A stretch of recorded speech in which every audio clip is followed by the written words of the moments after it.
pledge allegiance to the flag of the United States of America and to the republic for which it stands, one nation, under God, indivisible, with liberty and justice for all. All right, Mr. Maltby, we have some changes to the order of the agenda. We do have some changes this evening, Mr. Mayor, members of the City Council. Item 5A, which is a report on Samtrans and Caltrain service plans, has been postponed, so we'll move that to one of your May meetings at the next available time that the representative from Samtrans can make that presentation. Let's see, item 7F, which is consideration of adoption of a resolution certifying the initial study and negative declaration of the Burton Park tree removal and replacement.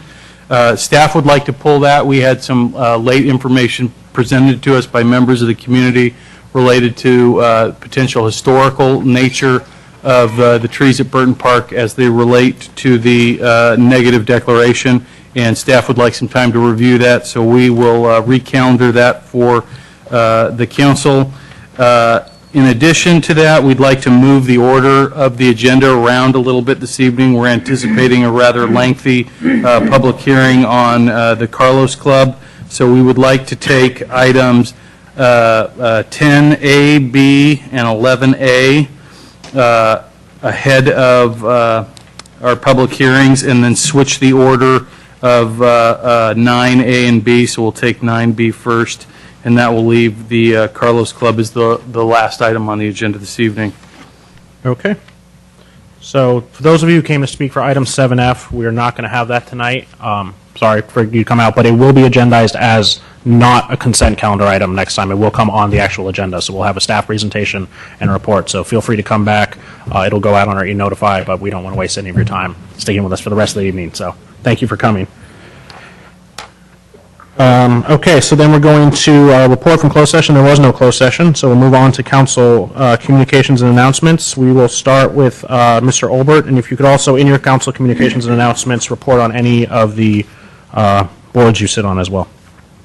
Yes, thank you, Mr. Mayor. Actually, I don't have anything to report for lack of meetings, other than to mention that I believe there's another CCAG subcommittee that I sit on that we probably ought to add to this list in the future, but it didn't have any meetings this cycle either. Okay. Mr. Grisilli? Mr. Mayor, I have nothing of community nature, but relative to the committees that I sit on, the Association of Bay Area Governments is having a spring meeting on the 19th over in Oakland, which I will be attending.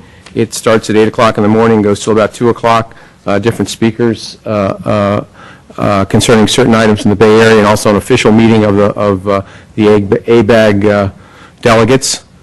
So I'll be representing San Carlos. The City and County Association of Governments will be having a meeting on the 12th.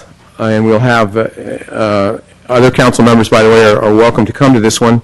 We're going to be having a dinner, and we're going to be talking about sustainable communities and the regional housing needs allocation.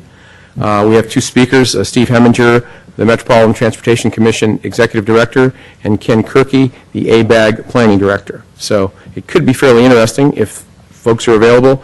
That's at Thursday, April 12th, 6 o'clock. It's not, I mean, certainly other people could come, but it's certainly set up for council members to come, and it's going to be at the Samtrans building on the second floor. And the last item is South Bayside System Authority, the board that I sit on. We have approved a 2012-2013 budget, and there is no increase in the SBSA, South Bayside System Authority, flow and loading rates. That doesn't mean that our sewer rates aren't going to go up because we have the $400 million plant that we're building, but at least relative to the actual operations, there'll be no flow or loading rate increases this year. And I think that's all I have, Mr. Mayor. All right, we'll just keep going around the horn. I have nothing to report from any of the boards I sit on. Most of them haven't met since our last time reporting. But the San Mateo County Library Governing Board, combined with the Board of Supervisors has appointed Don Eaton to the Oversight Board for the RDA. The San Mateo County Library was the largest special district, so they have a seat at the table, and Don Eaton, former mayor and library governing board member, will be taking that seat. Mr. Collins? Thank you, Mr. Mayor. Just want to report that I was recently elected to the Housing Endowment and Regional Trust Board, also called the HEART Board. I replaced Randy Royce, and that board has expressed an interest in becoming involved in the absence or since the demise of RDA in seeing what they can do to help out cities with affordable housing. And in addition, I'd also like to make note that Randy Royce, who served on that board for 4 years, was given a certificate of appreciation for all of his years of service, and his are going to be big shoes for me to fill. Okay, Mr. Grocott? I have two items. One is, again, regarding parking.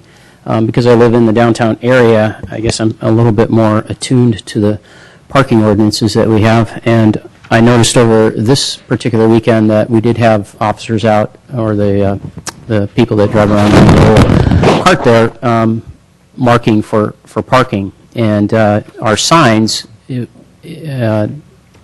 on the signs that we have downtown and around, say that parking is exempt for Sundays and holidays. And this weekend, as many of us know, was Good Friday on Friday, Saturday was Passover, and Easter was on Sunday. Of course, Easter is not an issue because Easter is on Sunday and parking is exempt on Sundays. But I do think there could be a disconnect sometimes between what the public expects of holidays and when they read those signs, whether or not parking is enforced versus what the city expects. And because with the city, it's primarily, I think, tied to the unions and when they recognize holidays for their employees. But I do think it's something that is of importance that we should review as a council and look at what that policy is and consider the expectations of the community as well as what the expectations of the employees are who enforce the parking. So I would ask that sometime we take that up, perhaps have it looked at by our commission first that deals with parking and traffic and so forth, but maybe eventually bring it up to the council for review. The next thing I wanted to step down to the podium here.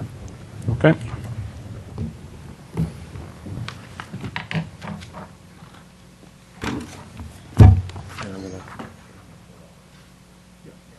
I don't know how to close this.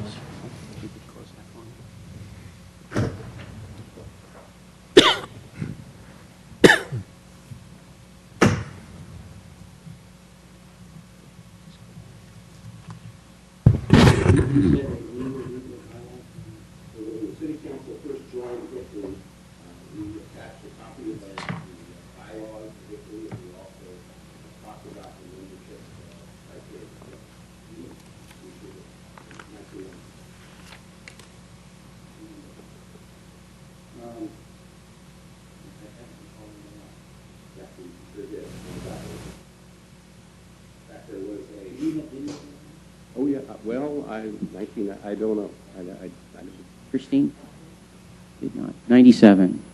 Oh, excuse me, no, it's actually, It wasn't 97. it was 2007. 2007. Yeah, I was going we to say, I probably wasn't on did the that video council in then, yeah. 97. Yes, we also have 2007. records, obviously, in the archive of the staff report. So we can get video of that if we wanted to. We have video on the staff report and your resolution and the contract. There was a contract between the city of San Carlos, ICLEI. There was also another party or two other parties to that contract, joint venture Silicon Valley and Sustainable Silicon Valley. They were like a multi-party. And the purpose of that contract, we were one of 13 agencies in Silicon Valley that worked with those agencies to create the city's greenhouse gas inventory for 2007. Yeah, that's okay. I didn't ask that. Item G is appropriation of $5,000. Stop it. Okay, sorry I didn't get to introduce that because it went so quick. But what you just watched was the recording from our council meeting in January of 2012 where there was on the agenda the ICLEI membership.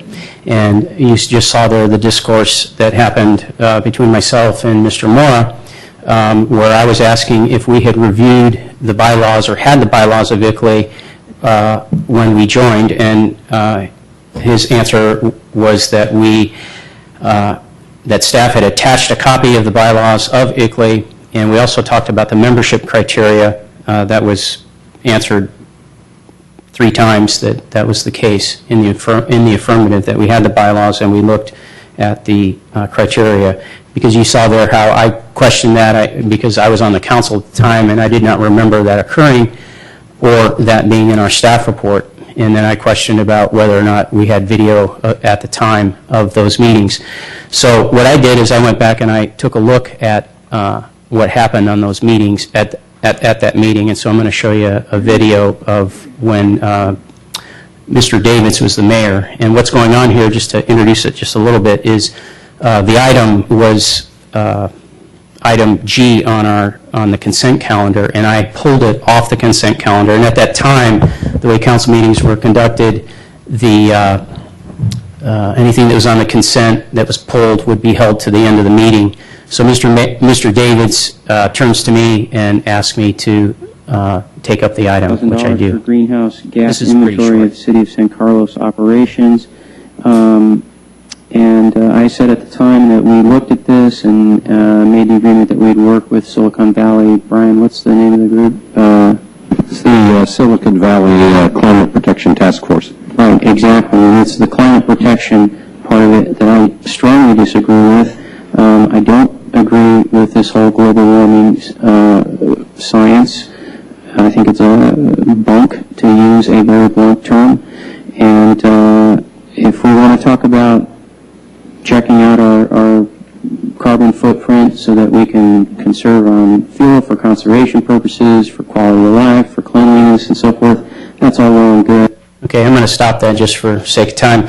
What ends up happening here is I make some comments and explaining why I'm going to vote against the item. Mr. Grisilli makes the motion to pass it, and Mr. Lewis does the second, and we vote. There was only 4 of us that evening, and it passed 3-1. So my point of showing this is it's important to me. We're on tape, and what happened in January was not the truth of the matter, and so I feel like it's important to show on tape again tonight, right now, what did happen, which is we did not have, I have the agenda here from November 13, 2007. There is no attachment of the bylaws mentioned. The way our staff reports are written, it tells you what the attachments are. The attachments that are listed are here. I have them. The only other time in 2007 that we discussed this item was in May, and that's when actually the whole idea of greenhouse gases was introduced to the council, was in May of 2007. And then when the item that was discussed in May and talked about that we would have to take action and we would have some kind of contract to take care of that and so forth, that item was on the consent calendar. And I pulled it, we discussed it briefly, and then we voted. And again, there was no bylaws, there was no discussion of membership in ICLEI, what it meant, the membership criteria. None of those items were part of the discussion. And again, in the staff report, there was a coverage about what it would take to do the greenhouse gases, to do an inventory, and that Silicon Valley and ICLEI would be taking that up. So I just wanted to present that to straighten out the record. Thank you. Thank you, Mr. Grocott. Moving on to item number 6, public comment. We have a few speaker cards. You're limited to 2 minutes, and this is for items not on the agenda. First up, we have Andre Carpio.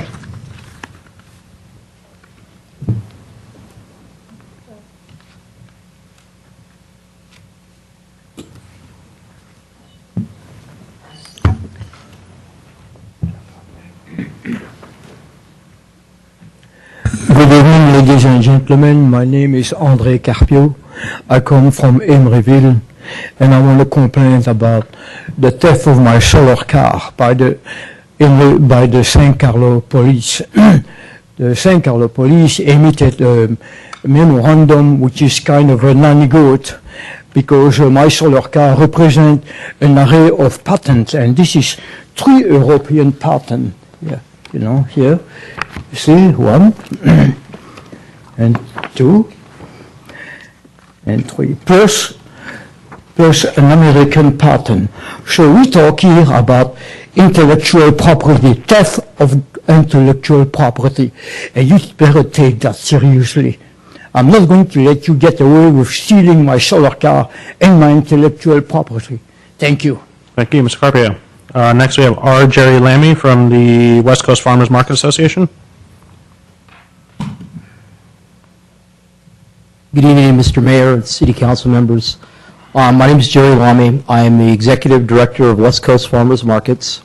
I live next door in Redwood City. I'm very, very interested in liking to bring a year-round farmers market to San Carlos. For the last approximately 3 weeks, I've been attempting to work with the Planning Commission, and to date have been told that there is nothing within the charter that would allow that. Farmers markets today are very, very popular. It's an opportunity for people within the community to be able to walk and buy their produce directly from the farmers. I am very familiar with your current farmers market run by the Chamber of Commerce. That's 20 weeks out of the year. This one would be year-round. I would love to do something like on a Saturday.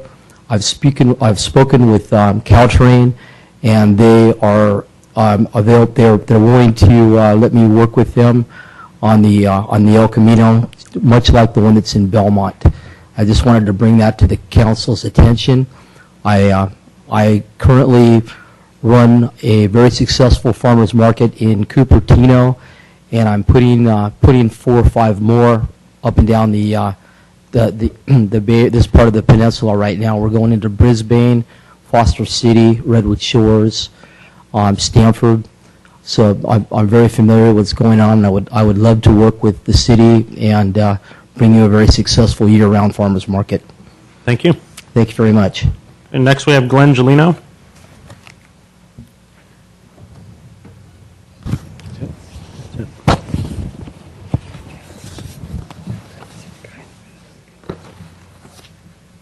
Good evening, members of the council.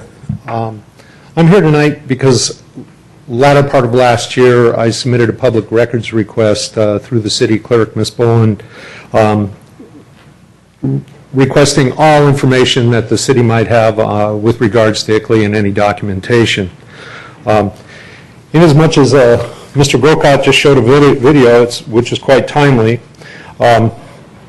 Ms. Boland has confirmed to me that I've received all the information that you have, and I do not have a copy of the bylaws.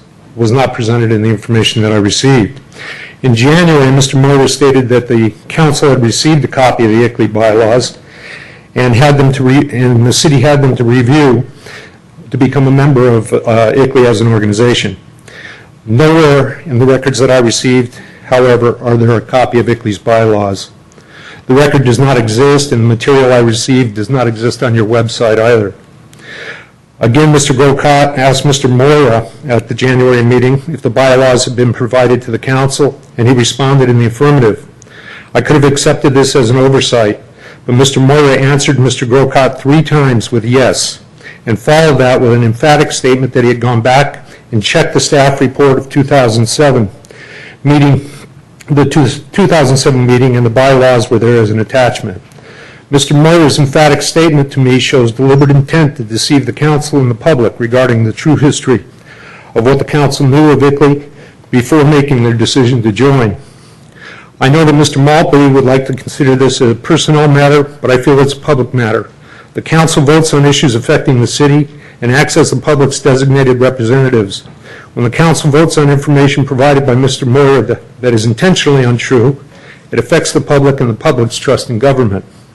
As a member of the public, I feel the council's been lied to, and I'd like to know what action the council is going to take to ensure the information provided by Mr. Moyer is accurate in the future. Thank you. Thank you, Glenn. Okay. Moving on, that's all the speaker slips I have. Moving on to approval of consent calendar. Consent calendar items are considered to be routine and will be enacted by one motion. There'll be no separate discussion on these items unless members of the council, staff, or public request specific items to be removed. I have a request from the public for item 7D to be removed. Are there any requests from the council?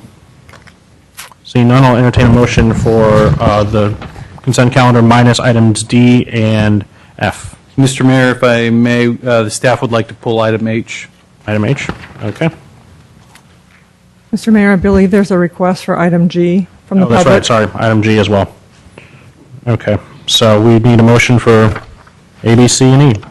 Mr. Mayor, I move approval of the consent calendar items A, B, C, E. and E. Is there a second? I'll second. All those in favor? Aye. Aye. Any opposition? Okay, seeing none, we will start with item 7D. Is there a staff report for this? There is a staff report. The staff can certainly give one. Well, before we get to that, let's do the public comment first. So, Ms. Bonnie McClure, item 7D. Let's see, speaker card. I'm missing a speaker card. Sir? Bonnie McClure, San Carlos. Mine's more of a question than a comment, and that is, I wondered why we were letting this contract now before we know whether Transit Village and Wheeler are actually going to go. And it's been through the scuttlebutt that we would know maybe by May. And so I'm just wondering, what contingencies are going to be made for this update, because an update to the old report is one thing, but then are you going to have extras to do studies for Transit Village and for Wheeler? Are we going to be doing by the EIR? So these are questions really for staff and to make it clear to us, because I'd hate to see them get an initial contract and then we get jacked on the extras. Thank you, Bonnie. Staff? I actually had a conversation earlier today with two council members on this item who both raised some different points as it relates to the downtown parking study that I think are all valid and I think also relate very much to Ms. McClure's comments just a moment ago. And I might suggest to the City Council, this item was envisioned, I think, over 2 years ago by the City Council. It's been in the capital budget for some time as we move it forward. And my take is that there might be some changing preferences on this particular item, and that's not to say that the council may not still want to pursue a downtown parking study. But one suggestion I have is to perhaps not approve this contract tonight, allow the staff some time to convene the parking subcommittee to do a little bit of brainstorming about what this project might entail in the future, and then have the staff come back and give a presentation to the City Council to set a little more updated direction as to what we're trying to accomplish with this project, which may result in the staff needing to issue a new RFP if the project changes substantially. I do think that there are a number of changing circumstances and projects out there that we may want to consider, such as the Transit Village in Wheeler, but there are also some other areas of parking issues that weren't discussed by the council at the time that I think some of the new council members may want us to take a look at too. So if that works for the City Council, you might discuss that briefly, give us a little bit of direction, and then we can just continue this item to the future, give us some time to meet with the subcommittee. Okay, does anyone have any comments, or are we okay with the city manager's suggestion? I agree with the city manager. Me too. I'll make a motion, if you will, to not authorize the city manager to execute the contract pending further recommendation by the city manager to pursue the project. Is there a second? Second. Madam Clerk? Councilmember Collins? Yes. Councilmember Grisilli? Yes. Councilmember Grocott? Yes. Councilmember Olbert? Yes. Mayor Klein? Yes. Okay, moving on to item 7G, adopt ordinance 144, amending chapter 816 of the San Carlos Municipal Code, private alarm systems. We have a speaker card. Louis Scampini? Lois? Lois Scampini.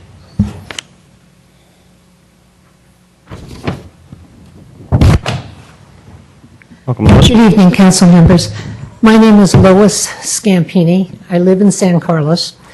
I hesitate to take up too much of your time because I have already given a letter to the city council, so I won't repeat what's in the letter. If you have any questions, though, I'd be happy to answer them. I think we can't really do Q&A during public comment, but we all did receive your letter, and I imagine we all read it. I would just then stress that the only portion of the proposed ordinance to which I object is that portion amending Section 8.16.030, imposing an annual fee on alarm permit owners, when the original rationale for the alarm permit fee, to wit, the terminal alarm system provided for in the current ordinance, no longer exists.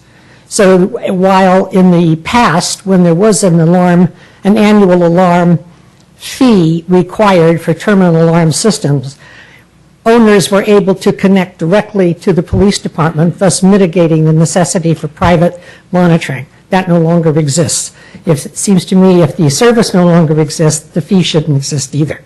And that's basically the gist of my position. Okay. Thank you very much. Thank you. Mr. Mayor, just by way of point of order, this is an agendized item, so the council can ask questions. No, we can't ask questions of the public, is what I was saying. Yeah, it's not a dialogue. So, Mr. Malpe, who do you have from staff to answer? The chief of police is here. Chief Rothis? Yeah. We are currently, right now, with respect to the annual permit fee, and that goes annually, we don't have the alarm systems that go directly to the police department anymore. But it doesn't mean that it doesn't cost us anything to maintain an alarm system and monitor alarm system, to enter information into the databases, to change information into the databases. There's still costs associated with, significant costs associated with alarm response. And another cost is we do allow on a first alarm for people that alarm will be free. The response is not charged for that first alarm.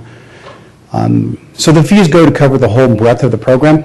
And right now we're in the process of studying the annual alarm fee. We're looking at that fee. We could see staff bring forward a change to that annual fee. And so those are my comments. Okay. Are there any discussion or questions from city council members? Yes, Mr. Mayor. Although, Chief Rothaus, my question may actually be better answered by Mr. Rubin, so I'll leave it up to the two of you to decide who will answer it. As I understand the point being made by the member of the public, it seems to me the argument is that the ordinance itself, or the language in the ordinance, is not consistent with assessing an annual fee. And I'm paraphrasing that, obviously, fairly substantially. And I just would like to get some clarification on the language of the ordinance and its history, and did it allow it? Have we been, Well, the prior ordinance did not have an annual fee. It had an initial fee. And the purpose of the ordinance initially was to manage the cost of responding to false alarms. And part of the component of the earlier ordinance was that there was this alarm terminal fee that did have an annual fee attached to it. So what we're trying to address is a situation where we have a lot of alarms in the city that we don't have any way of tracking those alarms. And when we get a false alarm, we don't have any way to charge for an excessive false alarm, which is the only one you can get a fee on. We have no way to track those charges. The fee is actually going to be set based upon the principle, the cost of administering the program, and we haven't done the fee study for that yet, so we don't have a fee. This ordinance itself doesn't set the fee yet. You will set that later by resolution when you adopt your next fee ordinance.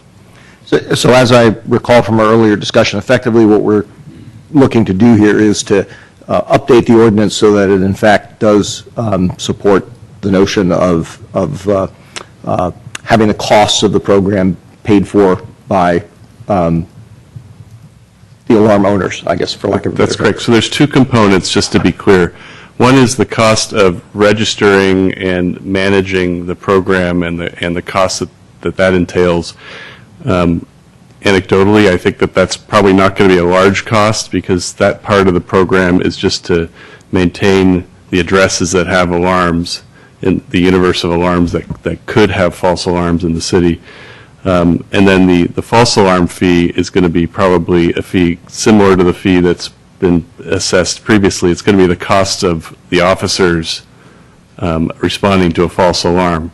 And then there is an exception for the first false alarm. Thank you. Okay, are there any other questions or discussion? Is there a motion? Mr. Mayor, I make a motion to adopt ordinance number 1444 dash, or I guess, is there a dash to that or no? It's 1444. An ordinance of the City Council of the City of San Carlos authorizing amendment to Chapter 8.16 of the Municipal Code regarding private alarms. Is there a second? I'll second. Madam Clerk? Councilmember Collins? Yes. Councilmember Grisilli? Yes. Councilmember Grocott? Yes. Councilmember Olbert? Yes. Mayor Klein? Yes.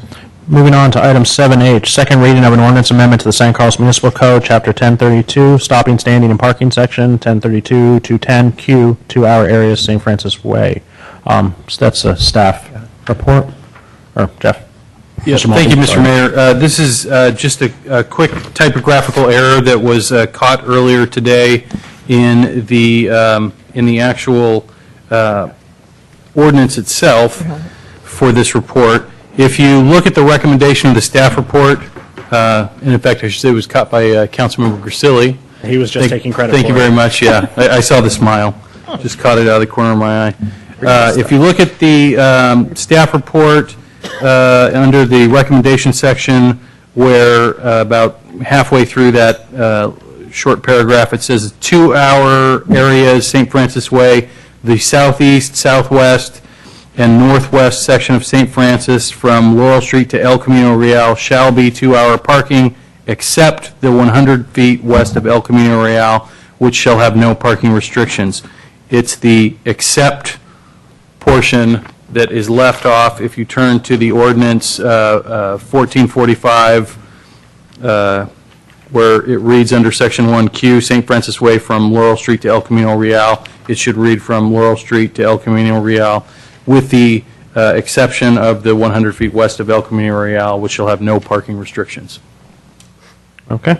Is there a motion? I'll move. Or a second? Second. Madam Clerk? Councilmember? Can you please read the entire title? Yes. I move acceptance of the second reading of an ordinance amendment to San Carlos Municipal Code, Chapter 1032, stopping, standing, and parking, Section 1032, 210Q, 2-hour areas, St. Francis Way. Thank you. It's adopting ordinance 1445, just so. it's on the Adopting record. ordinance Thank you so 1445. much. Thank you. You're welcome. As amended? As amended. As amended. Second. Madam Clerk? Councilmember Collins? Yes. Councilmember Grisilli? Yes. Councilmember Grocott? Yes. Councilmember Olbert? Yes. Mayor Klein? Yes. Okay, moving on to item 8A, reports to council. Reports to council are updates on key city projects by city department heads and staff and city council subcommittees. They're informational in nature and no action will be taken on these items at this meeting. First up, we have a report to council on RDA dissolution status and activities of the oversight board to city as successor agency. Good evening, Honorable Mayor and City Council. Mark Sawicki, Economic Development and Housing Manager. As you know, on February 1st, all redevelopment agencies in the state of California were dissolved, and on that date, by operation of law, all assets, properties, contracts, leases, books and records, buildings, and equipment of redevelopment agencies were transferred to successor agencies. On January 9th, the City Council adopted a resolution affirming that the city would serve as the successor agency to the San Carlos Redevelopment Agency, in which capacity the city will wind down the affairs of the former redevelopment agency at the direction of an oversight board. On February 27th, the city as successor agency adopted resolutions adopting schedules known as the Enforceable Obligation Payment Schedule, or EOPS, and the Recognized Obligation Payment Schedule, known as the ROPS.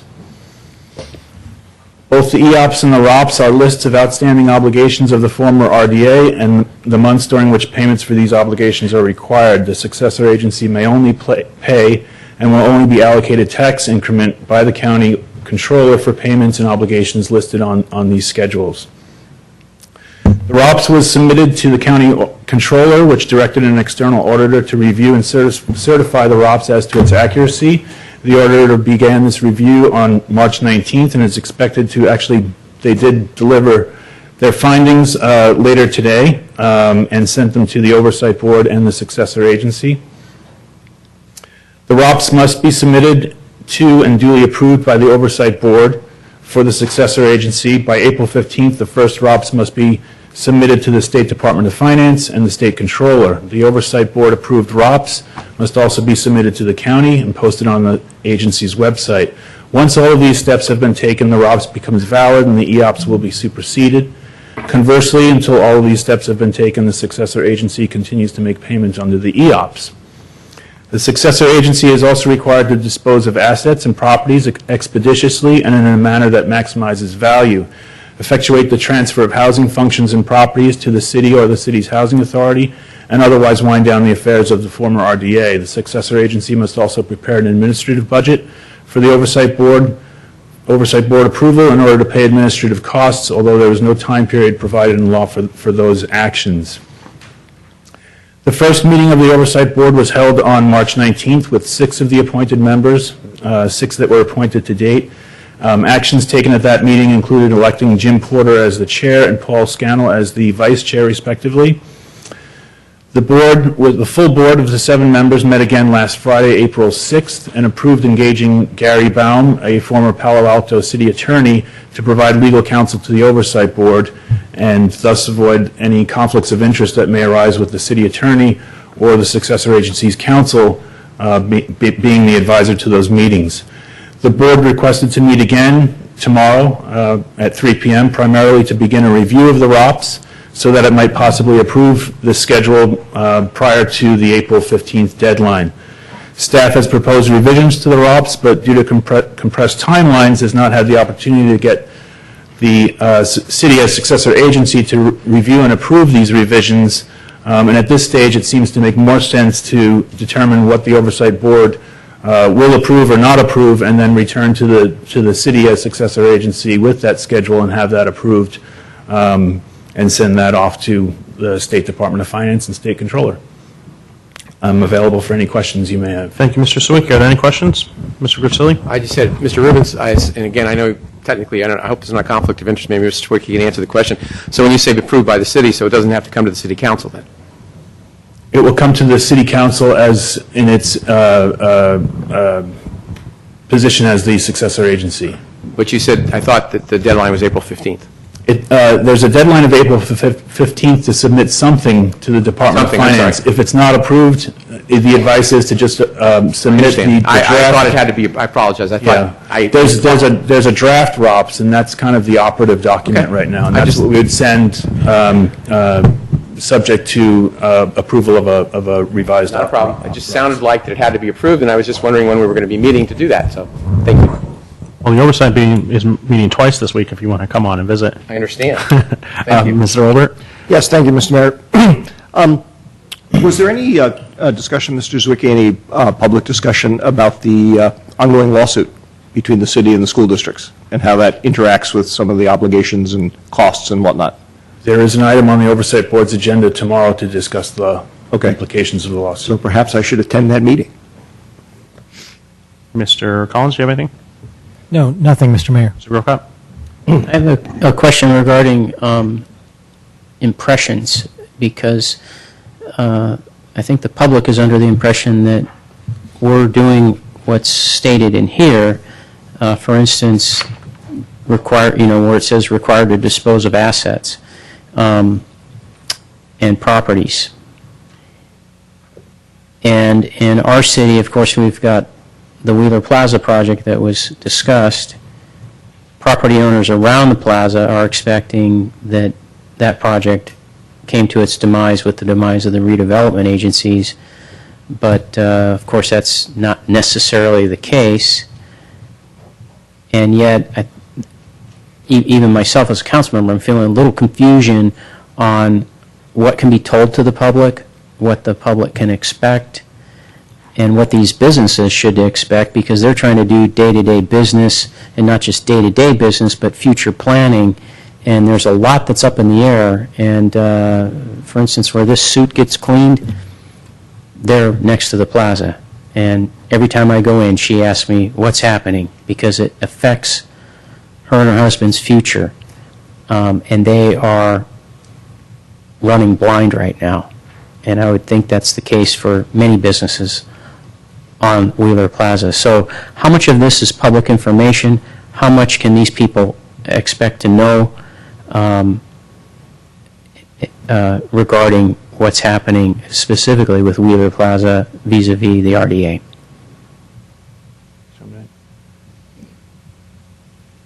Well, I think I can help answer that question.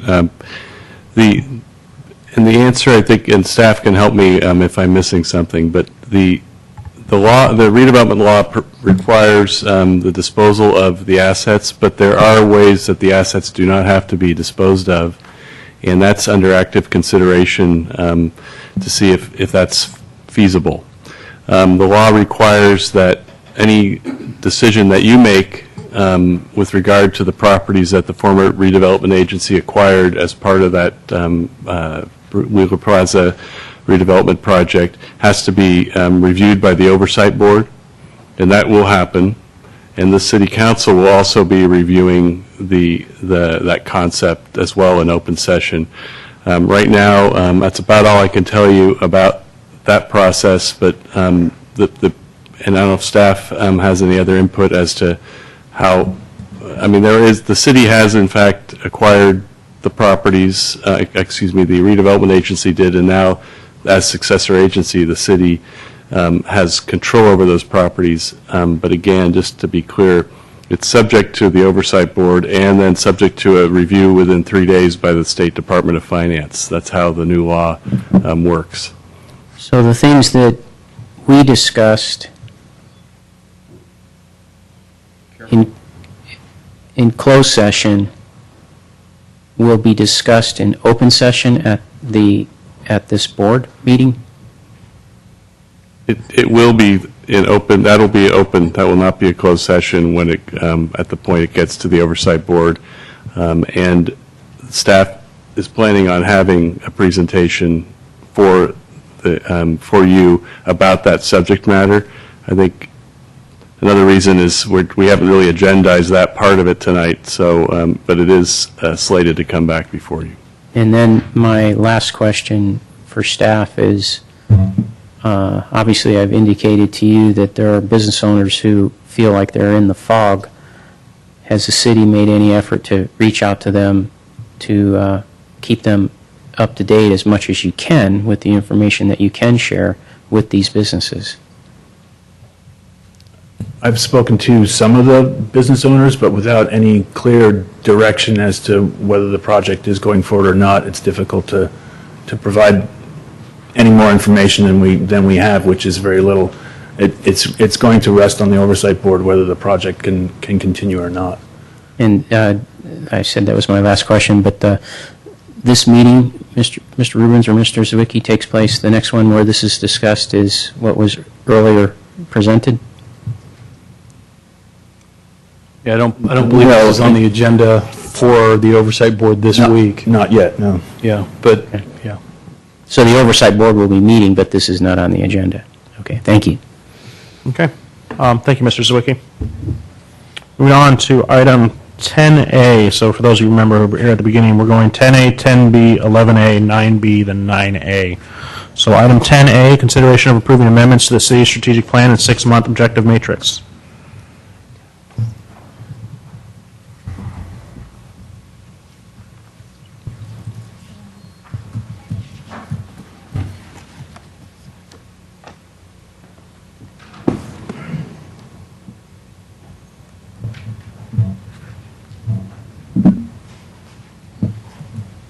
Good evening, Mayor and City Council. Rebecca Mendenhall, Administrative Services Director.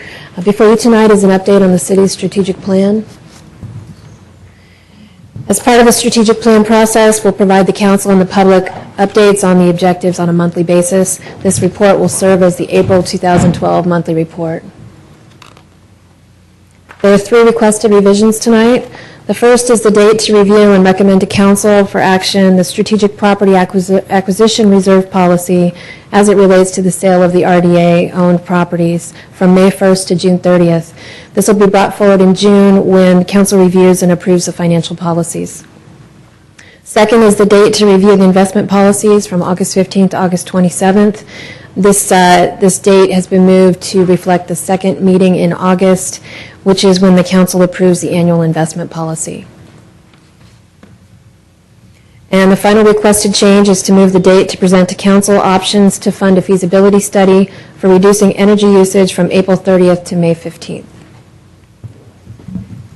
There are two completed objectives. The first is the sewer system capacity assurance plan report, and the second is the update of the San Carlos Green Building Code and enhancement options.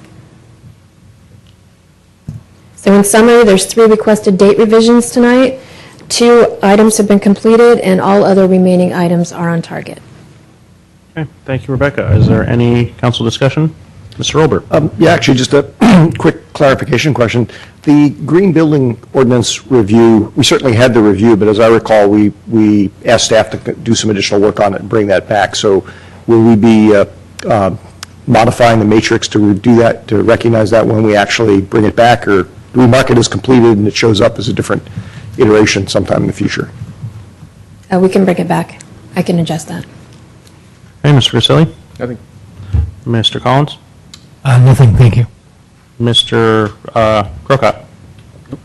Mr. Olbert and I, we had discussed over the phone about possibly trying to add an objective tonight. Oh, that's right, we did. Yeah, so I guess I'll go for it. We were hoping to, I don't know if the rest of the council members are getting this, but one of the major complaints we're receiving in town right now is traffic safety in regards to the schools. So we were hoping, Mr. Maltby, just so you know what's going on, we're hoping that we could have 2 sort of reports. One, a capital report on how much it would cost to improve safety around these schools, and I know it's going to be a checklist and would probably cost a significant amount of money, but if we could know what that overall cost would be, and that includes adding crosswalks, adding curbs and whatnot, we could start forwarding you the complaints as well. And the second would be for the chief to kind of give us a rundown on, I know we had that big traffic safety day where the deputies came into town and they wrote a large amount of tickets.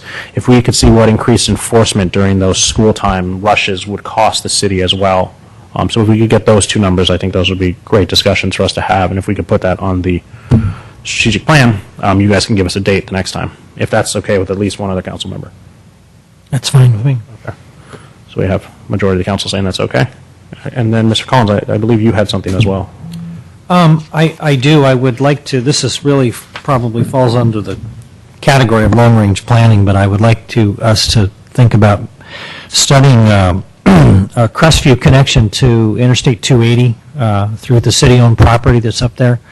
This item was discussed over 20 years ago. The land is still there. I think the need is there to alleviate a lot of traffic congestion concerns, particularly around Carmont High School. So I'd like to see us put that on the long-range planning. Is that okay with fellow council members? Just, if I may, one quick question. I think, discussing it and studying it sounds fine.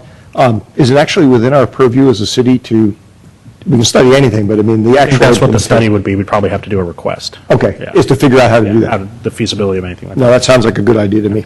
It's fine with me as well. So, okay, if you could add those on, Ms. Mendenhall. Do we need a motion, Mr. Rubens, to amend it? You would need a motion to amend, and then I think that following the chart, just a suggestion to have a date for the report. I think that's how they're usually set up. Is it okay if we leave it open for city staff to come back with those dates? That would be fine. This is kind of all on the fly, so. So right, I think that would mean it's a future item. Well, we'd want them to come back with dates within this 6 months, or tell us that it's an ongoing future item, but give the staff a little time to get their head around it. So, Mr. Collins, you want to do So it? then the motion would be to amend to add those as objectives, and then have staff come back at the next report to give you some dates. That would be feasible. You can just say so moved. I agree. So moved. Is there a second? I'll second. Madam Clerk? Collins? Yes. Councilmember Grisilli? Yes. Councilmember Grocott? Yes. Councilmember Olbert? Yes. Mayor Klein? Yes. Okay, moving on to item 10B. Consideration of options and city manager to hold a planning retreat.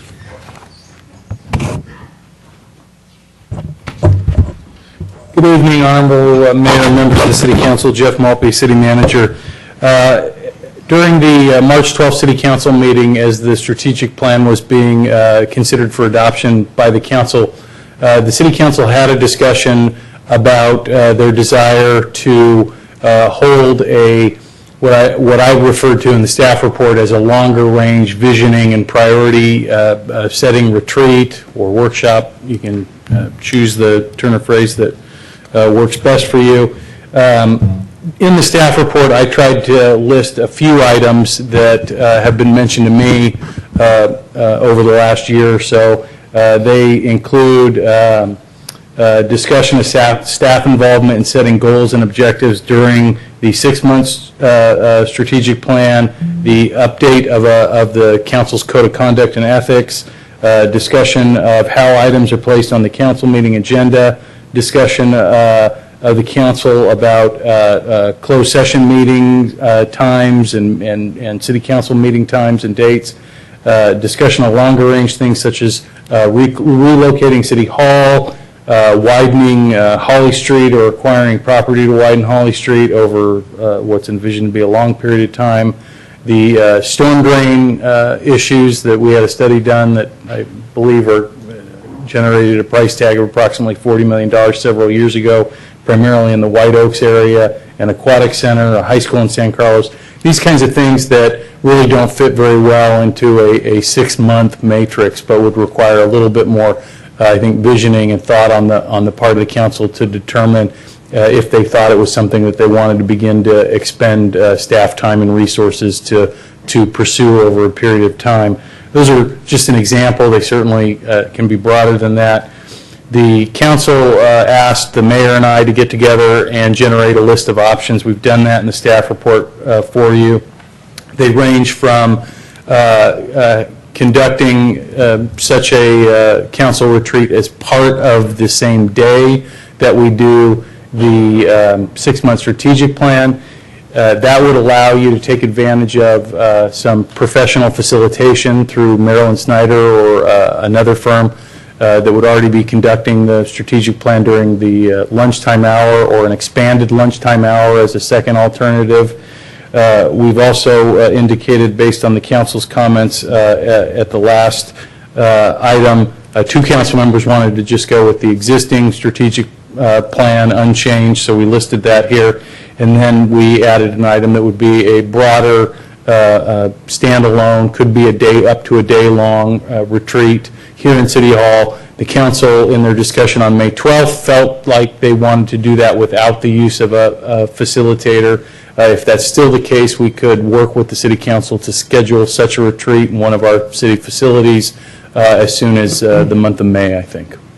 Okay, and just to add my 2 cents in, because I work with Mr. Maltby on this, we did look at the council discussion about this, and this is something I think we all want to get behind one way or the other.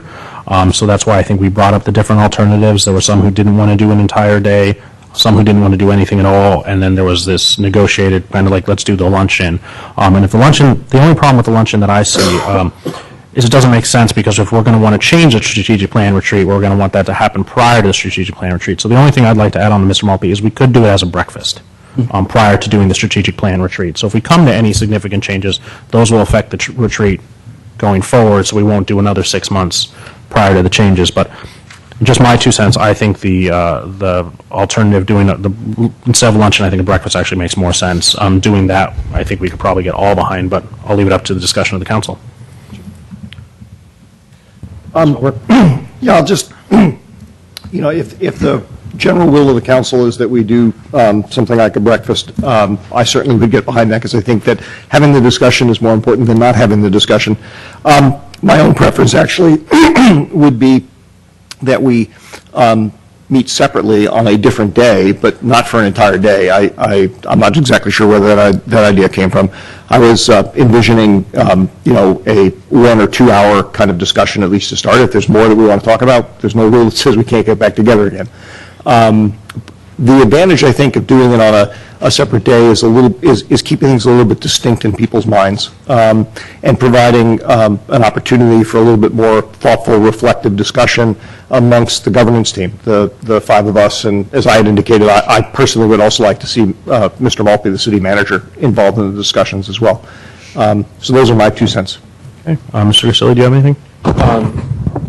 I would go along with either having it, as you mentioned, either the breakfast and then having it, or, as Mr. Albert said, as long as we could limit, I mean, it's not a matter of limiting, but it's a matter of time to have it a couple of hours, set aside a couple of hours, but I believe a whole day would just be way too much overkill, personally. I'm not really a fan of all-day meetings. I'm still working, so I would go for a dedicated meeting. I like Mr. Olbert's idea of setting up a separate meeting. So then, if we decide that we need more time, we need another day, we need to incorporate it into strategic planning, we need to be fine. Okay, Mr. Grocott? I too would like to see it be separate, and the reason being because even if we did limit it to a certain number of hours, I think having a meeting where we're not squeezed by the fact that we're going to go into a strategic planning meeting would be helpful. And being that this is the first time we would do this, it would feel more comfortable to not have that wall that we would be up against, and it would give us the chance to be relaxed, have the meeting, see how it goes, see what comes of it, without having, like I said, a commitment later in the day. And if we did the two together, it would certainly be an all-day affair. And I agree with Mr. Collins. Okay, so it looks like what we're hearing is we want a separate meeting, but we want to limit it to 2 hours. With no facilitator. With no facilitator, and we would invite the city manager as well. So Mr. Malpe and I will go look at the calendar, and we'll bring it back to you guys. We'll have we'll contact you through the city clerk's office to look at meeting dates. Different dates. And we'll throw in some weeknights and probably weekdays, I would imagine, and maybe we'll aim for around the lunchtime, right, Mr. Malpe? Yeah, and the city attorney just raised a good point. Would you like the city attorney to attend? I imagine it would be good for Mr. Rubens to be there. Yeah. So, okay, moving on then. Well, you can never have enough lawyers. Item 11A, consideration of increasing staffing levels for the position of firefighter, paramedic for the San Carlos Fire Department. Deputy Chief Maupin. Good evening, Mr. Mayor, members of the council. Excuse me. Stan Maupin, your Deputy Fire Chief. Before you tonight is a recommendation from Fire Department staff on increasing the FTE count by 3 additional firefighter paramedic positions. The current staffing model for the fire department is 21 personnel in the operations section, which includes the fire captains, firefighter paramedics, and the firefighters. This allows for 7 personnel on duty each day with a minimum staffing of 6 each day. The additional personnel on duty in those days is used for coverage of vacancies created by scheduled absences. What we're recommending is the addition of 3 additional firefighters to put daily staffing at 8 for a total FTE count of 24. What this does for us is this gives us the flexibility to react to any unscheduled leave that comes up, things like long-term disability, retirements, resignations, those types of things, without us having to go into an immediate overtime spending to cover these vacant positions. The associated costs with this are currently in the budget allocated for $454,600 for overtime. The projected cost of 3 additional personnel will be $382,800. What we're requesting is the shift of that $382,000 out of the overtime fund into the salary fund, and then adjusting the overtime fund to $100,000, which would require $28,200 addition to the fire department budget. One thing that has to be noted in this recommendation is that this is a long-term vision for this staffing to solve a staffing problem that could potentially occur. The department is still, as you are well aware, in a transition to a fully staffed department, fully staffed and fully qualified personnel. So the full impact of this effect would not be felt for at least probably approximately 12 months. I'm open for any questions. Any questions for the Deputy Chief? Mr. Olbert? Mr. Mayor. Thank you, Chief. The 2 questions. One is my understanding of the training process that firefighters have to go through is that from a cash flow point of view, basically, we would be hiring folks and paying them for some period of time as they were undergoing training before they were actually available to take positions and therefore reduce overtime. Yes. So that effectively there would be a period of time when costs will simply increase because we've hired new positions, and then eventually costs will go down as you're substituting the positions once they've been trained for overtime. Do we have any insight into what that sort of bubble looks like? Time-wise, we're looking at approximately 12 months to, could be up to 18 months at this time. One of the things that we're seeing is that, of course, some of the training that occurs prior to them coming on shift, and then some of the training that occurs while they're on shift working, but not fully qualified to cover 100% of their duties while they're working. So I guess when I sit up here and I'm thinking about the financial implications, in part I should look at this as we're making an investment. Yes. We're making an investment in increased staff, and it will pay off eventually, but we will have the investment to undergo first before we get the payoff. That's correct. And by the way, my question is not meant to imply not supporting the idea. I think there's a whole, you indicated in your cover memo, there's a whole bunch of great reasons that have nothing to do with money that we need to do this, which is mostly having to do with the safety of the firefighters and the quality of the work, because of the overtime load. I will just leave it with you and staff. I personally would be interested in getting some financial numbers put on what that investment phase looks like, just so I understand what it is we're getting into. The other question I have, it's probably a little bit too early to tell because, as you pointed out, we're still in the process of ramping up and establishing a new organization. But do we have any insight as to what is driving the overtime need that we're looking to replace? Because I guess what I get at is, I have heard of instances where we have turnover in staff, and turnover can be caused by lots of different things. But if there are things that are causing the turnover, which we are then hiring additional positions to deal with, maybe there's a way to deal with the things that are causing the turnover directly.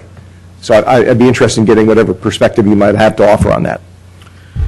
Well, currently, some of the issues we're up against as we, like I said, move through the transition of the fully staffed department is certainly the workload on the current staff. They're working very hard and a lot of long hours while we get the staff that's here currently, again, fully qualified. We can have a firefighter start on day one, as you're well aware, but not qualified to be a standalone paramedic or a driver of an apparatus, those types of things, and those take quite a bit of time. So certainly the workload that's being put onto the firefighters is quite extensive right now, and that's one of the reliefs we're looking for out of this proposal. Beyond that, projections on the turnover rate of the fire department, we haven't experienced a high turnover rate just yet. We've looked at 2 personnel who have departed the department for other opportunities in other cities, and I think that's really what we're looking at is as folks see other opportunities, they'd look for those. But it's obviously something that you're paying attention to as part of your management of the staff. Very closely. Very yes. closely. Okay. Yes. Thank you very much. Thank you. Any other questions for the Deputy Chief? Yeah, Mr. Collins? Just one, Mr. Maupin. I think you might have answered it, but I didn't see it in here. What's the timeline that you anticipate it'll be to hire these 3 firefighters? Was it over a 12-month period? The hiring of the firefighters can be anywhere from 3 months to 6 months, depending on the process we get through and get the actual folks hired. The second phase of hiring the firefighters, I was getting them qualified to really provide us the relief in their positions. To have a brand new firefighter only gives us a minimal impact initially until we get that person into, again, the fully staffed standalone firefighter paramedic.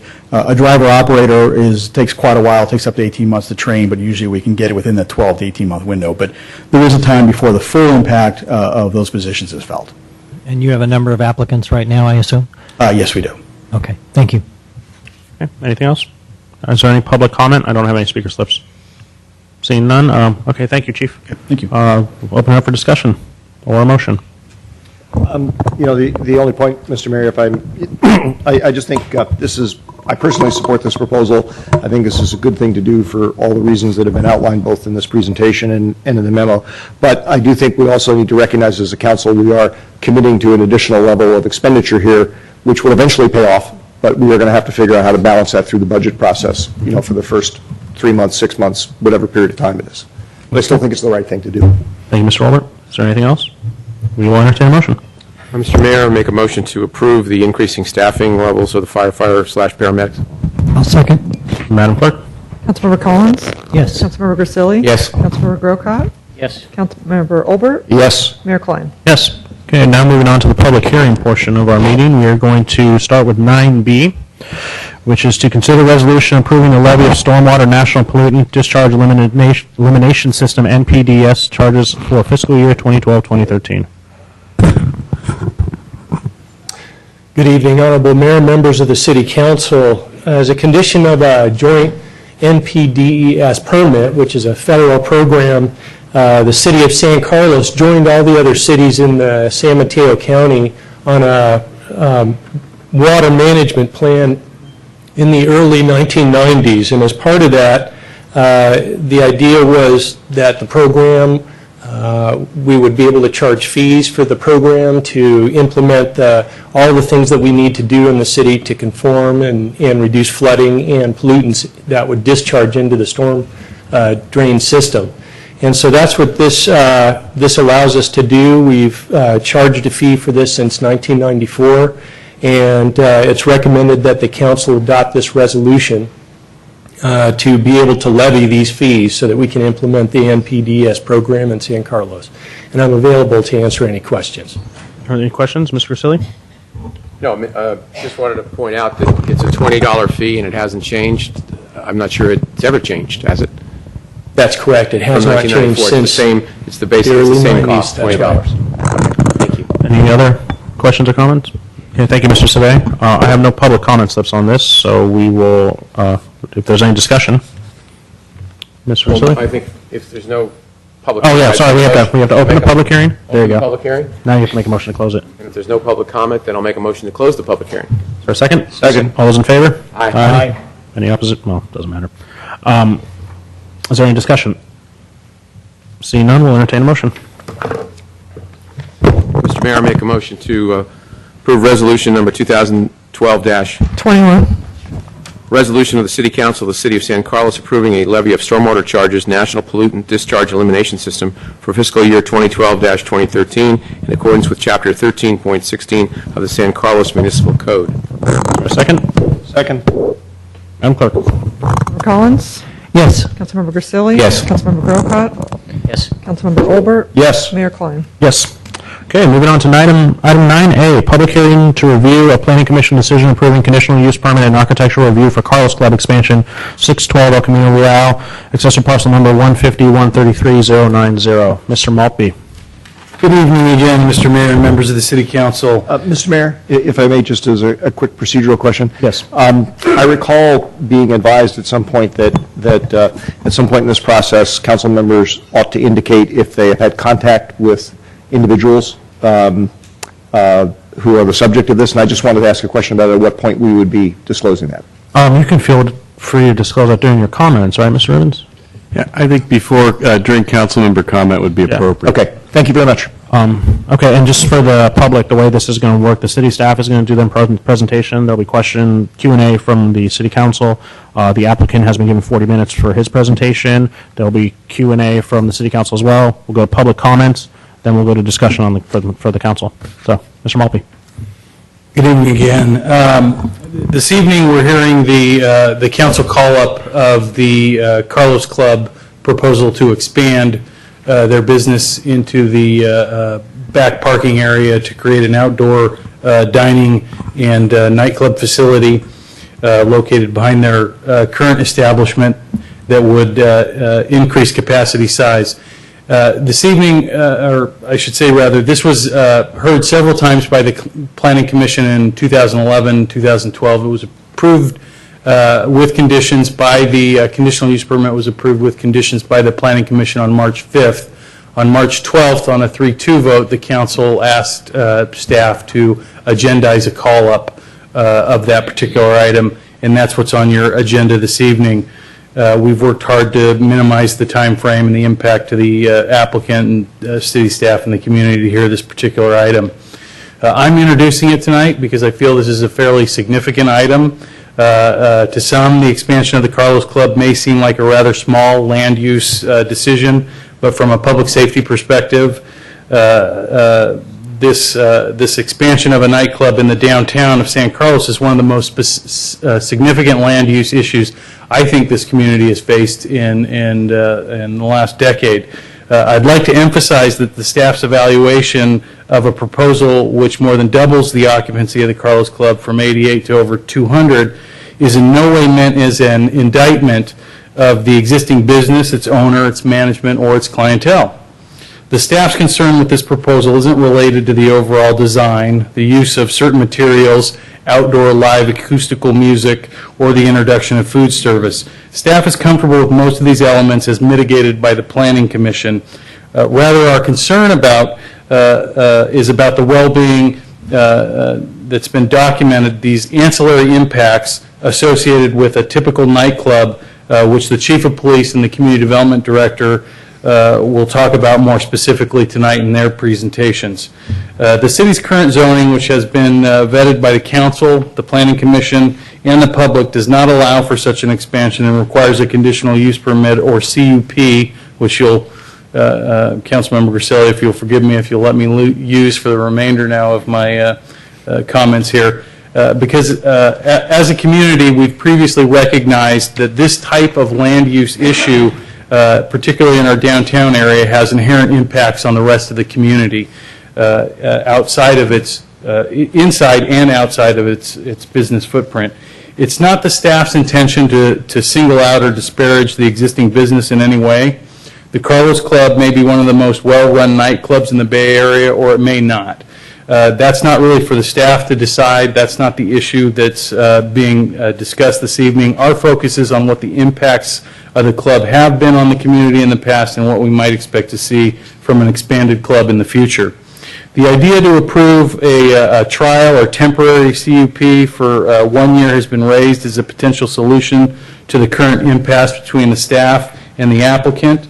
In fact, such an approach was recently endorsed by the Chamber of Commerce, if the council felt so inclined. I'd take a moment to disagree a little bit with what was in the Chamber's letter. The Chambers asserted that they had heard from both sides on the issue.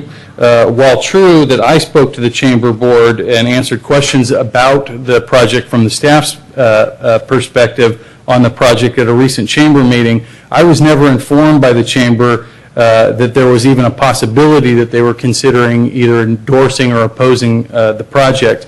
I regret the fact that we were not given the opportunity to have the Chief of Police, the City Attorney, or the Community Development Director present their full presentation to the Chamber before such a decision was made.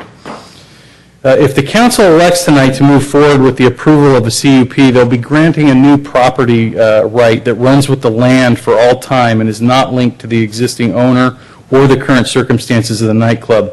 While a CUP can be modified or revoked in the future by the city, it would be in the entirely new context of limiting or revoking a previously granted property right, and this is no small matter. In fact, when we look to other communities which have or are currently dealing with the limitation or revocation of existing bars and nightclubs as a result of negative ancillary impacts in many cases, we find these circumstances often lead to costly litigation and bitter public battles. As a result, the staff has taken a long-term and impartial view of what we believe the future impacts of such a project will be, and in the case of the Carlos Club's proposal, we are not able to recommend all the findings necessary to the council to approve this project.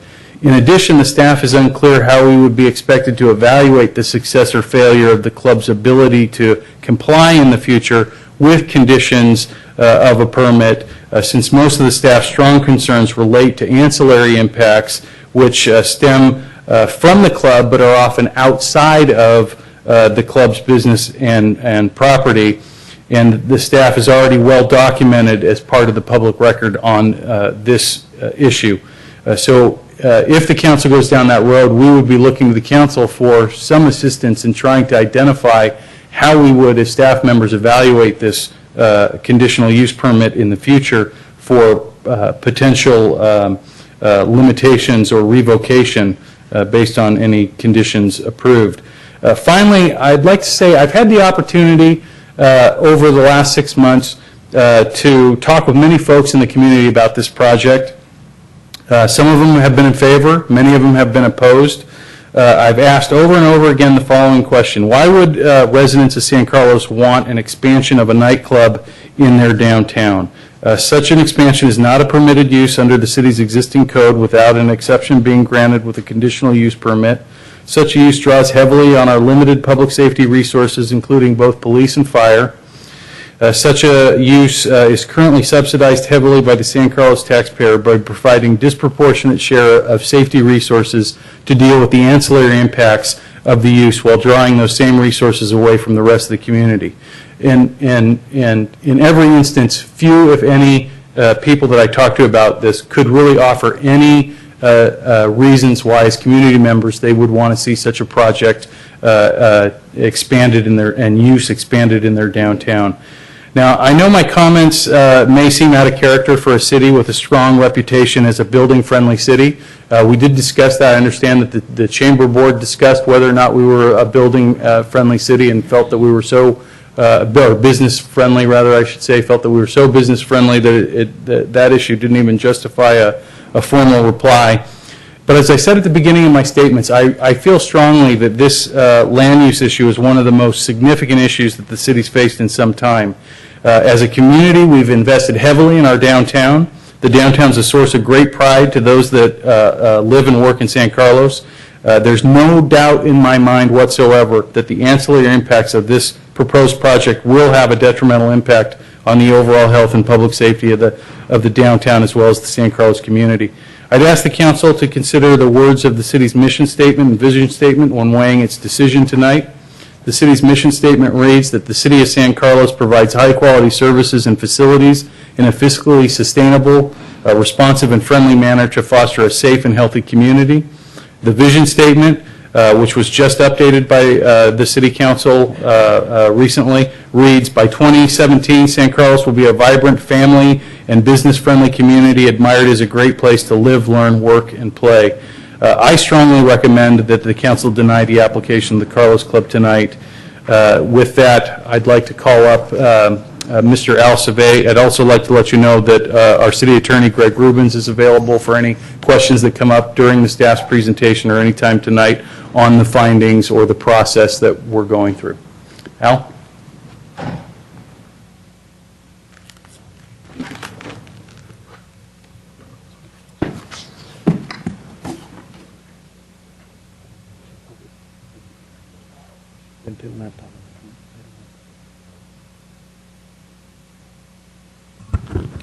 Good evening, Honorable Mayor, members of the City Council, and thank you, Mr. Maltby. Tonight, I'm not going to concentrate a lot on the architecture or the noise. I'm going to run through the history just a little bit, but I'd really like to concentrate on the conditional use permit and some of the reasons that the city staff is recommending denial of this application. So in terms of the history, I think Mr. Maltby covered it very well. There was a considerable amount of discussion at the Planning Commission level. They had 3 meetings. Commissioners expressed concern during their meetings with safety of patrons accessing the site. They're required to walk through the alley, safety of queuing of customers outside the patio walls, some noise issues associated with the use and expanded operations, the number of people in the patio area, and the resulting overall expansion of the nightclub activities. And the Commissioner's review was extensive, as I noted, and focused on the architectural details and the noise impacts. The Commissioners felt the design modifications that were made over time through the Commission process addressed the increased security and addressed their on-site and architectural issues. There was a noise study that was done, and the noise study found that there were no significant noise impacts. In terms of the site itself, this shows the location of the site along El Camino Real. It's located right here. This is the Carlos Club building located out here. It's served by an alley, and the alley goes all the way through from Laurel Street to El Camino Real. And then the parking area is located at the rear of the building, and it's adjacent to the alley here. And the alley has two-way traffic. And the city's parking lot, Clark Plaza, is located... Mr. Savay, yes, sir. you just stated that that alley has two-way traffic. That alley is one way. Well, people enter it in both directions No, they here. don't. It's one way all the way through. It's one way. It's marked as one way, but sometimes people do enter both ways. And that's... I can tell you from personal experience that that's... There was actually a DUI out because of that. And but you do have two-way traffic, and there you have bicyclists, pedestrians, and such In terms of the old zoning, this application came in as part of the old zoning, which was commercial service. And the old zoning required a conditional use permit for the outdoor area. And the property is about 7,800 square feet, and the existing building is about 2,200 square feet. The facility operates from 4 p.m. to 2 a.m. Monday through Friday, and 2 p.m. to 2 a.m. on Saturdays. The facility has a DJ and karaoke, and also has a Class 48 license from the ABC. It's a 48 alcohol beverage control license, and it authorizes a bar and a nightclub, and it authorizes the sale of beer and wine and distilled spirits on and off the premises.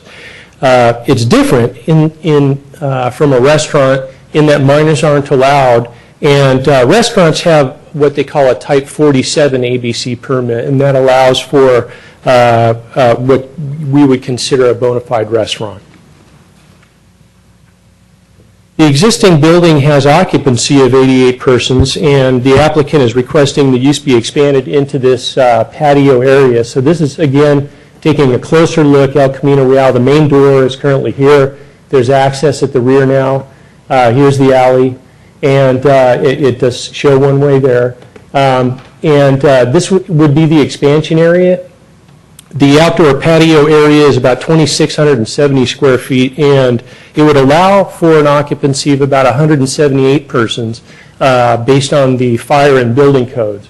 However, the applicant shows seating here for about 96 people.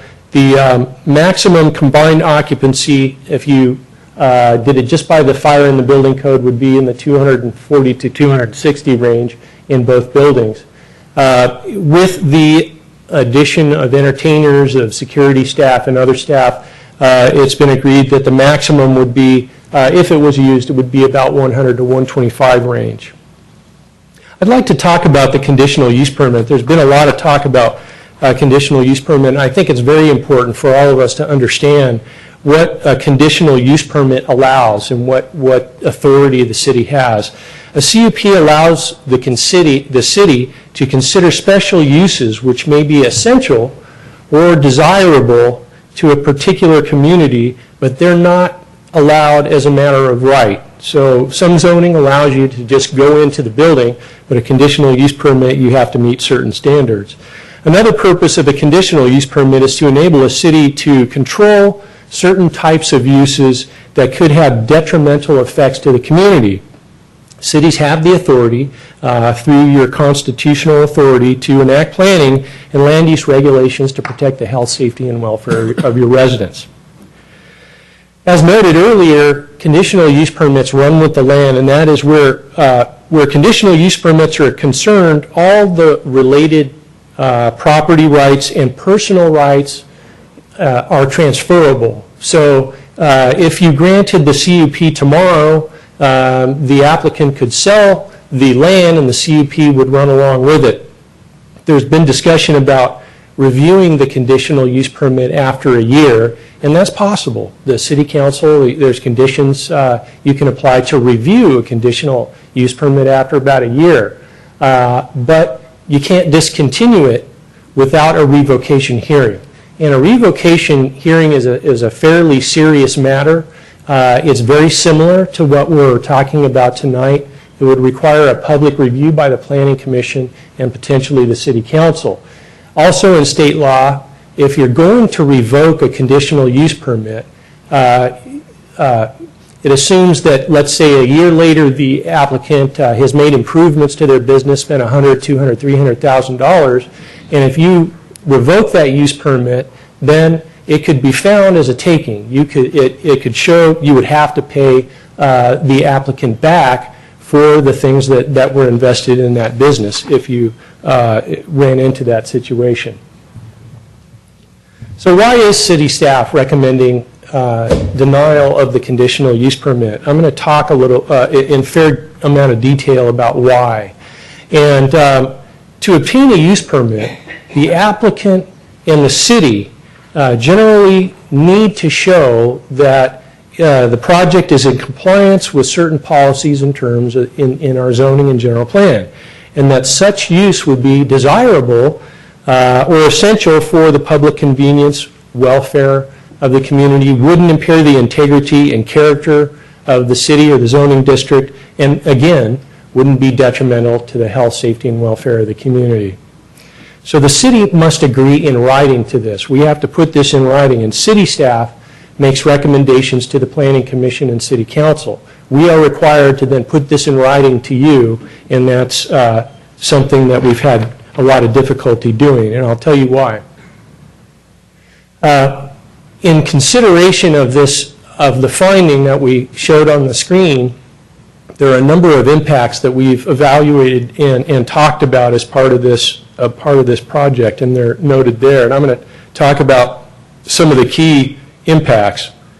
Once granted, one thing to consider is that this CUP would set a precedent for other businesses in the downtown that may want to expand in the same manner. There'd be an expectation that the city would grant them a CUP as well, and that other businesses might feel discriminated against if they don't get the same treatment by the city. In terms of the experience with the current business, well, there's every expectation, I think, and I think we've heard this, that the current business owner would do the utmost to make this the best fit for the downtown. There have been some recent issues with the operation of a food truck and movies and such that didn't have city approval at the adjacent in the adjacent open area there that set the stage for potential problems in the future.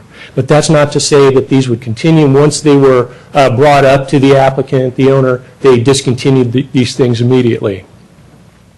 So one other thing to consider is I noted earlier the current business owner might pledge to conform to all the conditions and the findings that are put upon on the project. The building, however, could be sold tomorrow. There's no guarantee that would be provided. Maybe you could have some kind of a verbal guarantee from somebody, but I've seen where conditional use permits and businesses are sold shortly after it. It becomes a value that runs with the land. So let's take another closer look at the site. A little bit closer look at the alley. Again, the main entrance to the existing building is here. The alley would have this entrance into the side area here. And this is the city parking lot located in this area. And this is looking from El Camino Real into the site. And here's the front door that I noted, and here's that alleyway. And this is the general location in the back here. And in the daytime, this is what the site looks like. This is looking from Clark Plaza. This is the city's parking garage or parking lot. These are the backs of the businesses and the backs of the buildings here. And you can see the open area and the existing Carlos Club building. At night, things are a little bit different. The appearance of things takes on a different characteristic. And so I just wanted to give a showing of the evening.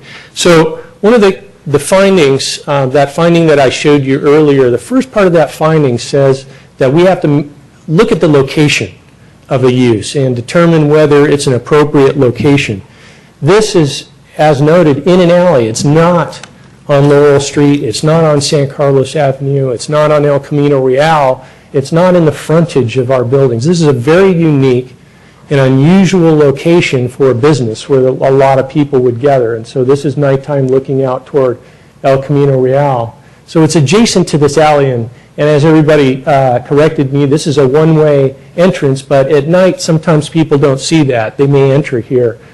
You can come from the other direction, so there's traffic in both directions. It's adjacent to a public parking lot. Lots of things can happen in a parking lot. It's a public space. There's darkness between cars. There's darkness between buildings. It's behind the businesses. In other communities, we've seen that there have been incidents of vandalism at the rear of the buildings. It's in dark corners. This lacks visibility. I've heard this from the police department in the past. Not necessarily for the business that is being proposed here, but in the other areas. And with a lot of people emptying out there late at night, it becomes a safety hazard and a potential for conflicts with cars and bikes and pedestrians. It's near Caltrain and El Camino Real, so in the late hours, people leaving the location there would go across perhaps to Caltrain, having to cross a major thoroughfare, going down our sidewalks and our streets and pouring into the city parking lots. So it's dangerous, as I noted, in its current location. It's a very undesirable and unusual location. Currently, there are a number of numerous police service incidents resulting from the existing Carlos Club expansion, and I think the police chief may expand on these somewhat. This table is collected from the staff report and a memo that the police chief wrote. And patrons leave the club throughout the night, beginning in the evening, let's say 10 p.m., and at closing time with the expansion, there would be significantly more patrons going out into the alley and milling around where the cars are. Nightclub management controls what happens inside the club, and they've assured the Planning Commission and assured city staff that they can manage what happens inside the club. As soon as the patrons leave the club, they become the responsibility of the city of San Carlos. To illustrate the issues in the staff report, staff researched the experience of some other communities and to determine the possible and likely effects of the nightclub expansion in our community. And granted, while Walnut Creek and Mountain View are much bigger cities with bigger problems, some of their demographics are fairly comparable to the city of San Carlos. And we can see some similarities there in terms of the direct result of nightclub operations on a larger scale. And we have to ask ourselves, if we can see this occurring in these other communities, do we want to start down this path? With adequate promotion, people will come from all over the Bay Area to the Carlos Club in all modes of transportation, and it will allow for twice as many people. Fighting and violent activity is documented, and it's not uncommon. In fact, in talking to the other communities, it's gotten somewhat out of control. There are cases of public urination, acts of vandalism, driving under the influence that are documented here. The expansion of the Carlos Club into the parking lot, again, will more than double the people that are there now. And we know that there's currently problems there. So we think, staff believes that we can anticipate and foresee that this will result in a significant increase in secondary impacts to the community that would affect the ability of the city to provide an appropriate level of service, of police service to the community. As noted by the city manager, downtown vitality is something that we should be proud of. And with a significant intensification of the use, the city must be willing then to subsidize the costs of maintaining civic order as a result of intoxicated people letting out into the parking lot and onto the city streets and at all business hours. As noted on this is an illustration showing the existing number of people at 88, and this shows the proposed expansion. This is the 96 people that I noted earlier that would be seated in there, but it actually could go much higher. And it's very likely that the secondary impacts would be as significant and detrimental to San Carlos and would affect the city's ability to provide an appropriate level of service to the entire community. City staff thus can't guarantee to the city council that the secondary impacts, public urination, driving under the influence, acts of vandalism, fighting, and other potential acts of violence that would result from the nightclub wouldn't be injurious and foreseeable and a problem for the health, safety, and welfare of the community as a whole. No matter how well designed the nightclub expansion is, the safety of the general and broader community would be put at risk as a result of the proposed expansion because of these secondary impacts that I've cited here. For these reasons, the city staff finds that the public peace, health, morals, safety, comfort, welfare, and convenience would be significantly affected by these secondary impacts of the expansion. So I concentrated mostly on the conditional use permit findings here. I'm available, as is other planning staff. There's other findings that we couldn't make in the general plan, and those are contained in one of the attachments in your staff report. That concludes my staff report. Thank you. Thank you, Mr. Sabay. Chief Rothis?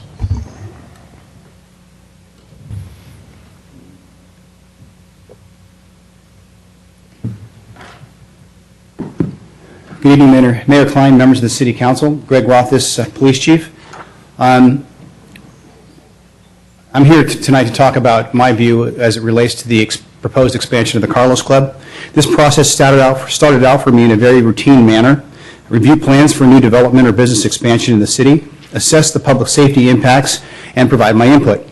The process became very non-routine when, after an extensive review of the material I'm presenting tonight, I came to the conclusion that I would, for the first time in my more than 7 years as police chief, oppose a development project. As you've heard already, the issue for the city is whether or not the proposed use will create a safety hazard, be injurious or detrimental to persons, property, or improvements in the area, and whether or not it will be detrimental to public peace, health, safety, comfort, general welfare, or convenience. Based on the information that I'll be providing you tonight, I believe that the project does not meet the criteria as outlined in the zoning code. It's important to start out my comments by noting my role has not been to examine the Carlos Club in its current state and make recommendations on whether or not the business should continue to operate as it has. No member of staff, myself included, is challenging the Carlos Club as we now know it. The issue I'm being asked to examine is whether or not the club should be permitted to expand to over twice the current capacity by creating an outdoor seating area adjacent to an alley, bringing in live entertainment. In forming my opinion that this project would create a significant public safety threat to the city, I considered a variety of issues. The first issue has to do with the current police staffing levels. The police department is staffed at 3 deputies and 1 sergeant during any time the Carlos Club is open for business.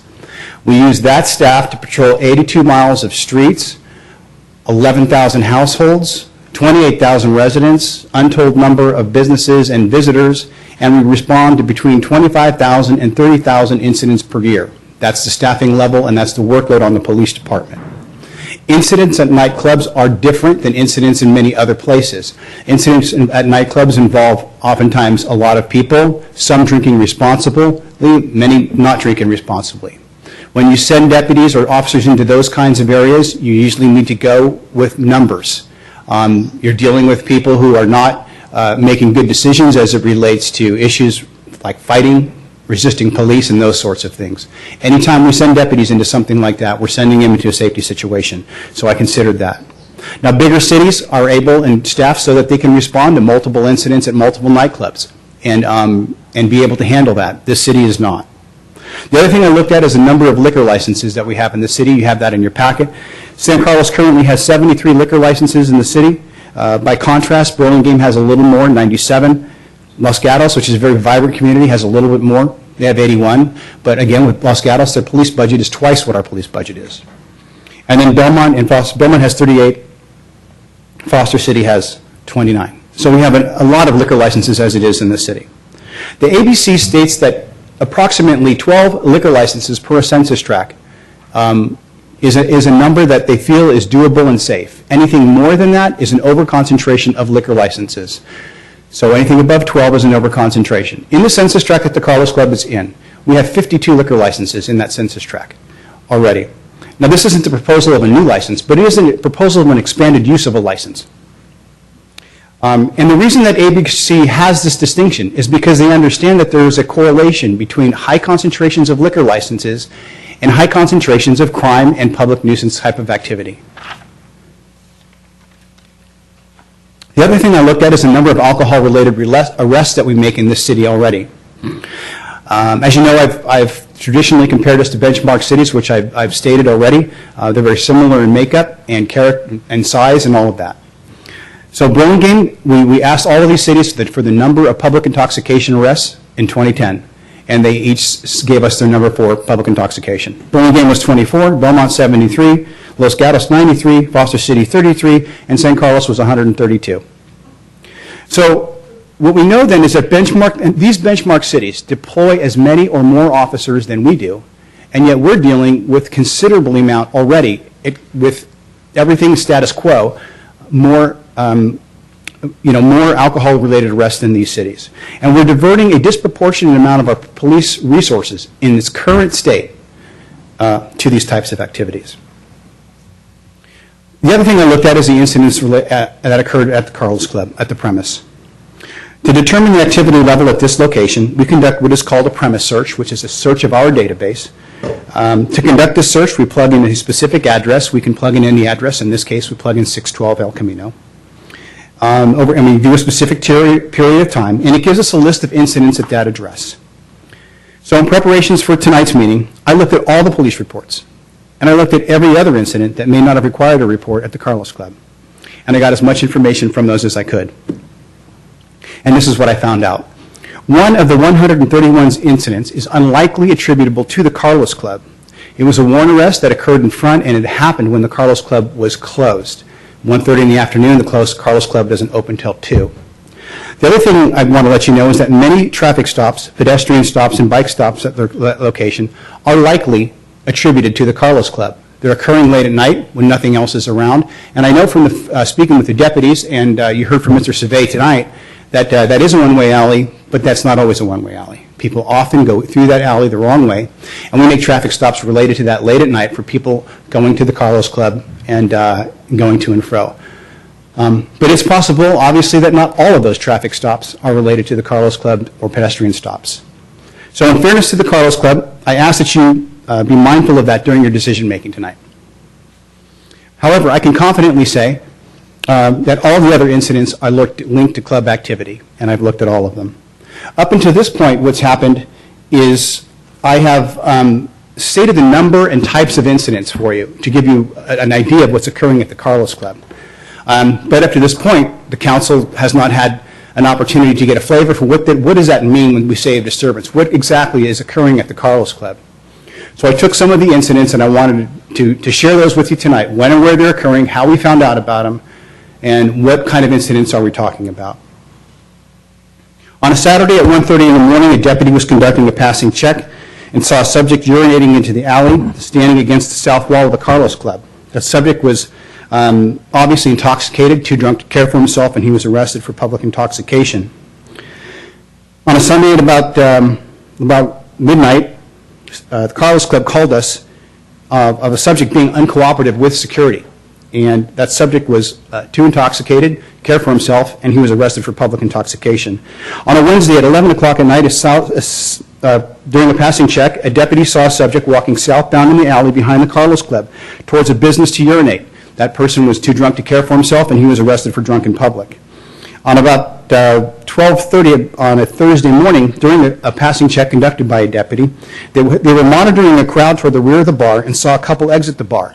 The deputy saw a male push the female to the ground. She got up, she started walking, and he pushed her down again. The suspect was arrested for domestic violence. At about 1:30 in the morning on a Thursday morning, a deputy witnessed a verbal dispute between two parties, and they were asked to leave the area. One of them returned, created a disturbance inside the Carlos Club, and they were arrested for public intoxication. On 2 o'clock on the Saturday morning, we were dispatched to a couple involved in a domestic dispute on the south side of the Carlos Club. An intoxicated couple were involved in this dispute. One of the parties was arrested for battery after the deputy observed injuries to the other party.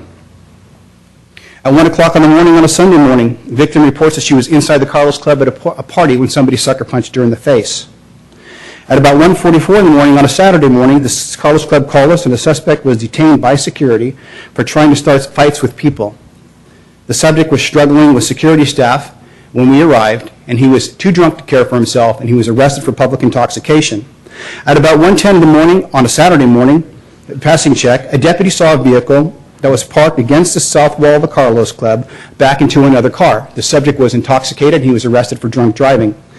At about 1:30 in the morning on a passing check on a Saturday, a deputy saw an intoxicated subject in front of the bar and watched the subject throw a liquor bottle into traffic on El Camino. That subject was too drunk to care for himself, and he was arrested for public intoxication. At 1:30 in the morning on a Sunday morning, deputies contact a couple arguing in the rear parking lot of the Carlos Club. Deputies calmed them down and sent them on their way. Moments later, several patrons behind the bar shout to deputies that there's a fight on the sidewalk in front of the bar.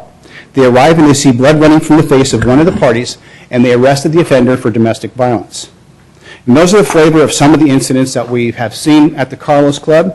And I wanted to make sure that you had a chance to hear what was happening there. But when considering the premise history at that location, there are some shortcomings with respect to premise history. There's actually 4 pieces of information that the log that we're showing you can't really determine. The one thing that the log can't determine is incidents reported to or initiated by police that are attributable to the Carlos Club, but that did not occur at the premise location. So that could be incidents at the Caltrain lot, incidents on El Camino, traffic stops of people pulling away, people arrested for drunk driving in another city. These are things that we can't possibly track in those incidents. Another thing that those incidents cannot capture is incidents that occurred at the Carlos Club but were not reported to police. And I know from talking to members of this community, and you're going to hear some of it tonight, that there is fights and incidents that occur inside the Carlos Club and we're never called and we're never aware of those fights and incidents. The third piece of information that this can't find is that incidents that are attributable to the Carlos Club outside the area of the Carlos Club that go unreported. So we know if there's incidents inside the Carlos Club that are unreported to police. Is it likely to believe that there may be incidents just outside the Carlos Club that go unreported to police? And I think that they are. And the last bit of information is that the deputies do not call in everything that they see. Every passing check is not called in, every minor disturbance is not called in, and there's incidents that they just don't, whether it's at the Carlos Club or any other place. But I can say if it's significant in any way, it's likely to get called in by the deputy. And I want to say a word about the spot checks or the passing checks because that's a statistic that was challenged in terms of its validity and in terms of what is that, why are we doing that? Is this kind of padding the stats? Well, you saw from what I just read earlier about the incidents that occurred to the Carlos Club that many of those incidents are occurred when the deputies are conducting their passing checks. They're conducting their passing checks because they know things happen there. I gave 2 incidents in the staff report. These are recent incidents. One had to do with a deputy conducting a passing check and seeing a subject recently urinating on a wall. He was too intoxicated to care for himself and taken to jail. Another passing check was when a deputy was going to passing check in the Carlos Club. He looks at the door and 2 bouncers are carrying out this guy who's fighting, being uncooperative. They carry him. We take him into custody. We have 2 deputies there. Despite the fact that we have him in custody, he's still challenging people to fight. You can take a look at that incident, and it seems like the Carlos Club security staff did a good job. He was apparently not behaving himself in the club. They didn't tolerate it. They kicked him out. No indication that they used excessive force. They did everything that they had to do, but now all of a sudden he's ours responsibility because they're outside the club and they can't police outside the club. So that's an example of people leaving and they're going to leave, and once they leave, the club isn't responsible for them once they're off that. It becomes a public safety problem to the general public outside of that of the club, and that's where the secondary impacts occur. So I asked some questions as it related to this person. If we weren't there, what was going to happen to him? Where was he going to go? Was he going to drive? Was he going to ask some more people to fight? Were they going to call us? And those are questions I don't have the answer to. The other thing I considered is first chance bookings as it relates to drunk driving enforcement. There has been in San Mateo County, persons arrested for driving under the influence and public intoxication and being under the influence of drugs are often taken to a non-secured detoxification facility known as First Chance. Anyone who is released from First Chance is asked a series of questions, and one of those questions is, where did you have your last drink? Of the 472 people responding to this question, 97 were able to name a specific bar or restaurant. The Carlos Club had 10 responses, and only one bar, the Bistro at the Crown Plaza in Foster City, had more responses. They had 12 responses. There's been some issue about how these stats are. These are June to July stats. I have copies of them. I'll provide them to the city clerk so that you can take a look at this, and I also have extras copies for the applicant.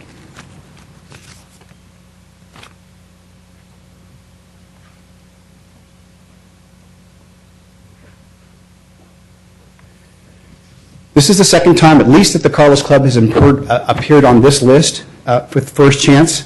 And I want to say also, too, as it relates to these DUI bookings at First Chance. The First Chance bookings only represent a segment of the drunk driving population in this county. It does not take into account those booked into jail, those involved in accidents, or those never apprehended by police. The other thing that I took a look at as it relates to this club is something that Mr. Savay talked about at length, and that's the location. The location of the Carlos Club is adjacent to an alley with vehicular traffic. It's adjacent to a busy street in El Camino. And despite the fact that there is patrons standing outside in that alley, vehicular traffic is still going to go back and forth. And we know in some cases that those people could be intoxicated driving, leaving the club, and there's people standing out there. And that's not a good recipe. The other issue with respect to the alley, and you saw it in the incidents that I counted, many of those crimes and incidents that occurred in the alley, not in the Carlos Club. That the alley is dark, there's many places that are hidden out of view, it's conducive to criminal activity, it is a place that you can commit crimes, at least at some level, and not be seen, whether it's drug use, fighting, or a variety of things, and feel like you can do that and kind of get away with it. And we're talking about increasing the Carlos Club's capacity by more than double, and I ask that we please not forget there are people who live back there. They live in apartments, but they're residents of our community, and they are going to be subject to the noise of almost 200 people at various levels of drinking, some responsibly, some not responsibly, being let out at the Carlos Club, once at a midnight departure and once at a 2 a.m. departure. Some of the arguments that you might hear tonight, and I just want to talk about, is the Planning Commission passed this, and so the council shouldn't second-guess the Planning Commission. But we know from members of the Planning Commission stating they did not believe that the public safety, some of them was in their purview to look at. So we know that part. And then but if the council doesn't want to take a look at the second-guess the Planning Commission, then who's going to look at public safety? So that's a recipe that just says public safety gets dropped, and that can't happen. Another thing that we heard is that the club will never fill to capacity. By all indications, the applicant is a good businessman. If it was your business, would you want to fill it to capacity? I think through all indication, the Carlos Club will do everything they can to fill that to capacity every night. They probably won't, but they're going to try to. But through marketing and promotion activities, they want the club filled. It's a business. They're not going to give directions to the staff. Let's only fill it to 2/3 capacity. The other thing you'll hear is if they bring in food, maybe it'll make things better.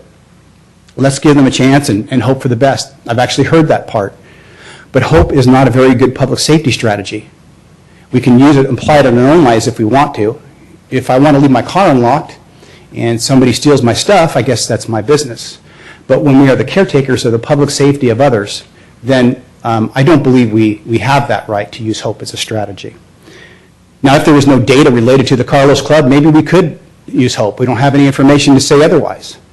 But you heard tonight there's a lot of information to say otherwise. There's incidents occurring at the Carlos Club that are injurious to people, injurious to public health and public nuisance, and we want to more than double that. We're looking at more than doubling that. Last thing I ask you to consider is that you might hear that the police chief is out to get the Carlos Club, and it's personal. It's just not the case at all. It's just not the case. If I was out to get the Carlos Club, I would have taken action against the Carlos Club. As a police chief, I've never taken action against the Carlos Club. I've never called the ABC on the Carlos Club to refer them to the Carlos Club. I've never sent police reports to the ABC. It's just not happening. I'm not against the Carlos Club. What I'm standing against is an expansion that they want to do that we have no obligation to approve. That's what I'm standing against. And I'm doing it because it's my duty to look at public safety impacts and give my best objective decision. And again, this is very new to me. I've never done it before. The applicant, I just want to close and say that the applicant for this expansion project is asking the city to more than double the capacity of a nightclub, place more than half of those people in an outdoor seating area that is adjacent to an alley, and further request live entertainment. The council is being asked to approve this, in spite of the fact that we know that the current capacity levels create the need for an appreciable level of police response for a variety of offenses that include public drunkenness, urinating in public, drunk driving, vehicle accidents, assaults, and domestic violence. If this project is approved, it would be approved with a reasonable likelihood of a significant increase in the types of activities I've discussed earlier. Given what is outlined in this memo and in my prior memo, I believe that it is questionable whether or not the strategies we use to police the current Carlos Club will be effective for this proposed larger venue. With the added activity level that this project would bring, it is possible that the San Carlos Police Bureau in its current configuration might not have sufficient resources to effectively provide police services to all areas of this city. With bigger cities, while bigger cities can have problems with their bars and still have units available on the street, a small bureau like San Carlos could be completely absorbed by bar activity, leaving the rest of the city uncovered and subject to excessive mutual aid requests, delayed response times, and a general deterioration of public safety. You are being served by the largest police department in San Mateo County and have the benefit of the resources of that larger agency when you need them. But we don't have a right to create a situation that makes us overly dependent upon mutual aid when we knew or should have known that that was going to occur. So for the reasons I've outlined tonight, I recommend the city deny the application request, and I'm available for any questions. Thank you. Mr. Malpe, is that all the staff presentations?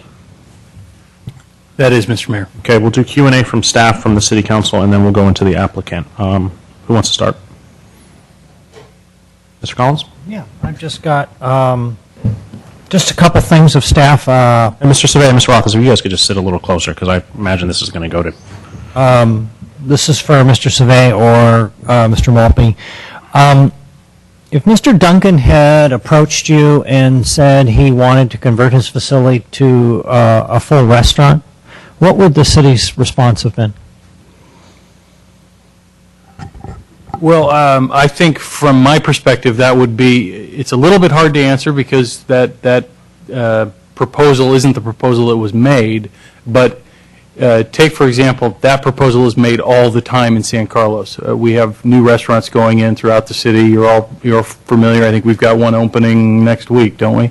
And so I think from a staff perspective, that's a completely different proposal. I don't want to speak on behalf of the Planning Commission who would likely get involved in that process, but I think it would my concerns would be dramatically less than what they are today. If I could answer from a planning perspective, a restaurant, a true restaurant, is a permitted use and it doesn't require a conditional use permit. And it would also most likely require a different kind of liquor license from the ABC. Again, that type 47, where you'd have a bona fide restaurant. And what some other cities do to determine whether you're a restaurant or not is to ask to look at the receipts that the restaurant generates to see how much of the receipts is for food versus alcohol. And some cities set limits and say, well, you have to prove that 70% of your sales are for food to prove that you're a restaurant. So perhaps that answers the question. Okay. I think my other questions are for Chief Rothers.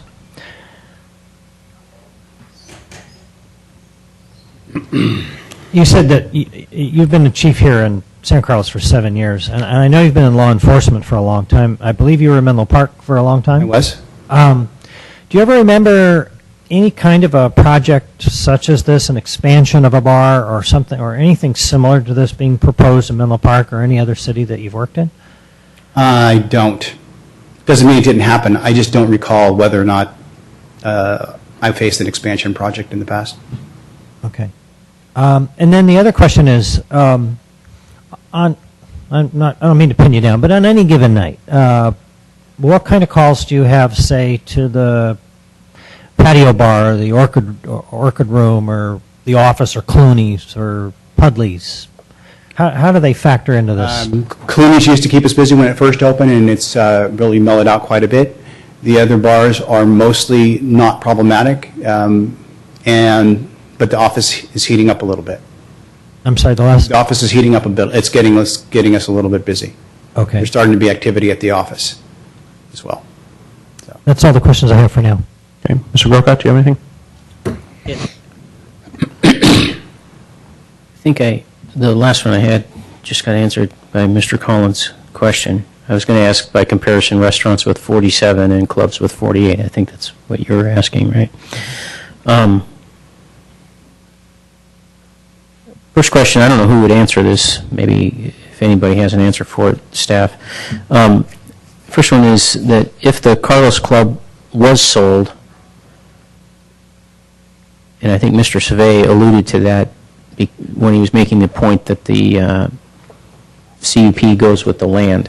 So let's say it was sold, would the owner have to disclose to the buyer the process through which the conditional use permit was permitted? In other words, what I'm alluding to is when you sell your property, when you sell a house, for instance, if you've had problems with that property, even if you've had problems, for instance, I was told one time regarding calling in to the airport roundtable office regarding noise disturbances when I used to live at 280 Shelford, I was warned, interestingly enough, you do that, and when you sell your property, you have to disclose that airport noise is a problem at your home.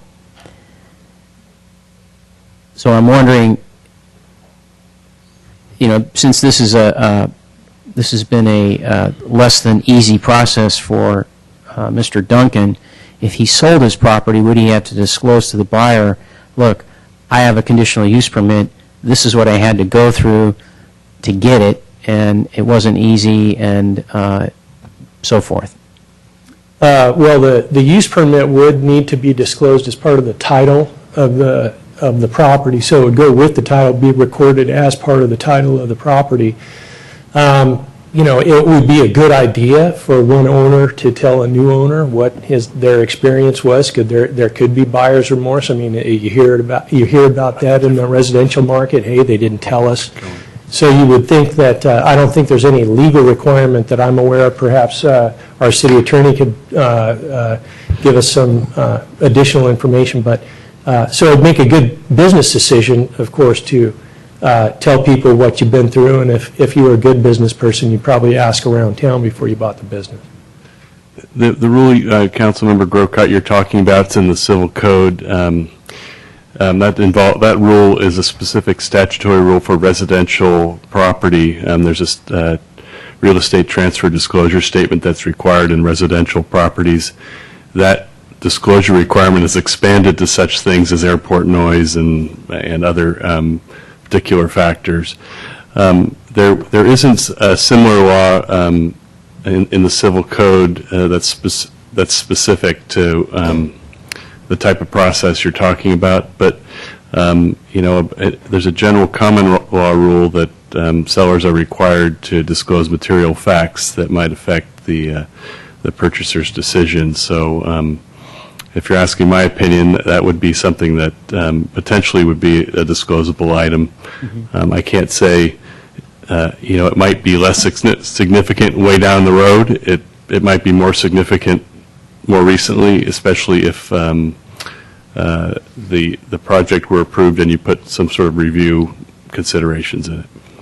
Thank you. The next question I have is that the graphics we've been given show, and actually what was put up on the screen there, the graphics show seating for dining and a kitchen to serve that dining.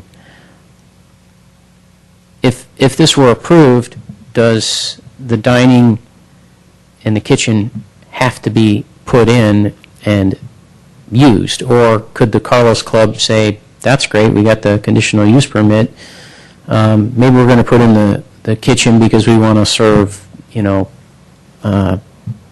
some kind of appetizer food, but we really don't see the need for the seating. We'd rather have a big dance floor, we're going to have entertainment, and it would be just a better business plan for us, come to think of it, that we don't have the seating. We're not really going to treat this like, have as much restaurant quality to it as much as we're going to have dancing and entertainment. Could they do that once they had the use permit? And they've expanded, they're expanding the area, right? So, and the capacity. Yeah, the use permit, and staff can correct me if I'm not getting this quite right, but at the Planning Commission level, the Planning Commission approved a use permit, and there wasn't a condition that food be served in that conditional use permit that the Planning Commission approved. So the short answer to your question is that once the use is approved, as long as it's consistent with the use that's been approved, there can be some reconfiguration, remodeling. There's a lot of flexibility once the grant is provided. if I may follow up, though, would the flexibility extend to the point of, we're not going to put any tables in at all? Because again, you know, let's say I'm Mr. Duncan and I decide I just want to have entertainment and, you know, people can go over to my kitchen and get food, but they can stand there with a plate in their hand and their drink and so forth. Yeah, my understanding is that's not a condition of approval that the tables and chairs be in the patio area. One of the other things to consider is that over the years, it may be that a place goes from owner to owner, and over the years, the tables get removed. Who's there? Who is to know from a historical perspective, from a staff perspective, what the original use permit said? It could be 5 years away. You have a different staff. Nobody's here that you don't know the faces. They don't know what was approved. And so that happens in a lot of cities. No one says anything because things just occur over the years, and something may occur, and then you got to go back and do the research. So I've seen it where businesses do fluctuate and change and morph into other things, but there's nobody there really policing it. There's just too much to do, and there's staff turnover. And Councilmember Grotcut, I might just add one clarifying point. There is an overall capacity limitation that's based upon the fire. Right, I understand that. Right, okay, thank you. Mr. Grisilli, do you have any questions? Yeah.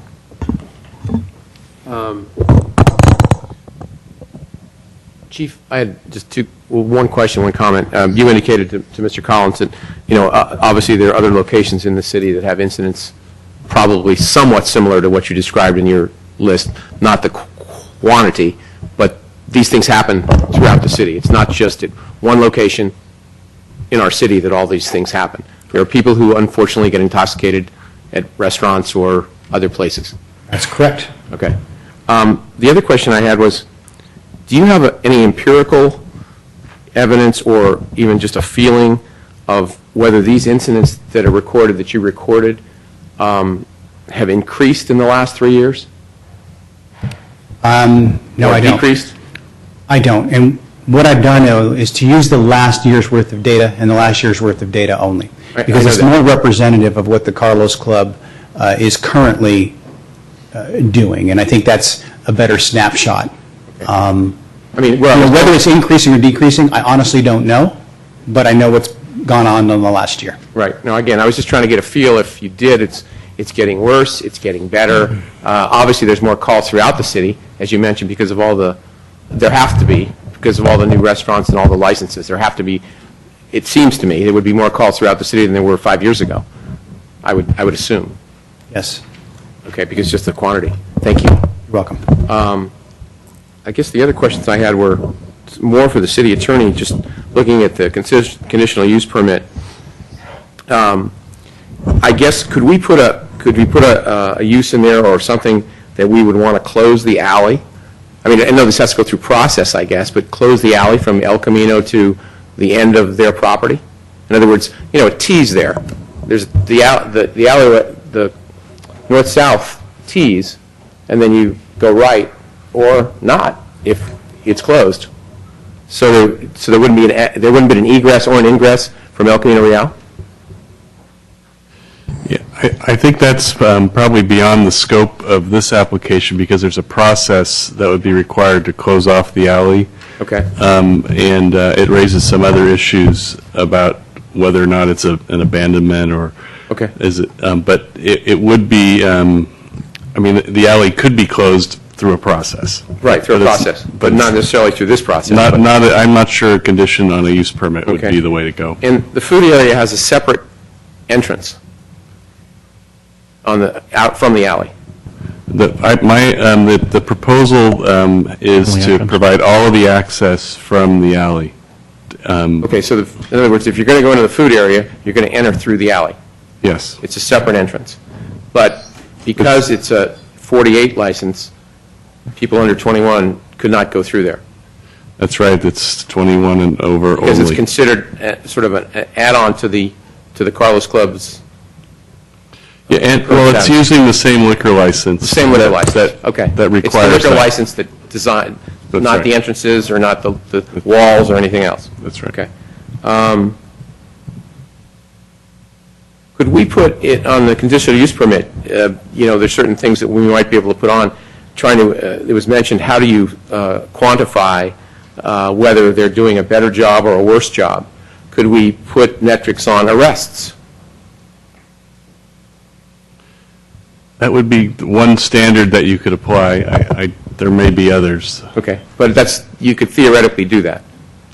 Well, I mean, it's still, you could theoretically do that, but I don't think that would be the one measure you could use, because there could be a lot of different factors that would lead to that. And I say arrest, I mean, that's a wide, you could break that down a million ways, but okay, it might be hard to do. Are we allowed to change tonight if we wanted to, or if let's say the applicant agreed to make the addition smaller? That would be, what you're doing is looking at the findings for approval of a use permit tonight, and staff's recommendation is that they can't recommend to you that you could make two of the findings. Sure. If there are conditions that you feel as a council member that would be added that would enable you to make the findings, those could be reviewed. And if any of those types of conditions come up, I'll try and comment on them tonight for you. Okay. So we could come up with a million, but you'll comment on it specifically.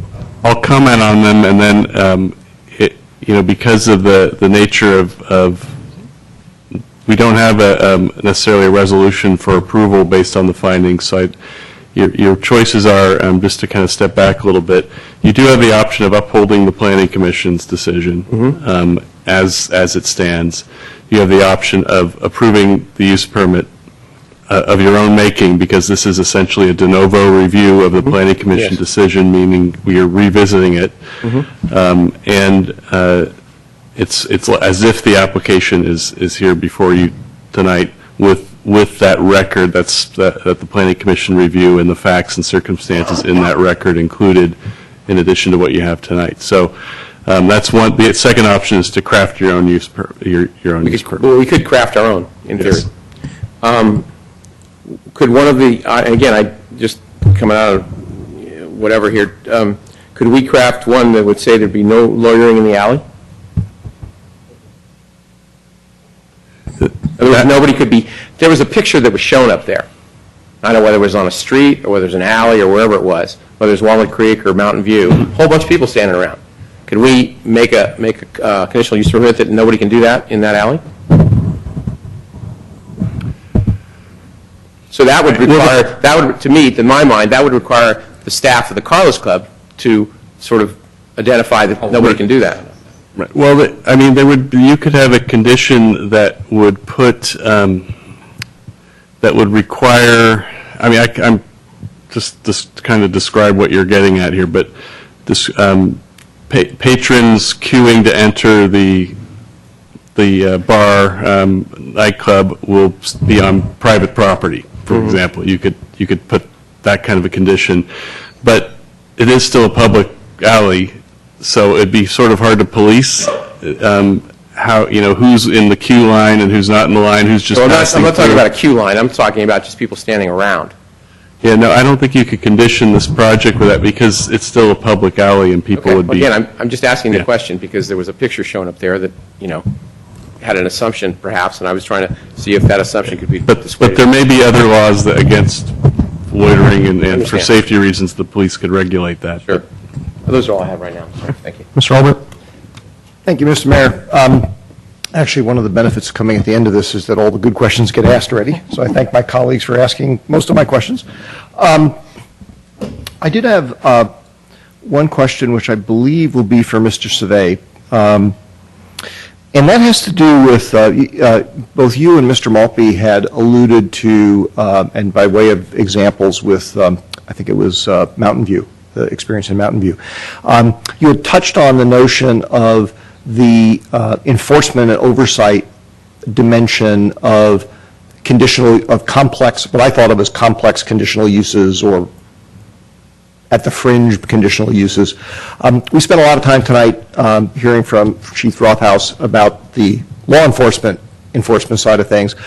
I'd actually like to get a little bit more education on what are the practical real-world consequences that your peers deal with because we can hardly be the only city who's ever dealt with this kind of issue, where there was a similarly difficult conditional use permit that was granted, and what were the consequences of that outside of law enforcement? Well, I can talk about my experience in Mountain View as the deputy zoning administrator and the zoning administrator, and working with downtown businesses. And I started there at the time that the Limelight nightclub, which is one of the examples I provided in the staff report, was still in operation. And it had gotten to the point where the community approached the city and the press about some of the issues that were occurring on the site. That site was closer to some residential areas, so people were videotaping the kinds of occurrences that happened, and were showing those videotapes to council members and city staff. This particular place did have a conditional use permit, and we spent hours of staff time, resources, city attorney's time, meeting with the property owners, and they were new at the time, and they had their own notions about their operation of their business, but there were some very significant issues in the public realm, out in the parking lot, very similar to what we talked about. So it was, we started with the business owners and just tried to kind of work with the business owners to work within the parameters of what was there. But over time that didn't occur, and so it becomes like an exacerbation of, and frustrating situation for both parties. And at some point it ratchets up. The staff would then, if you would give them maybe a threshold, to some threshold, I think Councilmember Grisili mentioned, some thresholds, but if those thresholds were crossed or the police behaviors continued, then you'd have to get into rehearing of the conditional use permit. So that's what we did with the Limelight. We opened up the use permit for consideration of revocation. At that point, it gets very serious. The city attorney gets heavily involved in the process. Everything you do is you go over it with a fine-tooth comb, and then perhaps the owners bring in their attorney. So you're eating up tremendous amounts of staff resources and time dealing with this singular issue. So then, whatever process the city has, you begin the public hearing process, you work with the business owner through the process. At certain levels we got to the zoning administrator, the applicant wasn't agreeable to the conditions, and the zoning administrator's decision on the conditional use permit was called up to the city council, and that's where things got to this level that we see tonight. In the case of the Limelight, additional conditions were added to the project, but the business owners felt that they couldn't operate within the constraints of the thresholds that were put on that conditional use permit, and it did result in a lawsuit against the city. Eventually, the lawsuit was settled, and I began to work then with a new business owner who wanted to open a legitimate restaurant called the Monte Carlo, which I believe is still in operation there. And we were very concerned with the Monte Carlo coming in because of all the issues that we had with this other business. We worked very closely with the ownership of the Monte Carlo, and were able to craft a use permit that they could work within. And it's a restaurant, so the business model changed so significantly that the issues that we had before went way down. And so that's my personal experience that I had with that business in Mountain View.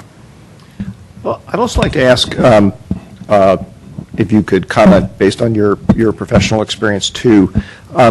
It occurs to me in any of these kind of discussions, it's relatively easy to sit up here in a panel room and come up with all sorts of clever ideas on how we can do things, metrics we can establish and thresholds and whatnot. I wonder sometimes to what extent those things are actually, let me call them, useful and actionable from sort of a staff's point of view at the end of the day. And I'd just be interested in whether any of your experience sort of sheds some light on that. Are there things that we need to be careful about avoiding? Perhaps is your experience that that kind of tinkering causes more trouble than it tries to solve, whatever. I'd just like to hear what your perspective is. Well, I think that you can certainly do the best job that you can and look at what has been done and worked in other communities with other businesses. We've seen improvements in certain businesses with on-site management. Maybe they didn't have enough personnel to manage what happens inside the club. But really, in the cases of these, we have had success. I've had success with businesses in this community and others working with the management on security issues that deal with what happens inside the club. But again, the ancillary impacts, the problem is that the bouncers typically don't chase people into the parking lot, out into the alley. It's too risky. There's a number of different reasons. So that's been my experience, is that it's what happens in that public realm that's so difficult. It's very simple. Planning staff, we don't have the badges. We can't go out there. We can look at things. We can take data. We can take readings and report back and work with the other departments. But it really comes down to who has the ability to work the exterior security and do law enforcement. And it comes down to the fire department, the law enforcement people, sometimes the building officials. So that's really what it comes down to. I'd like to weigh in on that just really briefly, if I may, because it's been one of my big concerns in this. To the extent that the council comes up with a lot of additional measures in the conditional use permit to monitor the activity, the ancillary activities related to the club, my feeling is you simply will be creating a lot of metrics that will help us quantify a lot of things that we already feel like are happening out there. The chief talked earlier about the types of incidents that aren't being reported. Some of it, probably a lot of it, falls into the the litter, vandalism, graffiti, all those kinds of little issues that you see in a large crowd that's intoxicated to one degree or another, that's dispersing late at night. And we can spend a lot of time, a lot of staff time tracking that and documenting it, but we believe that it's just going to lead us to reinforce the conclusion that we're already making and recommending to the council tonight, that this is not a good use for this location. But we certainly can do that. Thank you. Okay, Mr. Savet. I'd like you to bring up the aerial of that you showed in your staff report, if you could. I have a couple questions about the site itself.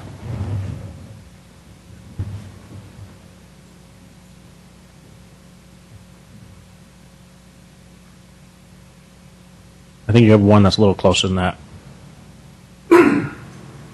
Okay, well, that works. So the Carlos Club is taking up, I believe they have, 10 parking spaces in their parking lot as of now? 11 parking spaces? And so they're only going to have the 3 to the side, correct? That's correct. And one of those is handicapped? That's right. So they'll have 2 parking spaces in a handicapped spot, right? That's correct. So the times I've been there, the parking lot's never completely full. It's 6 or 7 cars, give or take. All of those cars will now take up those 2 spots and then called a Clark Plaza spots right there. So all the parking will be taken up by just the general parking that they normally have with their 88% occupancy, correct? Right. Okay. The Carlos Club gets a lot of taxi cabs, on a given night, especially with, that's just with the 88. If we're going to go to 200, I imagine the taxi cabs would probably double. So you're going to have 5 to 10 taxis queuing up, from midnight to 2 a.m. While they're open. Where are those cabs going to go? Wherever they can find parking. And that could be in front on El Camino Real or in Clark Plaza. But in front of the Carlos Club. And there is one, I believe, that's designated in front, or on the side of the building for a taxi cab. Okay, so there is one. One designated for a taxi three. cab. El Camino Real is red striped in front of the Carlos Club, and it's a bus stop. Right here. So they would probably go further down where I believe there is some parking. Okay. Is there any worry that they're going to queue up in the alley? I mean, it's a possibility. Because they do tend to just linger there now. So I imagine that would probably just remain the same, but there would just be more of them, correct? It's a possibility. Okay. And then in regards to the restaurant itself, you're not allowed to smoke where food's being prepared, correct? I'm sorry? You're not allowed to smoke where food's being prepared, right? That I do not know for sure. Lisa? The city's smoking ordinance would prohibit smoking within the building as well as within the patio area. So you would have to leave the facility in order to smoke. Okay. So, Mrs. Fay, do you want to walk back up? Thank you, Lisa. So if there's about, and I would say roughly again, about 5 to 10 smokers outside in the parking lot with the 88 occupancy, let's say that just doubles from 10, in between 10 to 20 smokers at given times, where are they going to smoke? Human nature, wherever they decide that they, and typically people smoke, this is from personal experience, just watching folks smoke near the entrance, around the entrance. Which is the alley. In the alley, yes. So we could have 10 to 20 people smoking in an alley that has taxi cabs as well. It's possible. Okay. Okay. Well, and then my other question to you is: you mentioned in your report, if there's a taking, the agency must pay the applicant for that taking. So if the Carlos Club was to do $400,000, let's say, what did pick a number of enhancements to the parking lot area, and then was to break the conditional use permit, and maybe this is for Mr. Rubens, and we decided that we were going to revoke the conditional use permit, there's a shot that the city would have to come out of pocket to do that? And that doesn't include all the litigation fees as well? Well, there's sort of an incomplete hypothetical, but the process would be, in order for a taking to take place, the revocation would have to be wrongful, and it would have to result in damages. But the revocation process has laid out in the staff report there's specific findings for that, and if those could be made, then I'd argue there wouldn't be a taking because the findings were properly made. That doesn't mean that there wouldn't be a lawsuit initiated against the city or over that process. Okay. Well, Mr. Rubens, one more question then for you. It was brought up a lot when we decided to call this up that a property should have the right to develop to its maximum potential. Currently, the Carlos Club does not have the right to develop this in this particular way, correct? We would have to give them that right. Correct. That's what this So process is about. If they were to develop to their maximum potential, it would not include this, correct? The current entitlements are the current configuration of the Carlos Club with the interior space, and then the zoning administrator decision with regard to the parking exception. That's the state of the entitlements there. They do not have a right to convert that area into part of the bar nightclub. Okay, thank you. Thank you, Mr. Survey. Chief, I have a couple questions for you. One's in regards to the questions I was asking Mr. Survey with multiple taxi cabs lining up and possibly 10 to 20 people outside smoking. You also have a line area that I imagine would be taken up by patrons trying to get in. Is that going to be an issue for the police, just having that amount of people loitering about? I think it will be. I think, all of the points you make are good ones. Queued up taxi cabs, people who smoke, people getting out, and various levels of intoxication. Again, some responsible drinkers, many not responsible drinkers. And I think there's an aspect of that, though, that is hard to predict. It's hard to predict what the dynamics of that will be. But you bring up good points with respect to those issues. Okay, and my last question for you, Chief, is, and I don't know if you can even ballpark this, but the arrests that your deputies have made around, and the stops that they've made around the Carlos Club, are those primarily San Carlins? The arrests? No, they're not primarily San Carlins. So they're from out of town? Some, many are. I think most of them are. Okay, because there's been something that's been kicking around in public and about some of the examples being used saying, well, you can't compare us to them because they don't have the same demographic. But the demographic isn't the demographic of the town that's going to this establishment. It's out-of-towners. We have people, we know from people who are arrested, some live here, most don't. Some live, we've had people from Washington arrested, Richmond. So this is a pretty transient establishment when it comes to their patrons. I can only tell you based on the patrons that you've had that your men right, had based upon interactions those with. Persons, yes. Okay, that's all the questions I have. Does anyone have any follow-up questions? Mr. Collins? This question is for Mr. Survey. When you were in Mountain View, and that Limelight case resulted in a lawsuit. Do you have a guess as to what the legal fees were that cost the city? No, but I can tell you that it took a significant amount of city attorney resources to do it. So I can't give you a number, but hours and hours and hours of city attorney time. Okay, thanks. Are there any other questions? Okay, we'll get to the applicant's presentation. Mr. Duncan?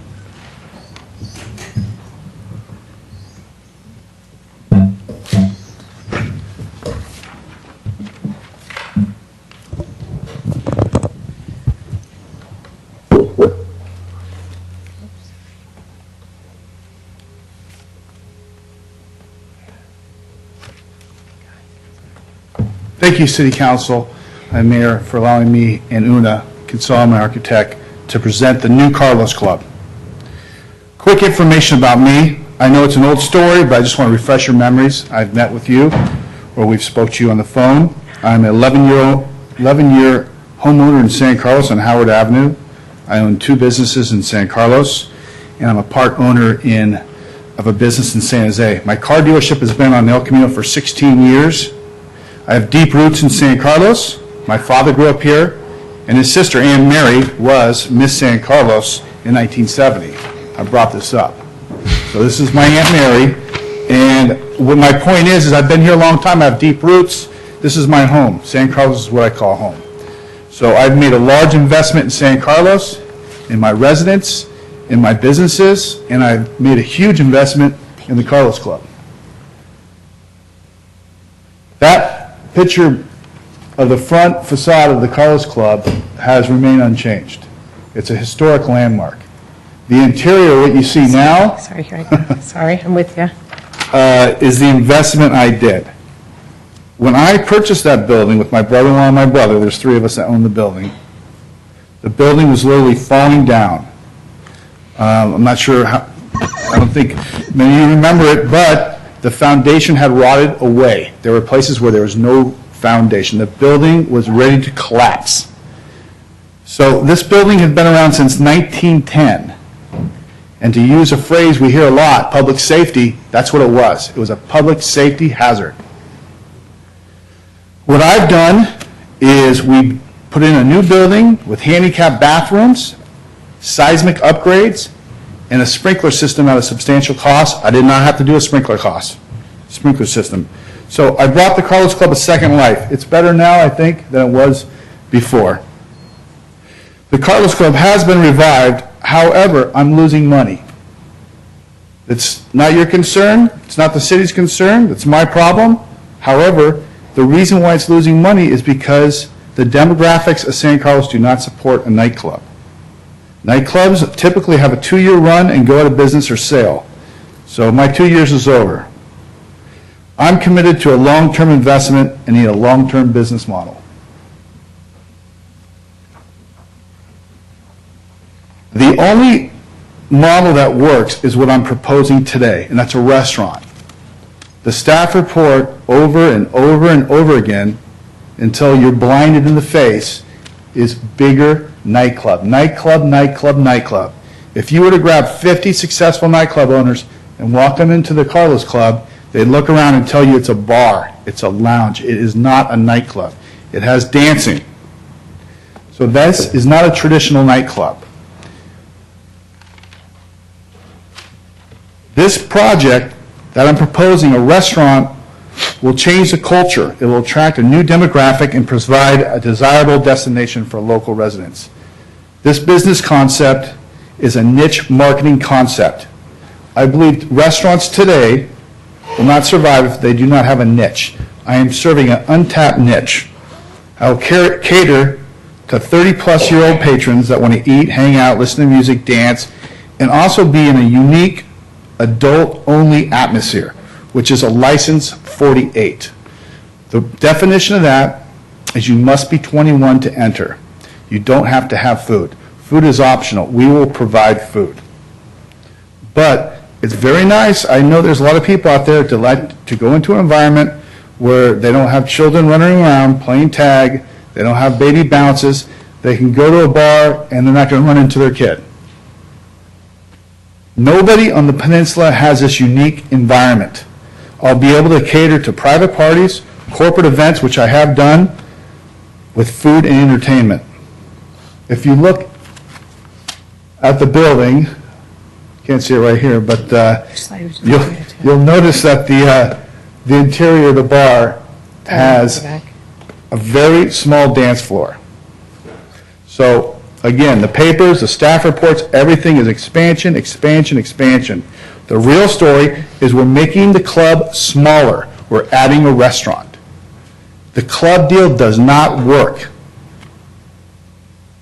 The media and staff have misled the public and now misled the city council with their staff report. The restaurant has been called glorified taco truck in the papers, food trailer, mobile trailer. The restaurant will be a permanent piece, a foundation of the Carlos Club. My ultimate goal here is to provide a safe environment that's fun and an asset to the city of San Carlos. This is a long-term investment. I've put in a lot of money before. I'm willing to put in more money for a long-term investment. I feel we've always worked with police, city planning, and been transparent and communicated endlessly. The amount of time spent on this project is amazing. This is my first type of city interaction, and the scale, the paperwork, the phone calls, the emails, the lawyers, the architects on a small project like this is amazing. Finally, the other things we've done to address security and be proactive with having a safe environment is that we have 3 or 4 taxis on call. I bought a 7-passenger van, and we call it the Carlos Club Shuttle. We've used it to pick up patrons. We'll take them home. We have a security camera system. The police have come in and viewed it. I've made them tapes. We have a dress code. We have a more formal crowd with a dress code. We are proactive in having a safe environment. At this point, I'd like to introduce Una Kinsella, my architect. She's going to walk you through design and occupancy. Good evening. 6 months ago, Fred asked me to work with him to transform an underutilized and unattractive parking lot into a desirable outdoor dining destination, and I gladly accepted. It has always been, since the first day I started this project, the intent, and Fred's intent, to add a new experience and a dining atmosphere to the Carlos Club, but not technically expand the club function. I'd like to walk you through the overall design and the occupancy as it's related to these new design details. First of all, the existing club, as you can see, is on this side. You've already seen this plan probably several times. The usable occupancy of this space is 1,160 square feet for patrons. This is the dance floor right here. It's not 290 square feet. As Fred said, and we pointed out in a previous slide, it's actually quite a small dance floor. It really is a bar lounge atmosphere that happens to have dancing. They have DJs 2 nights out of the week. So 2 nights out of the week for probably 4 or 5 hours a night, it actually is a club. Otherwise, it really technically operates like a nice lounge and bar. Outside, what we've done is created an expansion to the club, but only by means of adding a restaurant. My understanding is that the conditional use permit, based on the 2011 zoning regulations, which we applied under, was to allow for an outdoor dining area. My understanding is that if we wanted to expand the club, we could have come before the planning department asking to actually take this building and expand it to the full extent of this property. And that's not what we've done. We're actually not expanding the club as it seems. We're actually adding a totally different experience and environment.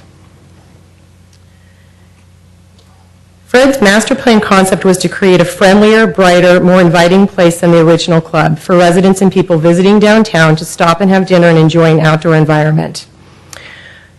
I'd like to point out some of the things that I think need to be clarified because they came up as questions from the council members. This is actually the main entrance to the Carlos Club. We were asked back during a planning commission hearing if we would close this door for noise purposes when the music started at about 9:30 at night.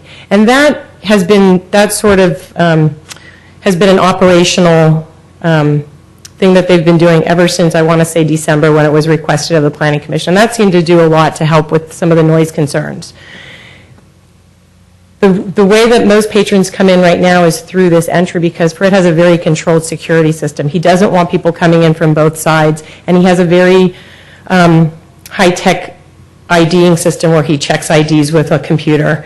He also has staff and security at both entrances.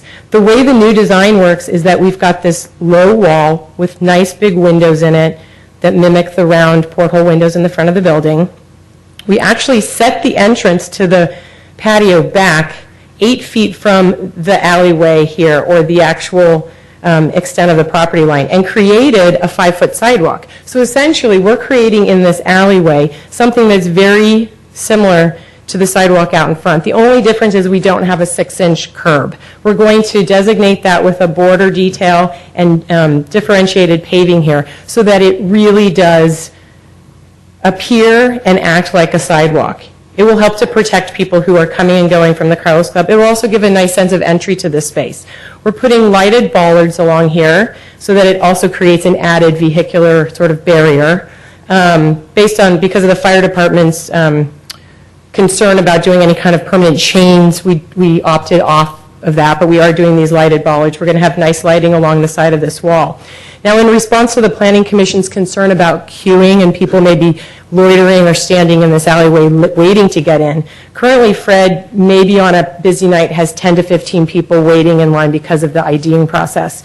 What we designed and showed to the Planning Commission was that we're going to put up a retractable barrier system, and I have some photos towards the end of the slide that I can show you.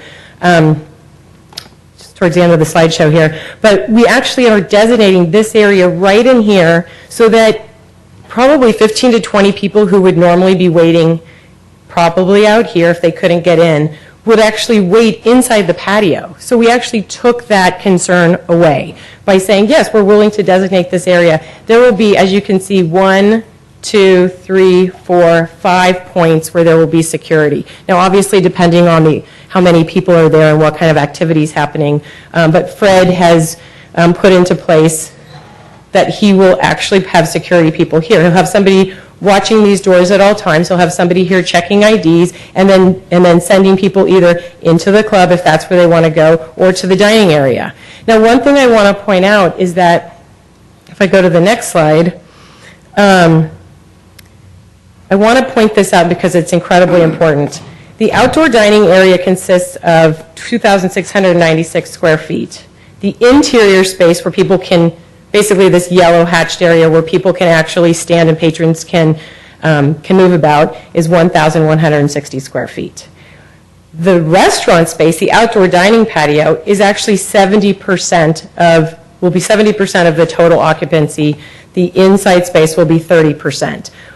But we're willing to, as you can see by this dining arrangement, we worked with the Planning Commission to say, even though we could be allowed to have 178 patrons here based on fire and building code, we're willing to reduce that to a maximum number that's logical for dining seating, which is 96 people.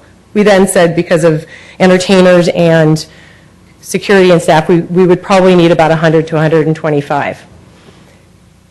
The club itself will always maintain 88 occupancy. If there are more than 88 occupants in here dancing and enjoying this club, no more people will be able to come in. So technically, the club function is never going to change. That will always remain in place. Fred's feeling is that what's going to happen here is we're going to be allowed to have acoustic music until 10 p.m. There is never going to be DJ music out here. We are not allowed by the noise ordinance to do that. There will never be dancing out here.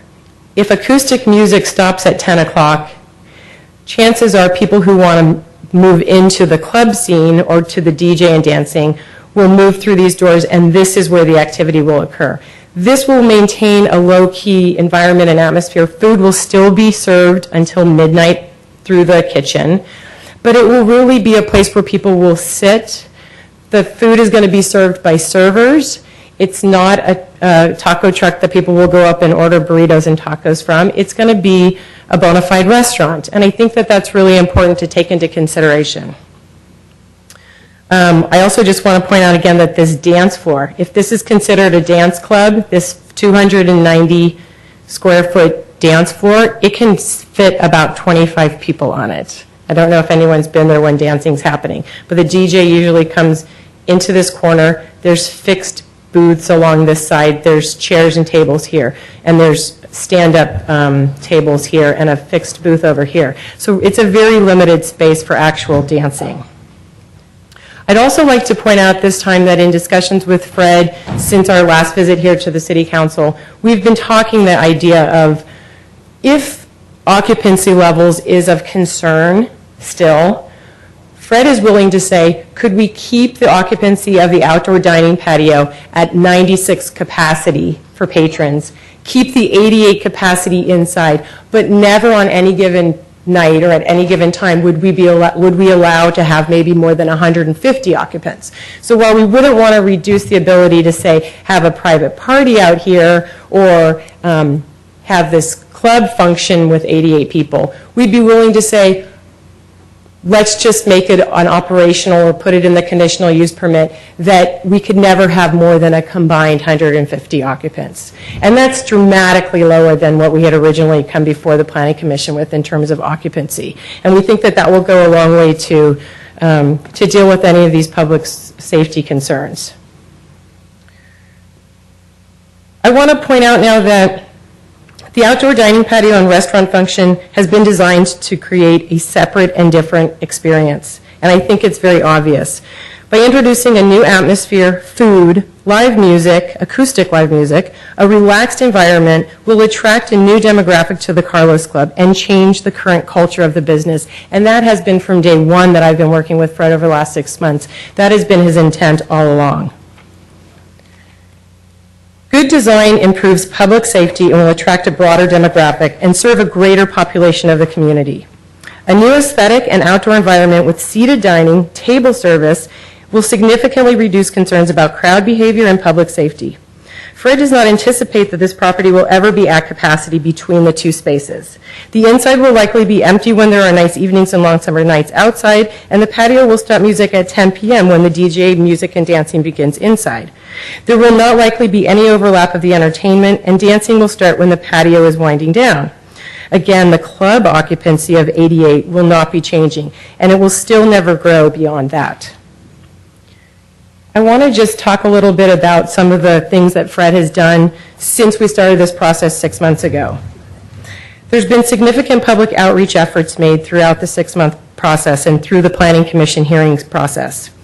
Fred went door to door along the Q Avenue in Montgomery in this residential neighborhood in the greater East San Carlos neighborhood and literally knocked on every single resident's door here. He was concerned, as everybody else was, about these concerns about noise and public safety. So he purposely went door to door to talk to everybody and show them the plan and ask their comments. He actually, I believe he submitted tonight several signed forms that neighbors in that neighborhood signed saying that they were in support of the project. We responded to the noise concerns during the public commission hearing process by doing a $6,500 noise study and having somebody come and present that data to the Planning Commission. It showed that there were no concerns about exceeding the city noise limits either now or in the future when this patio is built. We met with the Chamber of Commerce and had separate meetings for the local business owners, and I was present at those and made presentations. I also understand that the Chamber of Commerce has written a letter in support of this project. I had asked for all documentation to be given to us in advance of this meeting, and I wasn't aware of the fact that there was that letter until actually this evening, so I look forward to seeing that. I'd like to bring Fred back up to the podium here and speak with me about the public safety concerns.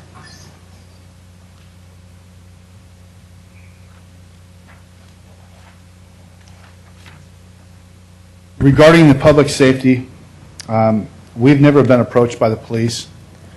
They've never come to us about these incidents or problems. If there are so many problems, why has the Carlos Club never been cited for noise? Why have they never been cited for alcohol incidents? A matter of fact, ABC wrote us a letter and commended us on our practices. The Alcoholic Beverage Control wrote us a letter. We have that letter.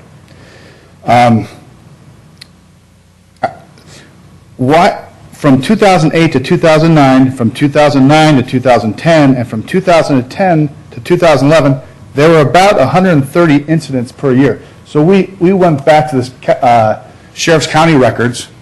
The police did not. We went back to the records for the last 3 years, and we found out there's been a decrease. The incident level is the same, but we're having a decrease in problems. But it's very strange that they never contacted us if there was a large problem. Then all of a sudden we ask for an application and there's a million problems. It would only make sense to me that they would contact us and talk with us.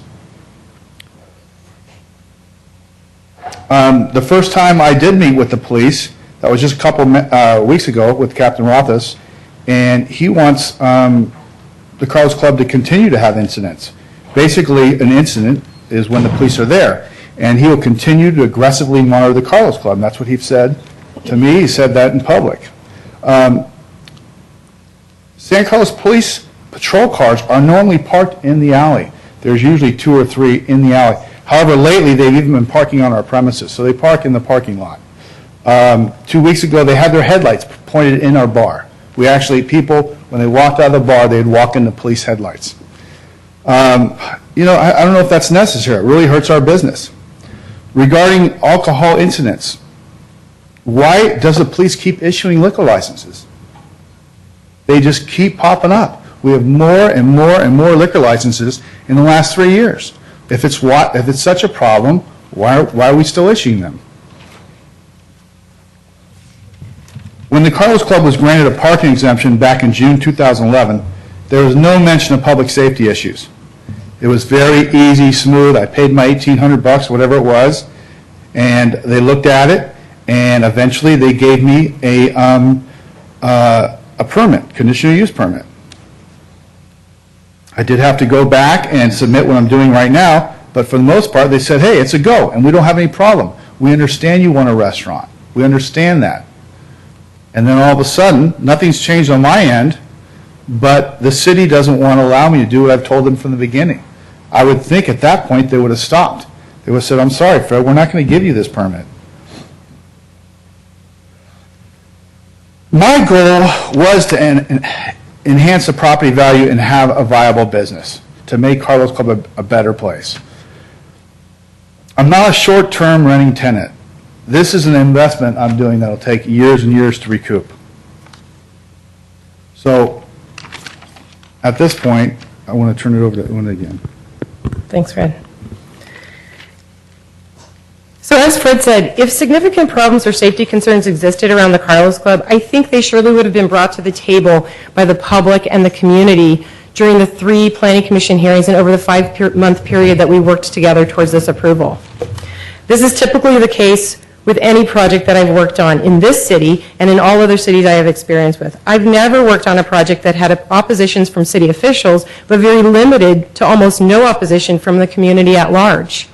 We had a couple of people come to the Planning Commission hearings, and they were the same couple of people that came and expressed concerns about noise, and they were from the greater East San Carlos neighborhood.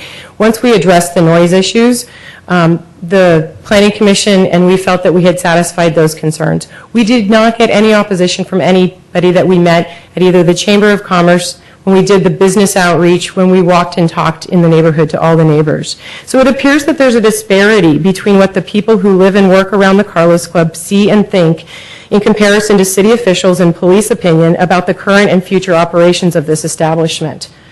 Because the Planning Commission approval has been appealed based on police and public safety concerns, it's important to look at these numbers again that are provided by the police and the data provided in the staff report. So I'm going to quickly go through this really quick, and I appreciate your patience and attention.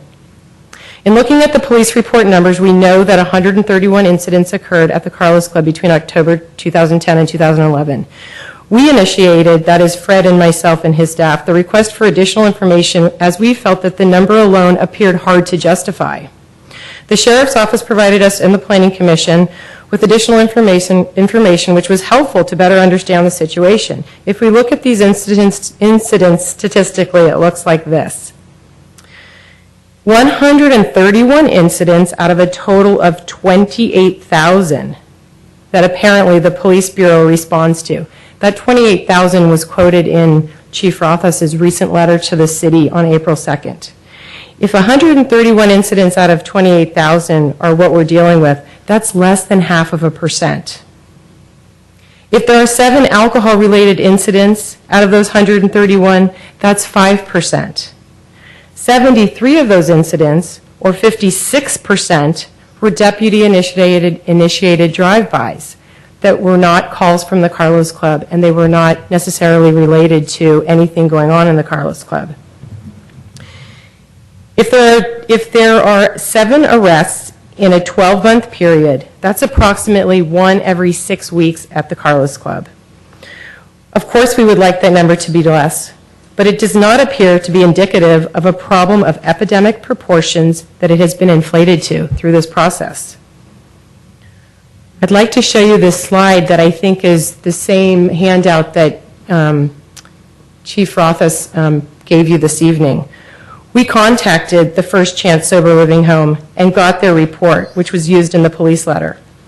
There were actually 569 arrests in the similar one-year period that the chief was using as a basis for his survey of our property. 10 of those people surveyed, less than 2% of those people, had their last drink at the Carlos Club. We don't know what they were doing before that. We don't know if they were at town. We don't know if they were at the office. All we know is that they said they had their last and final drink at the Carlos Club. Interestingly enough, 289 of those people that were surveyed, of the 569, said they had their last drink at a friend's home, their own home, a relative's home, or at work. That's over 50% of the people who were surveyed. We find that information very interesting. In the staff report, there's a staff comparison of our project to nightclub issues in both Walnut Creek and Mountain View. And they appear to be based on internet-generated information, and I don't feel that they're fair comparisons. The Walnut Creek example was mostly out-of-towners and much younger demographic, as you could probably see from that photo of all those people loitering around. We also know that it was based on, that experience was based on multiple similar venues attributing to a problem in a 1 square mile radius. Our focus on this project is to attract a local and older demographic. The Carlos Club plays 40s, top 40s, and they have 80s night. I don't think that's the type of music that will attract the kind of people that the police seems to be concerned about. With respect to the Mountain View Club, this was a 600-person, probably a much bigger dance floor than we have, underage club whose owners did not comply with city regulations. We feel it's really unfair and unrealistic to compare our project to these venues.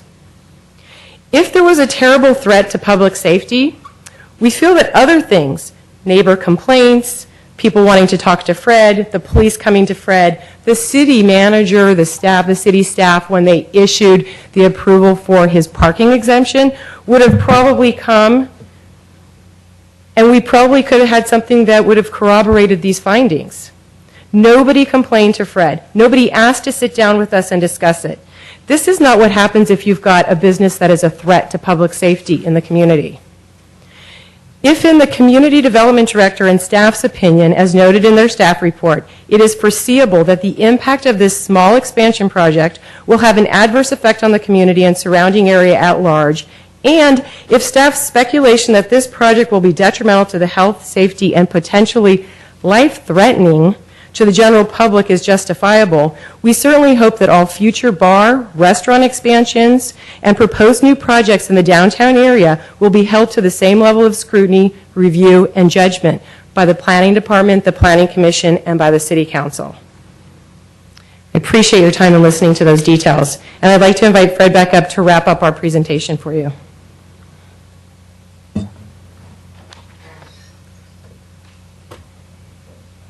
Thank you again. Finally, I just want to say we want to be a good neighbor. We want to work with the city. We are willing, we've always been willing to negotiate, to come to an agreement. If you look at the occupancy level that we're talking about, 150 people, that's not doubling it. And 150 people is manageable. I mean, I don't know how many people are at town, but it's going to be primarily a restaurant. The occupancy level will be low, and we're making a huge investment to make sure this project stands the times. So we want you to look through the published criticisms. We want you to agree that the design, the operation, and the positive culture will change this project into something better, and it will improve the city of good living. It'll make an impact on the city of San Carlos. It'll be a better place. In closing, if you approve this restaurant addition, you'll be helping Carlos Club be a safer place. If you deny this application, you're asking for the status quo. You're asking for the same thing to happen over and over and over again. Thank you very much. Okay, we'll now go to questions from the council for the applicant. Who would like to start? No? Mr. Griselli. Mr. Duncan, thank you for your presentation. Thank you. Could you give me a feel for, I think for Friday and Saturday nights are your biggest nights, I would assume? It's the only nights people come. Okay. Do you have an 88 people limit in the Carlos Club? Yes. Do you have a queue? Now, I know it's indicated that there's a line perhaps of some people waiting to go in to get ID, because you have a security system that, it takes a while. Do you have a constant queue of people because you have more than 88 people in there on Saturday nights? We did in the very beginning, back in 08, late 08, 09, we were busier. And as I've tried to stress, the reason we're moving towards a restaurant is because this club atmosphere does not work. We're not getting the patrons coming in. We don't have a long line out front. It's very easy to get in. The only type of situation where there's people out front is when they're having a cigarette. I understand. We have a few people lined up. Maybe we have 5 or 10 people at the very, very most. So you've indicated that the max you're willing to go is 150. So it would be, if it's 88 on one side, then it would be 72 or 62 on the other side, so to speak, in the eating area, or vice versa. I mean, however you want to do the math. I mean, we're 55 here and 80 over there, or whatever it is. Right. I mean, there's a couple ways you can do business. Captain Roth has said that the goal is to make a profit. Sure. The goal is to pack my club. If I wanted to pack my club, I could have had a nightclub promoter come in. I could have walked away. He could take care of everything. All I do is run it out, and we would pack the place. These promoters go around cities and they pack clubs. That's what they do. They get the door money. They get a percentage of the sales. I've never done that because what those people do, they ruin the place. They trash it. And I'm sure this has come through, but I own the property. This is a long-term project. I own my house. I'm not going to go trash my house. Okay, thank you. Wait, just one clarification, because I was confused. It says your dining occupancy is 96. That's what you guys proposed, correct? 96 to 125? Yeah, so the 96 number came out of when we were working with the Planning Commission. They thought the 178 was high, so because that's based on building and fire code. So what I did is I went ahead and did this diagram, and I said for accessibility and standard dining tables, you could fit 96 people at capacity. So we used that as a basis for coming up with this 100 to 125 numbers, but we thought if you have somebody doing some acoustical entertainment, if you have servers coming back and forth, if you have people queuing up in here, you need to have higher occupancy than that. But patrons who would be drinking and actually using the space would be 96. So, but the capacity is 125 for that area, correct? The building code capacity is 178. What did your application say? I'd have to go back and review what the conditional use permit was. I think we said 120 to 125, and I don't know that it was clarified. Okay, so let's say 120, and then the 88. So, because you guys keep 88 going is around set. 150, but that's not actually in this application Right. or this conditional So, use yeah, permit. Mayor, what Fred and I had talked about was if a lower number is desirable, he'd be willing to say never more than a combined occupancy between the inside and the outside of 150. But the number we're dealing with in this conditional use permit is over 200. So 125 outside and 88 in the club. It was through the Planning Commission process, but we stand here before you saying we're willing to negotiate that down to 150 total. Okay, so the answer is yes. Mr. Olbert, sorry, I just want to make sure we're clarified on what's actually in the conditional use permit. If I may, Mr. Duncan, a quick question, although I'm going to preface my comment by asking Mr. Rubens if this is a question I can ask in this context. What I'm curious about is why this particular pattern of expansion? Why not simply convert the existing club to the kind of restaurant that you're describing? Is that a question I'm allowed to ask? Okay. Well, you mean, why don't I convert it to a complete restaurant? Yes. Or perhaps even... That's basically what I'm doing. It's going to be a restaurant. What Mayor Klein suggests is, why don't you turn it to a liquor 47, license 47? Well, I've been here with you guys for 6+ months. The alcoholic beverage control is understaffed. It'll take me a year to do that. Not to mention, a liquor license, a 47, is not as valuable as a 48. And the only way, I have to present a new product to San Carlos. And a new product is a place where adults can go and eat. The 48, the definition of a licensed 48 is, A, you don't have to have alcohol, and B, you have to be 21. That's it. You can still have food. That's fine. All right. But, yeah, I don't want to go through all the government issues and the devaluing of the licensing, and there's no real reason I'm going to for come it. back to it because I was actually asking a slightly different question, and actually the question you answered about why not convert to a Class 47 license is another perfectly valid question. But my question actually was, we are talking about expanding capacity here. We are talking about, through an expansion, changing the nature of the business. And I guess my question was, why not change the nature of the business by not necessarily doing the expansion, but simply changing the nature of the business, serving food in the existing structure? I don't have room. The place is maxed out. It's a very small. Even with putting the restaurant capability out in the parking lot, the converted parking lot area. Why not? Because that's part... Wait, let Mr. Robert ask Sorry. his questions. Sorry. Let somebody else answer it. Yeah. Well, if I put a food truck back there, we'd be back at what we have right here, or a food trailer. I think we'd be at the same position we'd be at if I added food out back, and didn't have any patrons out back. Yes. Well, so you'd be serving food inside, basically. The lounge bar is really not physically set up to be a restaurant. I'd have to do some major work. Versus changing the outside is a lot easier. Now I have an outdoor and an indoor restaurant because we have that area with the fireplace. So I have outdoor, I have indoor. Say someone comes in at 4 o'clock. They're going to meet someone. Well, I'll go to the bar, have a drink. I'll wait for my friend to show up. We'll wait till maybe there's a wait. When you go to town and want to eat dinner, what do you have to do? You have to wait 15, 20 minutes. You go to the bar, you have a drink, then they finally come and grab you and put you in a seat. So they can go use that. And also, it's just not set up for a restaurant. But that's something I could do. Okay, thank you. Mr. Collins? I don't have any questions at the moment. Mr. Grocott? So the only question I have relates to what I had asked staff about earlier, and that is, let's say, for example, I'll just give you a scenario. You do what you've got planned here, okay? 5 years down the road, you say, I'm tired of this, I'm going to sell it. Somebody else buys the property, that CUP goes with the property, right? That's what staff was telling us earlier. So the next owner looks at this and says, I really do want to run a club. I'm not going to listen to what Mr. Duncan's not even, hadn't told me that clubs don't work in San Carlos. I think a club will work. I want a nice big club, so I'm going to leave the kitchen because I can serve hors d'oeuvres.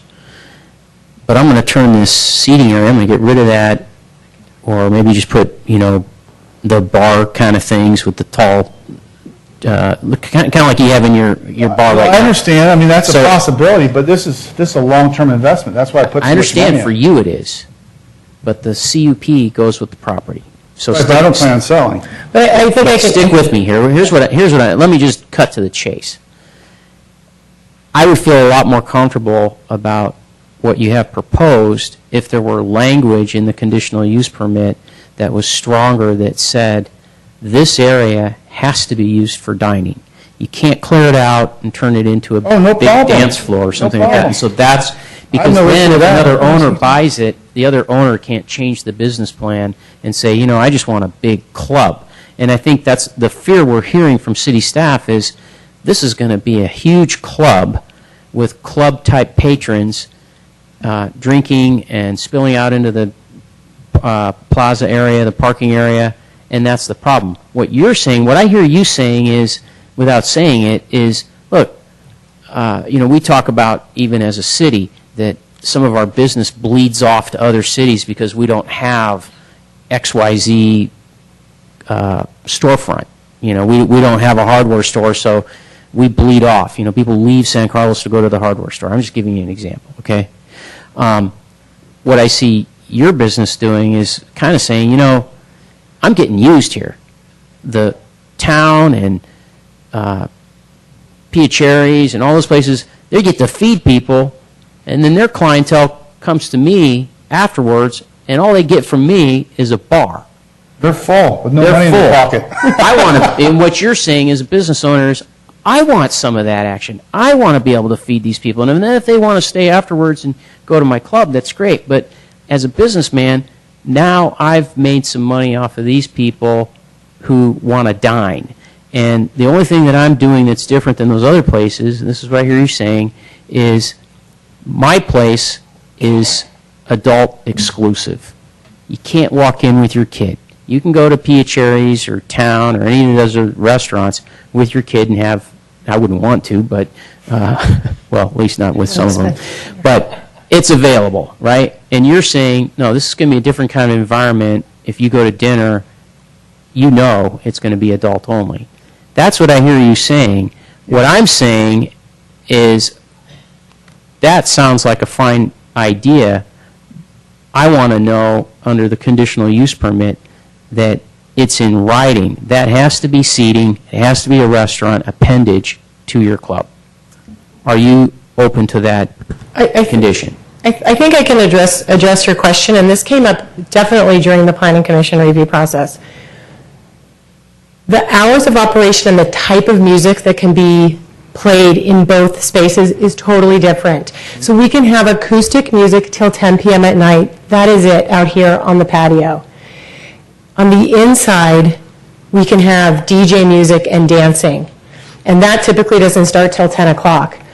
But we are not allowed to have DJ music and dancing outside. And that really is what distinguishes, in my opinion, as an architect and understanding occupancies and zoning regulations, my understanding is that's what makes it a nightclub, is that there is dancing and there's music that can go until 2 o'clock in the morning and while drinks are being served.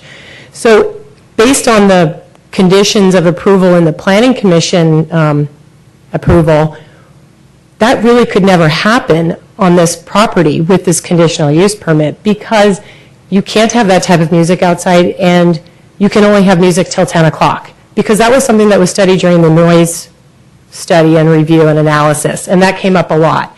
And so it sort of is set up in a way that the club could never really expand outside. People could be outside and talking, but there's not going to be any loud music after 10 o'clock because the acoustic music has to shut down. And if the noise ordinance gets violated, then there's a serious issue, and Fred just won't do that because his business would shut down. And I think that that would be able to be held in place for any other property owner.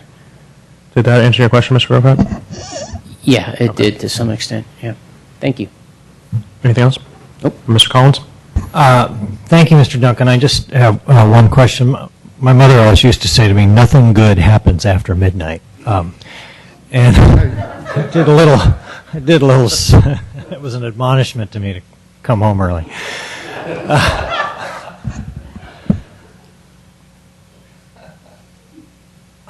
Most of the nearby restaurants on San Carlos Avenue and Laurel Street close between 10:30 and 11. I know the Orchid Room stays open until 2. You know, a lot of the problems, and I think that as Chief Roth has pointed out, a lot of the problems happen 1 o'clock, 2 o'clock, 2:30 in the morning. How would you feel about possibly closing your business at midnight? With the entire business? Yeah. Well, then I'd be just like the other guys. One, I mean, I have the ability to be open till 2. We are closing at midnight, the outside, so you can't get food, can't get alcohol. So effectively, the outside is closed. The only thing it's used for is for lounging, hanging out. They can still have a drink out there. They could use the restrooms. We have to put restrooms in. They have to exit, enter, that type of thing. Typically, our business, I mean, from 1 o'clock to 2 o'clock, we basically shut down. 1:30, our bar is almost completely empty. Our sales are basically non-existent from 1 o'clock to 2 o'clock. People are leaving earlier. So we don't have a lot of business at that time.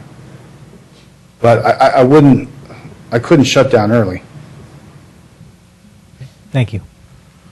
Okay, quick question, a couple questions. One, you said that the patio shuts down at midnight, but you can still be outside and you can still bring drinks from the bar outside, correct? Correct. Well, I think what Fred was So you saying only is just that the can't food get- service, Shuts down. The food, and we don't have a bar outside too, either.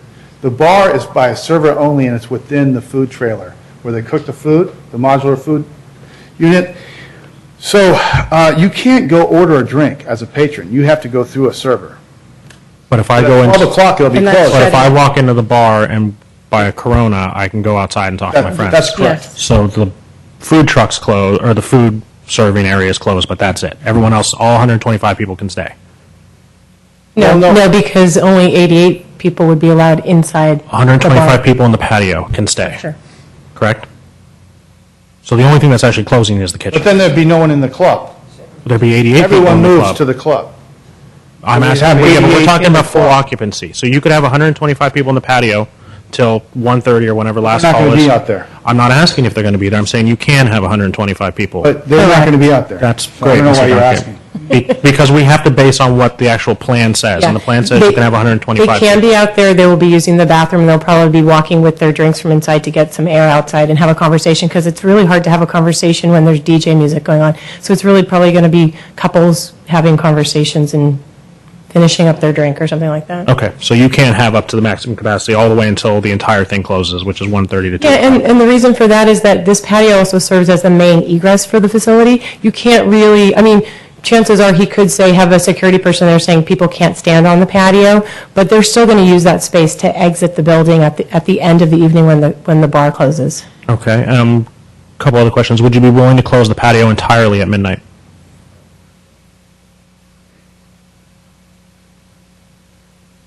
I mean, not really, because people want to go out and enjoy a beer and relax and get fresh air. It gets hot inside. I have to keep my front door closed.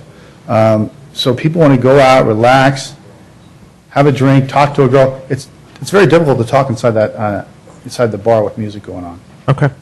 And then my question is, with the kitchen, it was referred to as permanent. Is the kitchen going to be on a foundation? Yes, it will be. But I see wheels in the pictures. I apologize, that's my conceptual rendering. We haven't gotten to the point where we've actually completely vetted out the design of that, but it's going to be permanent, and it's going to be plumbed and have permanent electricity and sewer and a foundation. Okay. That's all the questions I have. And, Mr. Grisilli? You prompted it. Right now, can anyone get a drink and go outside? No. Okay. So they have to stay inside? Correct. Okay, thank you. Okay, seems like that's all the questions we have. We're going to go to public comment. Just through the chair, will there be a point where we can ask further questions of staff? Yes. Okay. And we'll do that after public comment, before we get to our discussions. So we have about 10 speakers. We're going to start with Mike Chilton, and then Mike Amin. If you could state your name and the city you're from, and then you'll get 2 minutes. Mr. Mayor? Yes. Excuse me, through the chair, I'd like to make a motion to extend the meeting till 11 o'clock, please. Is there a second? Second. All those in favor? Aye. Okay. Mr. Chilton, you have your 2 minutes. Hello, my name is Mike Chilton. I'm also one of the co-owners of the Carlos Club. I reside in Portola Valley. Most of everything I wanted to say has already been discussed, but the one thing you have to take in consideration is San Carlos is now a destination. You know, you want it to be successful downtown, and it is now. So whether the Carlos Club gets this permit or not, people are still going to drink in San Carlos. I mean, it'd be naive to think that only the Carlos Club is going to attract somebody who drinks. If they don't go to the Carlos Club, they're going to go to the Orchid Room, they're going to go to town or the office. So, my point is on that, by rendering a permit, you're not going to bring more people into San Carlos. It's already a destination. So I hope you guys will consider that, and thank you. Thank you. Mike Amin. And then Roberta Gonzalez, I believe that's Greco. Thank you, council members and mayor, for allowing me to address you tonight. My name is Mike Amin, and I live in Belmont, California. I'm a patron and a huge fan of your city, and your downtown especially, which incorporates a large diversity in retail, food, and entertainment venue. You all should be very proud of that, of this accomplishment. I'm considered an industry expert in the hospitality field. I own hotels, restaurants, bars, clubs, and other real estate assets. One of the clubs I open is called the Infusion Lounge in San Francisco. It's probably the premier destination club in all of San Francisco.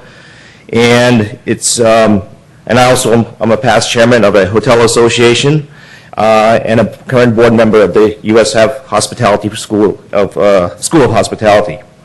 Fred Duncan has been a friend of mine for many years. Fred has approached me and asked me to what he should do, how should I, turn this thing around, and so we collectively have, looked at this with the architect and create a brand awareness where people could have something special in San Carlos that's different from someone else and other restaurants, and create a opportunity where it's classy, nice, and it kind of fits the bill that where the city is going as well. And I think that has been accomplished with a lot of hard work, input from all of you guys, Planning Commission, Planning Department, even the chief. So I am a little bit surprised by all of the misinformation that has been taking place over this process, and that's got to just stop. This is a quality production. Mr. Duncan's name has unfortunately been tarnished over the last few months, and I hope after this process is over, we all could get along and move this wonderful establishment forward. Finally, I think this is an oasis in the making, in an alley which you currently have a bunch of trash and a decaying industrial look. I fully support the project, and I hope you as well would do so. Thank you. Thank you. Roberta Gonzalez Greco and Glenn Gelino.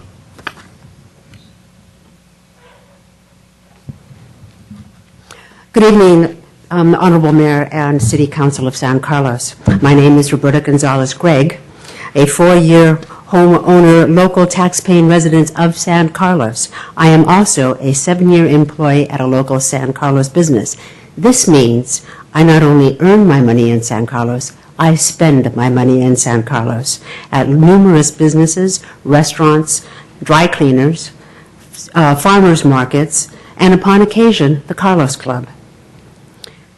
I attended the last public council meeting in regards to the licensing of outdoor dining at the Carlos Club, listened intently, and was amazed as it was announced that 131 police incident reports had been made in regards to the Carlos Club. I found these remarkable. I researched these incidents to find these numbers were misleading, and in reality, these incidents were self-generated, not by neighbors or the community, but by the San Carlos Police Department itself. Self-generated means that these could be on-spot checks by the police department, not necessarily things from directly inside within the Carlos Club. I think that these, and I've also found that most of these incidences were by and large not subject to local law infractions.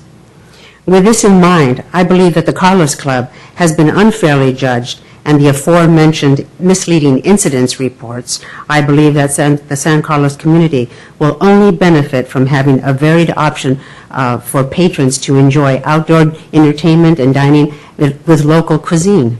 I respectfully ask that the mayor and the council reconsider and allow the Carlos Club to enjoy this and allow them to have this outdoor dining area and have a venue and join in all the other San Carlos venues which have the same and like type businesses. Thank you. Glenn Gelino and then Andrew Binstock.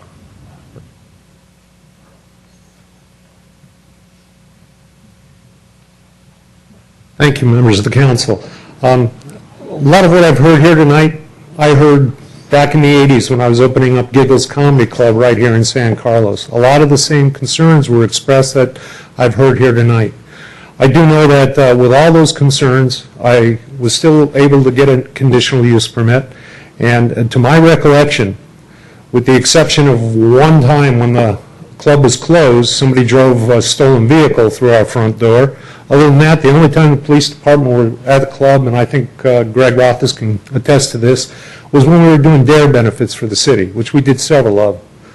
We pretty much had an uneventful situation at the club. There was very little of what was anticipated by the council at the time and the planning commission at the time in terms of problems. And I've known Greg for years. I think Greg can get up here and tell you right now that we ran a clean operation, and it's possible to have an entertainment venue in this city that's not going to create all the problems. Thank you. Andrew Binstock, and then Russ Bertetta.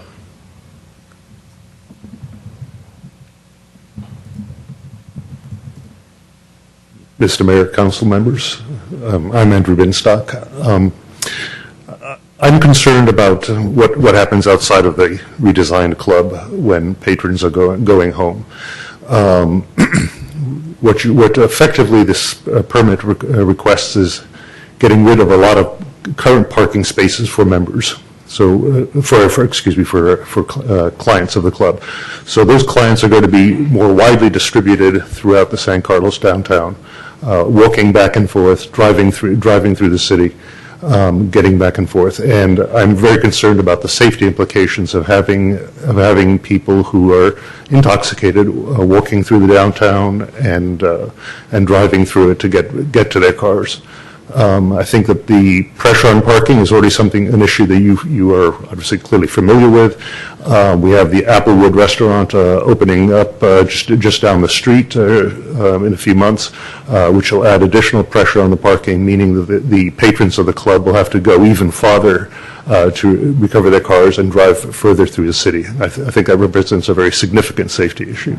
So I would recommend voting against the permit. Thank you. Russ Bertetta, then followed by Pam Daniels. Russ Bertetta, 1620 White Oak Way. Been re-employed by the Carlos Club as an assistant to Fred with this particular project. Hopefully I can get this done in 2 minutes, especially I feel like I'm a member of the Oakland A's going up against the New York Yankees and the heavy hitters that the city brought forth tonight. The Carlos Club, we talked about the city of San Carlos promoting business. Here's some reality for the Carlos Club. Since the year 2009, our business has declined 30%. Fred wouldn't be a successful businessman, and some of you wouldn't be a successful businessman if your business was declining at that rate year after year. We have constantly tried to find new and different types of venues to bring in revenue. We tried comedy nights, trivia nights, Mexican Bonda nights, Cougar nights, in an attempt to increase business, but nothing made a long-term impact. Business owners like Fred and yourselves have benchmarked figures of sustainable profit. In the first 20 months, we reached that figure 18 times. In the last 21 months, we reached that figure 4 times. This is why the Carlos Club needs to make this restaurant work. We cannot survive on 2 nights a week. Fred and I met with the mayor on March 20th. Fred indicated that he was willing to make some compromises regarding hours and occupancy. The mayor indicated that he was pleased with our willingness to compromise, but a subsequent meeting with the captain led to nothing. It takes 2 to compromise, and so far the city has shown no willingness to go there. On March 28th, an email from the mayor criticized our handling of an incident when the fire department responded to a person in the alley with an injured eye. That event did occur. However, that person was not a Carlos Club patron that night nor a customer. He had been kicked out of the Orchid Room just a short time before. These are some of the misconceptions that exist regarding the Carlos Club. During the summer, I contacted Al Savay, or tried to contact Al Savay 3 times. You're going to have to start wrapping up, Mr. Bertetta. 3 times. none of them I received a response from. I contacted Sergeant Albertson from the police department to try to figure out what we can do to work together. Again, three calls, no responses. What's this all about? The pictures on the wall had been going on for a year and a half. The police saw those things going on for a year and a half. There were no complaints about them. And lastly, when all this has gone on with the city spending all this time with their staff, we have one full-time person, four part-time people, and a cleaning person to try to put together a report comparable to what the city did and the money they spent. And every time I get a call asking for increased taxes, I'm going to think seriously about what I vote on those. Thank you very much. Thank you, Mr. Bertetta. Pam Daniels, followed up by Clary Klinger. Hi, my name is Pam Daniels, and I thank you guys for your patience this evening and staying through all the public commentary and allowing us to share on this matter. I'm a San Carlos resident, but I'm actually here to speak on behalf of, from a business perspective. I have recently leased an office space, actually, that is immediately to the west of this property, 1139 San Carlos Avenue. Now, I admit I didn't have the chance to meet with these folks because this only happened within the last month, and I guess I didn't get that notification of what was actually going to be changing outside of our windows at this office space. But what I wanted to let you know is that our office suite is on the back side of this building on the second floor, and so will be directly impacted by any noise. And I know there's been some nice work done on the noise inside the facility, but my specific concern is that starting at 4 o'clock, there will be patrons going in and out of the facility, restaurant, bar, club, whatever it is, that will be creating noise, and my business hours are essentially usually from 8 a.m. to 6 p.m. So if we start having a lot more noise outside, that directly impacts my business activities. So that's one thing to keep in mind. So what I would like to ask is that there be some constraint on the use of the patio at least between 4 and not starting up work until starting up that patio activity until 6 p.m. So that's my first request. The second concern is about personal safety. Because of the location of my office, I use this alley. This is my primary entrance into the building. And so, I'm not worried about the statistics. I'm not worried about who's right or who's wrong. But the reality is when you have a lot more people from any kind of activity where there is a lot of drinking going on, there is more risk of conflict, confrontation, and personal safety issues.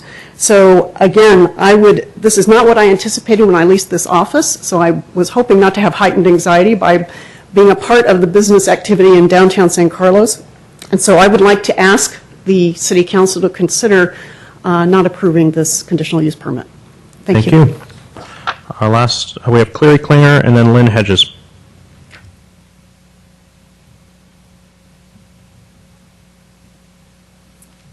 Good evening, Mr. Mayor and City Council members. My name is Clary Klinger. I am a homeowner in San Carlos who has lived close to the Carlos Club since 2005. I am a non-drinker and a night person.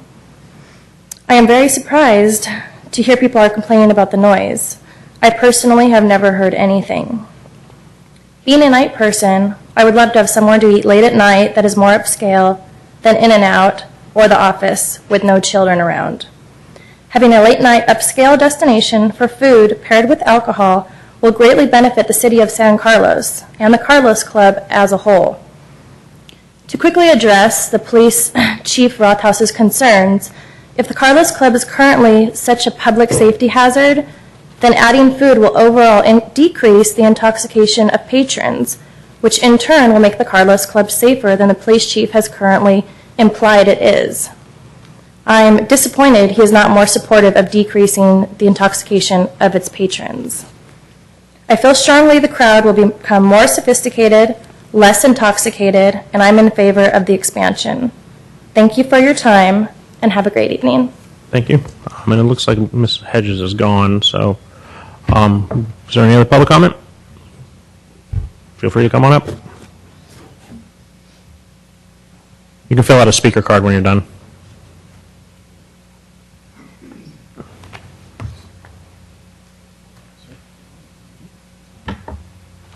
Good evening. My name is Anthony Awards. I live in Beaumont. I'm not a good speech writer, but a couple notes here. really disappointed to hear some of the comments was represented here on behalf of the city planner and city attorney.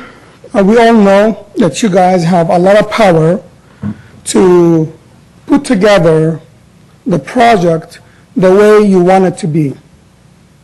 Whether you want 100 people out there on the whole club, whether you want a smoking area, you have the power to make that happen. I guarantee you, Freddie will compromise anything to make that happen.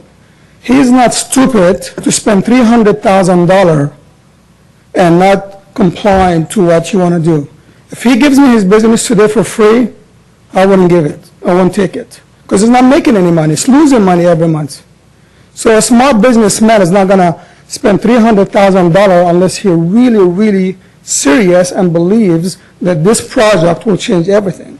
And that's what he's trying to do. He's trying to put together a restaurant that will complement the rest of the restaurants in San Carlos. Okay? You can put together whatever conditions you want to put together. But I want to talk about quickly, because my minute is expiring, about the incident that the chief talked about. The reason they decreased over the last year or so is the nature of the beast. You open a brand new business, everybody goes there. It's overwhelming. You all know when town opened, you couldn't get in for an hour and a half, 2 hours when you walked in. You couldn't get a table. It's the nature of the beast. Now you go to town, within 15, 20 minutes, you have a table.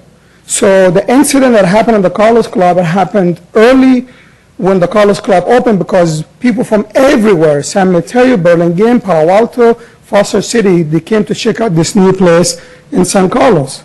So obviously, if you look at the statistics over the last 12 months or so, or year and a half, everything have decreased because people got tired of it. People don't want to go there. He's tired of it. He doesn't want a club anymore. He wants to open a restaurant. He wants to have a patio because it's unique. Why doesn't he convert the inside to a dining room and put the kitchen outside? Because he is representing something unique that San Carlos doesn't have, which is a patio. So, as far as the restaurants, kitchen closes at 10 o'clock. Most restaurants in the whole peninsula, they close at 10 o'clock. However, their bars open till midnight. A lot of cities don't even allow their restaurants to open till midnight. Once they shut down, everything is shut down. So his idea is unique. So as far as the capacity, you have to control that, and he's willing to work with you. Thank you. Thank you. We need a motion to close the public hearing. Mr. Mayor, I move that we close the public hearing. Is there a second? Second. All those in favor? Aye. Okay. We will do follow-up questions. If anyone has some, I know Mr. Olbert, you did. Yes, thank you, Mr. Mayor. I think this question is for Mr. Savay, but if he wishes to defer it to somebody else, that would be fine with me. Mr. Savay, one of the issues that's come up here, or one of the thoughts that's come up here, listening now to Mr. Duncan's presentation, there really are, there's a third type of enterprise. It's not restaurant versus bar/nightclub. It's restaurant versus bar/nightclub versus, for lack of a better term, I'll call it an adult-only restaurant. I'll just leave it at that. I think you know what I mean. I'd be interested in whatever relevant experience you may have or your staff may have to help me understand, is that a different dynamic? In other words, previously we sort of talked about, in fact, I think staff even made the comment that, gee, if this was a traditional restaurant, that would even be a permitted use. But what's being proposed or being asked for is something different than that. And now with this sort of third element out here, I'm trying to see how that fits in. So does that clarify enough to you understand what I'm asking about? Somewhat. Okay. Sorry about that. No, that's okay. I mean, it's rather difficult because, I mean, in our own community, I can't think of any examples of this. And I think, as some of the speakers said, it's a unique concept. And so we don't have, I certainly personally don't have much experience working with non-traditional restaurants per se. I guess a couple of issues are, how do you police it if you were going to do that? Who does that? Who goes in and makes sure that it's operating the way it's supposed to, or the way it was supposed to operate? So those are the issues. I guess I was under the impression that the ABC 48 license was a little different. That to be a real restaurant, you had to have a bona fide restaurant. That's what it says in the, I believe. And there are certain definitions and classifications that ABC puts on a restaurant that's different than a nightclub. Perhaps, and I'm not sure yet, the 48 license allows you to scale up or scale down. That's what I'm hearing, but I'm not sure. And I've talked to other cities. In other cities, they say that if you're a restaurant, then prove it. They say that you need to generate 70% of your food sales and through food, and you have to have your accountant on either on when the city asks for it, or on an annual or semi-annual basis. You have to prove that you're a restaurant by the percentage of gross receipts. So there's a number of issues here, and I'm not even sure if I answered your question, but that's all I really have for you. Well, Mr. Albert, just to jump in, there is an example of what you're talking about. Okay. It's in Palo Alto. It's called Rudy's. During the day, it's a sports bar, and then at night, they clear out all the tables, and it turns into a dance club. So there are examples of that in the area. Oh, I see. And I presume when it's in its sports bar incarnation, it probably is not you have to be 21 or older to get it. I've never seen kids in there, but I don't know for sure. Okay. But I've never seen kids All in right. there. But at night, it has sounds like bouncers, and it's a dance club, and it has a bar and all that. So It sounds like it's also a fairly rare beast. Yeah. Okay, thank you. Mr. Grisilli, do you have any follow-up questions? Mr. Collins? No. Mr. Grocott? Additional questions? Yeah. No, okay, I have no additional questions either. So we will go to discussion. I think it's easiest to start with like an overall discussion of how you feel about the project and where you're kind of leaning before we get down into the nitty-gritty. So, Mr. Albert? No, actually, I was, the item that I interrupted Mr. Maltby about early on, I just want to say for the record that I have met with Mr. Duncan after he invited me to come down and meet with him, and I very much appreciated his taking the time to do that. I learned a lot there. I also want to be clear for the record that one of my son's best friends is Mr. Bertetta's son. I know Mr. Bertetta, although I think our sons know each other better than we probably know each other. But in my opinion, none of those contacts or those experiences or relationships will make it impossible for me to render a fair and impartial judgment here. Did I say that right, Mr. Rubens? Thank you. Would you like to start with the discussion? No, I thought I'd let somebody else do that. Okay, who wants to jump in first? I'll go first, because nobody wants to talk. You guys. I've been on the council 6.5 years. You've dealt with artificial turf. We've dealt with police and fire reorganizations, all, some more important than others. I'm not going to try to quantify this as an important or non-important decision. It's important certainly to the people that are involved in it, and it's important to our city. But it's a real quandary for this council member. I always feel that if people want to invest their hard-earned money into something and want to get a benefit of a business, that they, for the most part, should be allowed to do that. This isn't a unique situation in that there are alcoholic establishments in this city and have been and will be for a long time. There are incidents at other places. The Carlos Club, in one sense, is because it's been around so long, I think it's somewhat of a victim of its longevity in some sense, of the attitude of, let's say, the general populace. If we went out in the street and asked 50 people about the Carlos Club, they wouldn't know that Mr. Duncan came in 3 years ago and made it look like it looks now. So all those things said, it's awfully hard to go against staff when staff is aligned in a certain way. It's also very difficult when public safety officials like Chief Rothfuss come up before us relative to what we do in our city. I am still beating this as I told our city manager today when we spoke for about an hour on this, and I don't show any bruises here of where he hit me. No, he didn't hit me. It's a very big quandary for me, and I'm still fighting it, and I'd like to hear what the other council members have to say about this issue. Mr. Collins? Okay. I want to thank everybody for speaking, and Mr. Duncan and Ms. Kinsella, I want to thank you for your presentations. They're very well done. This is kind of difficult for me, too, growing up in this town. You know, there's very few institutions that were here when I was a child. Now, maybe this is under a different owner, but it still has the same look as it did when I was young. And on its face, I think the aesthetics of the project are good. I also, like Mr. Olbert, visited with Mr. Duncan at his establishment, and I was given a nice tour. I've seen all the plans. I think the concept is very inviting, and I applaud the architect for her work on it. And I think Mr. Duncan is to be commended for all the work he's done over the last few years to upgrade and beautify the building.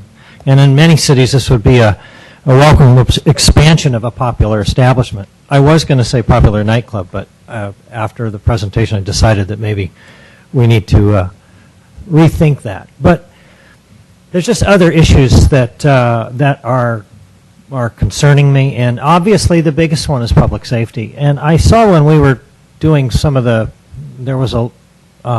slides are going around that the one that I had sent over was there. Is that something that we can show at this point?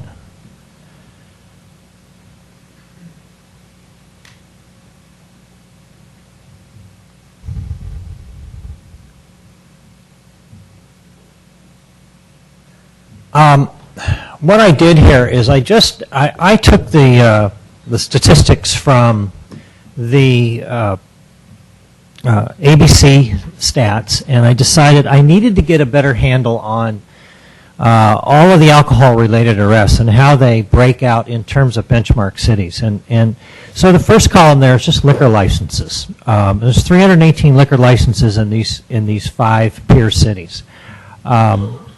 Our percentage of those liquor licenses is 23%. So we rank about third in the number of liquor licenses for these five peer cities. So one would expect that if there are 355 alcohol-related incidents in 2010, that we'd have about 81 of them. That would be 23%. The actual was 132, which is brings us to 37% of the total, and that puts us in the number 1 position. The other one was I decided, well, and I'm kind of a data-driven person, so forgive me if this is just getting a little too, much into detail, but I thought, well, what's the average alcohol-related incidents per license? And it's about 1.12, a little over 1. Ours is 1.81, that's 62%. Not as bad as Belmont, they're 72%, but we're still in the 2nd position. Now, none of this is to suggest that all of this is the fault of the Carlos Club, or even that they have the majority of it. That's open to debate, and that whole 131 number is obviously been thrown around, and everybody's argued about that. And I'm not going to argue the merits of that. That's been well argued on both sides. But what this tells me is that we pay a lot of attention. We pay a lot of police attention to alcohol-related incidents in our town. That's really all I have to go on. And Chief Rothis has told us that the staffing really isn't any different in any of these cities. It tells me that this is already impacted. That San Carlos is already impacted by this.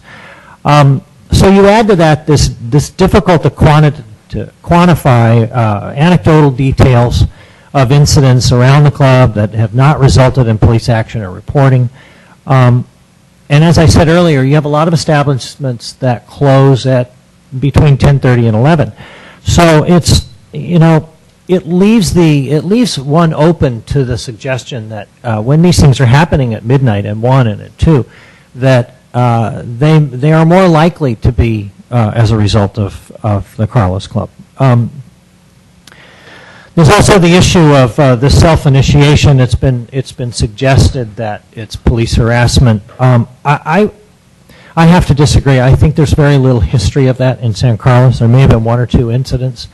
but I really don't think that that's our history. The other thing that enters my mind is that Chief Rothfuss has a long history of professional service as an officer, as a police chief. His reputation is solid. I'm not aware of any project in this town that he's ever opposed, or any other town that he's opposed, as he pointed out. So, but leaving those things aside for a minute, I've just got a couple other concerns. There's already limited parking. I don't think anybody will argue that there's limited parking back there. So what puzzled me was that we're going to eliminate 11 parking spaces and then add the possibility that we're going to have 100 more people there on any given night. The ingress and egress of the alley concerns me. It's a small alley. It's one way. You've got people being dropped off, people being picked up. You've got taxis, you've got police cars, you've got people standing in line. All of those things are in a very dark alley, and I won't even get into the issues of, the dark corners and that sort of thing. So that just leaves me with just some final thoughts. We've been accused in this city of being too pro-business. We've been accused of being too anti-business. When I was a member of the Chamber of Commerce, they thought, you're just in bed with the city, so all you want is more business and you want more revenue, more taxes, that sort of thing. Then when I was campaigning for office, people said, well, the city's just anti-business. So I wanted to get those two people in the same room and have them argue it out. But what argues in favor of us being pro-business is that we have a Best Buy, we have Home Depot, we have 3 Starbucks, a Pete's, what else? Plantation. TJ Maxx, Plantation. We have a PAMF coming here. That's a huge project. So I think it's difficult to say that we're anti-business. But we've also said no to pot clubs and massage parlors and dollar stores on Laurel Street. Those are things that, if people really wanted to say we were anti-business, well, maybe they could. But I just think to me, it comes down to a question of I'm trying to decide, what I am, and I've just decided I'm just pro San Carlos, and there's some business models that fit and some don't. I really want this project to be successful. I'm just not sure that I can vote for it at this point in the manner that it's constituted. If there were enough changes made to it, if it came back as a restaurant, things like that, I think I could probably support it. But I think in this form, at this point in time, it's difficult for me to support it. Mr. Grocott, Mr. Olbert? Mr. Olbert? I won't reiterate the comments that the rest of you have made, because there's quite a few of them that I would agree with. The biggest issue that concerns me is, actually, I believe, based on my conversations with Mr. Duncan and his staff and with the experts that he's hired to help us to put this together, and by the way, thank you also for all the work you did in your presentation. I actually believe that they are absolutely committed to having the project work exactly the way they're describing, and that that's what they want, that's what they believe will happen, and they believe that they have the tools in place and the resources in place to be able to do that. The issue I wrestle with, and I applaud that, I think that's great. The issue I wrestle with is, what if they're wrong? And I don't say that as any kind of criticism. I say that as somebody who spent quite a few years in business and made quite a few decisions, and some of them were right and some of them were wrong, and some of them worked out the way I expected them to and some of them didn't. And I ask myself, where do we end up with, what types of things do we end up with if it doesn't work out the way everybody wants it to? And that's where I start having concerns. I could easily see, with nobody desiring this as an outcome, that we end up with effectively a much more robust, aggressive, whatever, I don't know what the right word is, purely nightclub operation, effectively. And that does give me pause, because to borrow a phrase that Mr. Collins used, I don't really think that that's a model that works too well for San Carlos, that fits too well with San Carlos. Maybe fits is a better word than works. And that's what gives me pause. It's not the intent of the folks. It's not their It's not their beliefs, it's not their willingness to work hard and try and make this a reality. It's what happens if it doesn't work out. And I worry that the community could be left with something that they really would not desire. And in fact, which I don't believe Mr. Duncan or any of his supporters would desire either. But that doesn't mean it wouldn't happen.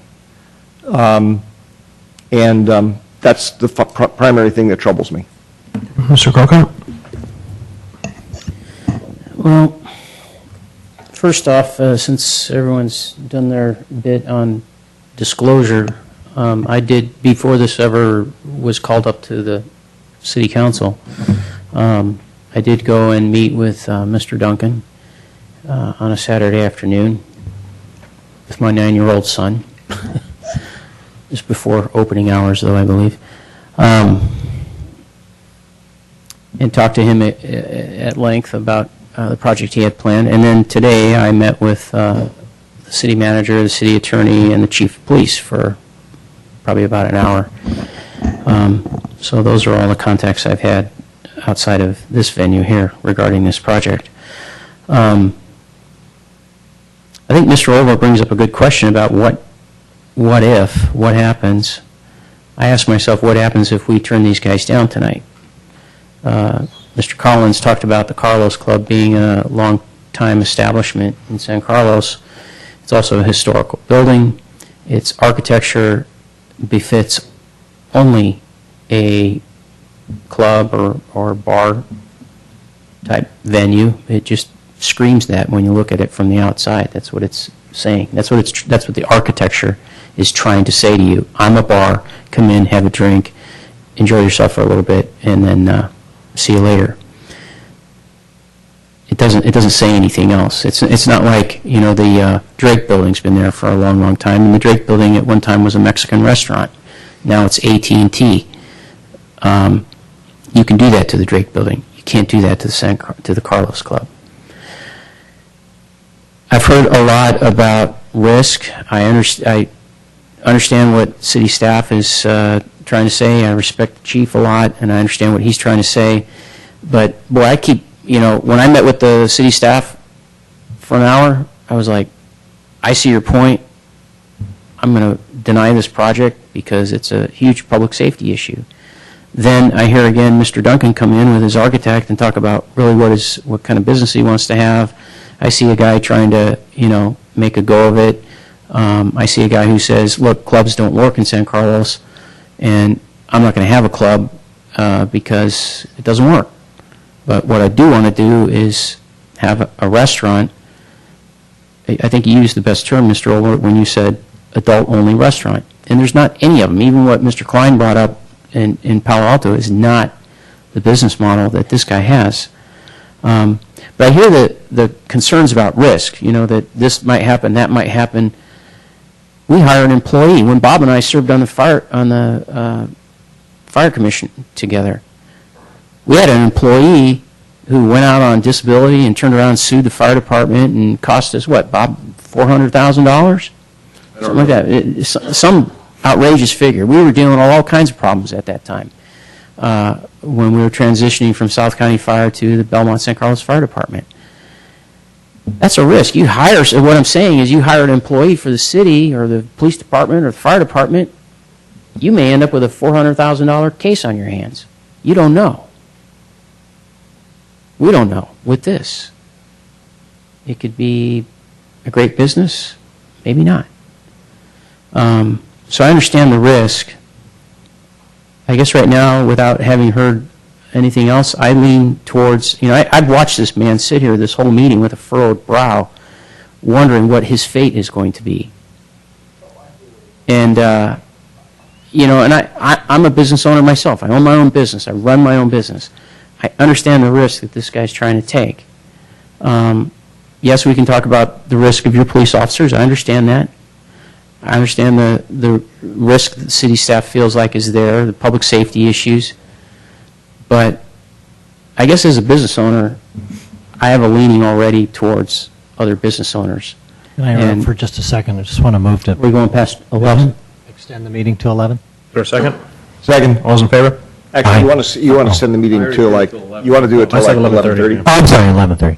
Second. So All those in favor? Aye. Aye. Okay.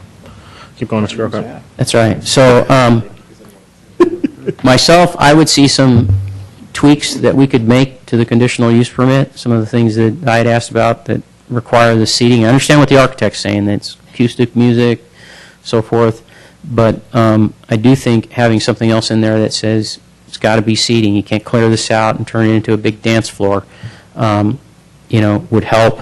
I was hoping that there would be some negotiation on closing hours. Maybe we could still probe that a little bit. Maybe not 2, but 1 o'clock or something. Because I also had the same comment that you did. That most of the chiefs' complaints or the issues that they've had happen at.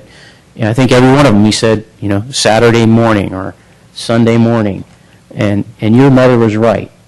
There's no reason to be out on the street past midnight unless you're looking for trouble. But I think if we could ask Mr. Duncan to adjust the closing hours, maybe even till move it from, I think he's open till 2 now, make it 1 o'clock, and that might mitigate some of the issues. He's already agreed also to change the overall capacity, and I think we should take him up on it. Okay. So that goes to my comments. It's just a little tougher for me because I actually go to establishments like this. So I'm not so far past the time that, I went to the Carlos Club for years when it was the old Carlos Club, and now that it's the new Carlos Club. So, I've seen what the chief is talking about. I've actually known the chief for almost 2 decades at this point. And I respect what he says. And the fact that after 7 years as being the chief of police in this town, he's never once said, you guys don't do this, this is a bad idea for the town. When he comes to us and says that, I think we have to take that very, very, very seriously. Chief Rothfuss has been an amazing chief. You look at all the changes we've had in our police department and all the things that have happened in our town, he's never taken a hard stance with us and said, you guys shouldn't do this. He's always been a team player. He's always found a way to compromise. And on this one, he's saying there is no upside for our community. There is no upside for public safety. And that weighs heavily on me. There's been a lot of comments saying, well, if the Carlos Club doesn't change, it's just going to continue on as it is. And I asked the chief about that. I asked, well, that's a valid argument. If we do nothing, the same type of behavior is going to continue. And the chief's response was, well, it's containable now. It's the price of doing business. The bar exists. It's not going to go anywhere. We're not going to put anyone out of business. That's not his aim, to put anyone out of business, but it's containable now. If we let it triple in size and the behavior continues, our police force can't handle it. We have 3-in-1 staffing now. If there's a fight, just 2 guys fighting in the alley, that takes a minimum of 2 cops. That means 50% of our police force is gone. For however long that takes to calm that fight down, arrest them, transport them, and do all that, we've lost half of our police force. And that's a scary subject. We have, as the chief said, 28,000 residents, 11,000 homes, and I don't even know how many miles of road he said, 82 miles of road, and only have 2 police officers doing that at one time. And that's just if it's a small incident. If it's a larger incident, we lose our entire police force. And I just don't know. I really don't know if this is the right move for our city. It is a very transient group of people who go to nightclubs. I know that. I go to nightclubs outside of San Carlos all the time. It's where you meet up with your buddies. And that's why a lot of people go to the city for them. And this isn't going to just benefit where it talks about benefiting San Carlos. A lot of the people who are going to come into town are not going to be from San Carlos. I have a whole stack of news releases from cities who have issued with nightclubs, and I know every city I say, it's going to be a comment that we can't compare to them. Santa Cruz, they talk about a lot of people that are frequenting these clubs are in fact out of town, or out-of-towners. Same thing with Hayward. Hayward, the quote is, all of those arrested were from out of town. And then, I wanted to look to a city that actually is a lot like San Carlos, so I looked up Pleasanton.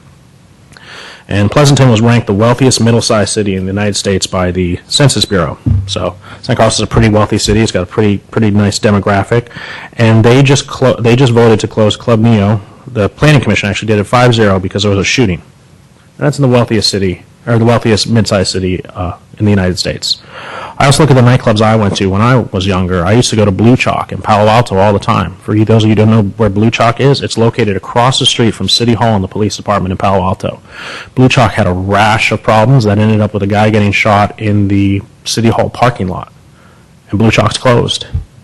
So those are the issues that I think we have to grapple with, and we have to decide whether or not we're willing to take the risk, because I don't know if the club's going to be exactly like the applicant said, or it's going to be the worst-case scenario like we've seen in other towns. It might be somewhere in the middle, and that's the question, is whether or not we want to continue to subsidize that sort of business, because it is a subsidy. The Carlos Club is never going to recoup the city the amount of expense it takes to police it. And I don't know if that's fair to our citizens. Can you imagine if a home had 131 incidents? We would have a huge issue with that. I imagine they would be going to court. There would be a whole lot of things going on. 131 incidents, granted we have 28,000 a year, but 131 incidents for one particular area is a lot, and I don't believe it's actually 131. I believe it's a lot higher, because that only takes what happens at the actual place into account. But I think there is a middle ground, and I've said it before. I think going to a 47 and becoming a restaurant is a middle ground. I think that's valid. I love the plan. It looks like a great restaurant, but I just am worried that it's going to turn into a nightclub of 200 people, and that's 200 people exiting at the same time into our downtown. One of the speakers said, the people are going to be drinking anyways. They're going to be here anyways. It's technically not true. Everywhere in San Carlos closes at around 11 o'clock. Mainly only the bars stay open. So there's going to be 125 more people downtown San Carlos, possibly till 2 in the morning. It may not be 125, but it's built to 125. So we may have 125 extra people getting in their cars and leaving our downtown at the same time. And I think that's a recipe for a very uncomfortable situation for the police department. And also, just looking on the facts, we had our police chief, or captain, we had our city manager, Mr. Maltby, and we had our planning director, Al Savay, who we all trust very heavily. We pay a lot of money for them to be here, and they're professionals in what they do. We had all three of them come up and say, you need to deny this conditional use permit. That hasn't happened in a very long time in this town, but all three say, deny this conditional use permit. It's going to be a public safety hazard. We cannot make that finding. So if we as a city council decide that they're wrong, and we decide to go against them, it's on us. Absolutely on us. There's no one to hide behind. If anything happens, any incident, anyone gets hurt, that falls on the five of us. And I just don't know if I'm willing to take that risk. Because, the fact of the matter is, when they get off the property, they're our problem. All 200 people, the minute they cross into that alley, are our problem. And I just don't think we have the police force. And I definitely don't think that this is the right thing to do for our town. So you guys know where I stand. So with that, does anyone have anything else to add? Mr. Mayor, I just wanted a reminder, because this is the type of proceeding this is, I just want to make sure that some of you have talked about your ex-party contacts, and I just want to make sure that everybody make sure that they do that if they had any. I met with Mr. Duncan and Mr. Bertetta. They've mentioned it in their comments as well. We've also had emails going back and forth. Yeah. I've never met with Mr. Duncan on this. I'm an old friend of Mr. Bertetta's, and we had a telephone conversation about this. I didn't meet with him physically. Okay, so I'm seeing a couple of people leaning towards, and I don't want to speak for anyone, denial. Is there anyone who's willing to make a motion, and we'll see where that goes? Can I ask one question, please? Is there any, let me ask the city manager, is there any way or any middle ground on this? I spoke to you about this today, and I think a lot of us up here would be in this case, but I certainly am always trying to figure out a way to split the baby. Sure. And try to figure out, maybe nobody's happy, but somebody gets something. Is there any way that the staff or whatever would engage in any kind of a compromise on any of this to allow something even partially of what he's asking, Mr. Duncan's asking for? And I apologize, I don't mean to put you on the spot, but I have to start with you, because if there's nothing there, then there's nothing there. Right. I don't want to say that there isn't any way, because any's a big number, and I'm sure we haven't quite thought of anything. I think you've all expressed a lot of good ideas tonight. I think the applicant and the staff of the Carlos Club expressed a lot of good ideas. I think probably from the staff perspective, in my conversations with community development, public works, and police and fire, I think probably our point of view is that probably a proper restaurant-style application would be welcomed by the city. I don't know that you can't have a restaurant that just serves 21 and over clientele. This really, truly is, I mean, some of the things that I heard tonight, and I lost track a little bit during the applicant's conversation about, you know, the lines blurred a little bit for me between what they were proposing to do and what they were proposing that they might be able to do, and I lost track a little bit of where we were at with the actual proposal in terms of how they plan to operate the club. I think, you know, some of what they want to do could be accomplished, but I do get the feeling that, you know, really almost what we have are sort of the squishing together of an outdoor restaurant and a nightclub that are going to share certain common facilities, and it brings us back to, I think, a lot of the same problems, the public safety problems, the ingress and egress problems that just don't work with this exact combination for us. That's not to say, you know, a fresh set of eyes or a fresh perspective on what's really important in this project and what are they really trying to accomplish. Is it to remain a lounge, nightclub combination with a restaurant, or is it really to serve a different clientele as a restaurant? And so I think there would be certainly areas for discussion. I think that needs to be a different application. Okay, thank you. So I just wanted to just make a brief follow-on comment to that. I actually suspect that, I mean, if the applicant is willing to do so, there probably is a process for looking for other alternatives, but it's in the form of a different application. What I worry about a little bit is us trying to negotiate something on the fly. I understand. Because, you know, what we end up with may not be what we expected to end up with, and may not be what the applicant expected to end up with. I'd rather, in that sense, let the wheels work the way they're designed to work, so everybody has a chance to have input to it, and be thoughtful. Mr. Grocott? If I may, I think the applicant already said if we switched him, if we suggested, oh, you know, switch to a 47 liquor license, that puts him out of, I guess he could continue operating as just the Carlos Club the way it is now for a year, but he'd have to wait to see if he gets that 47 because they don't just hand him out.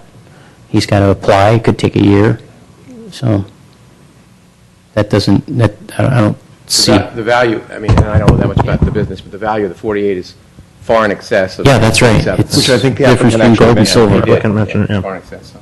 Right. Mainly because of their scarcity. Yeah, Right, that's right. Right. Okay. Yep, go for it. All right. I'll make a motion that we deny the Carlos Club's request for a conditional use permit and architectural review for an outdoor drinking establishment with ancillary dining and entertainment. Is that Mr. Rubin's going to chime in here. Yeah, just the one comment is that in your staff report, there's suggested denial findings. okay? And what I... Where would I go for that? If you're going to make a motion to deny, I'd like you to refer to those findings. All right. And it's attachment, excuse me, I think it's 7.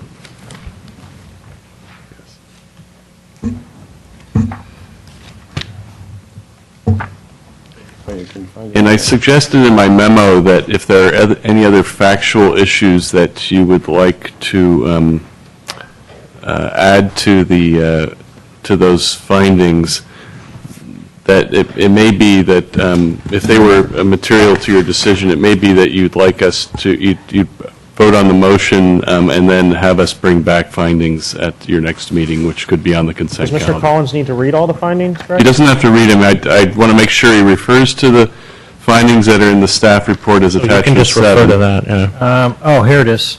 Okay, so It's near the end, and then and just the other. 7. Oh, well.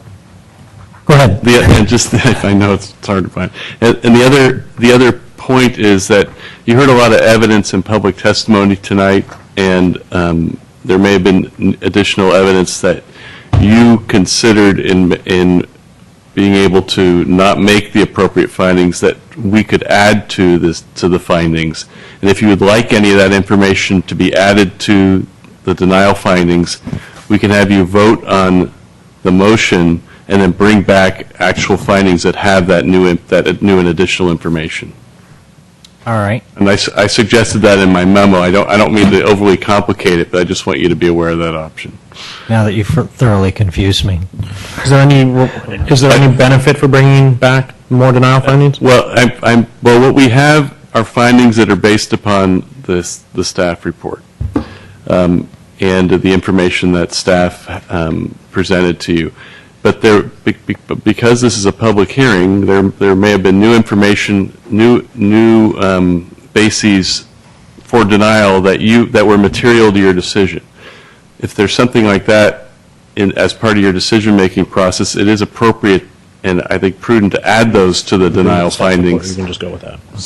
So that we could make sure they're incorporated, because the law says you have to have written findings. Right. We got it. Right.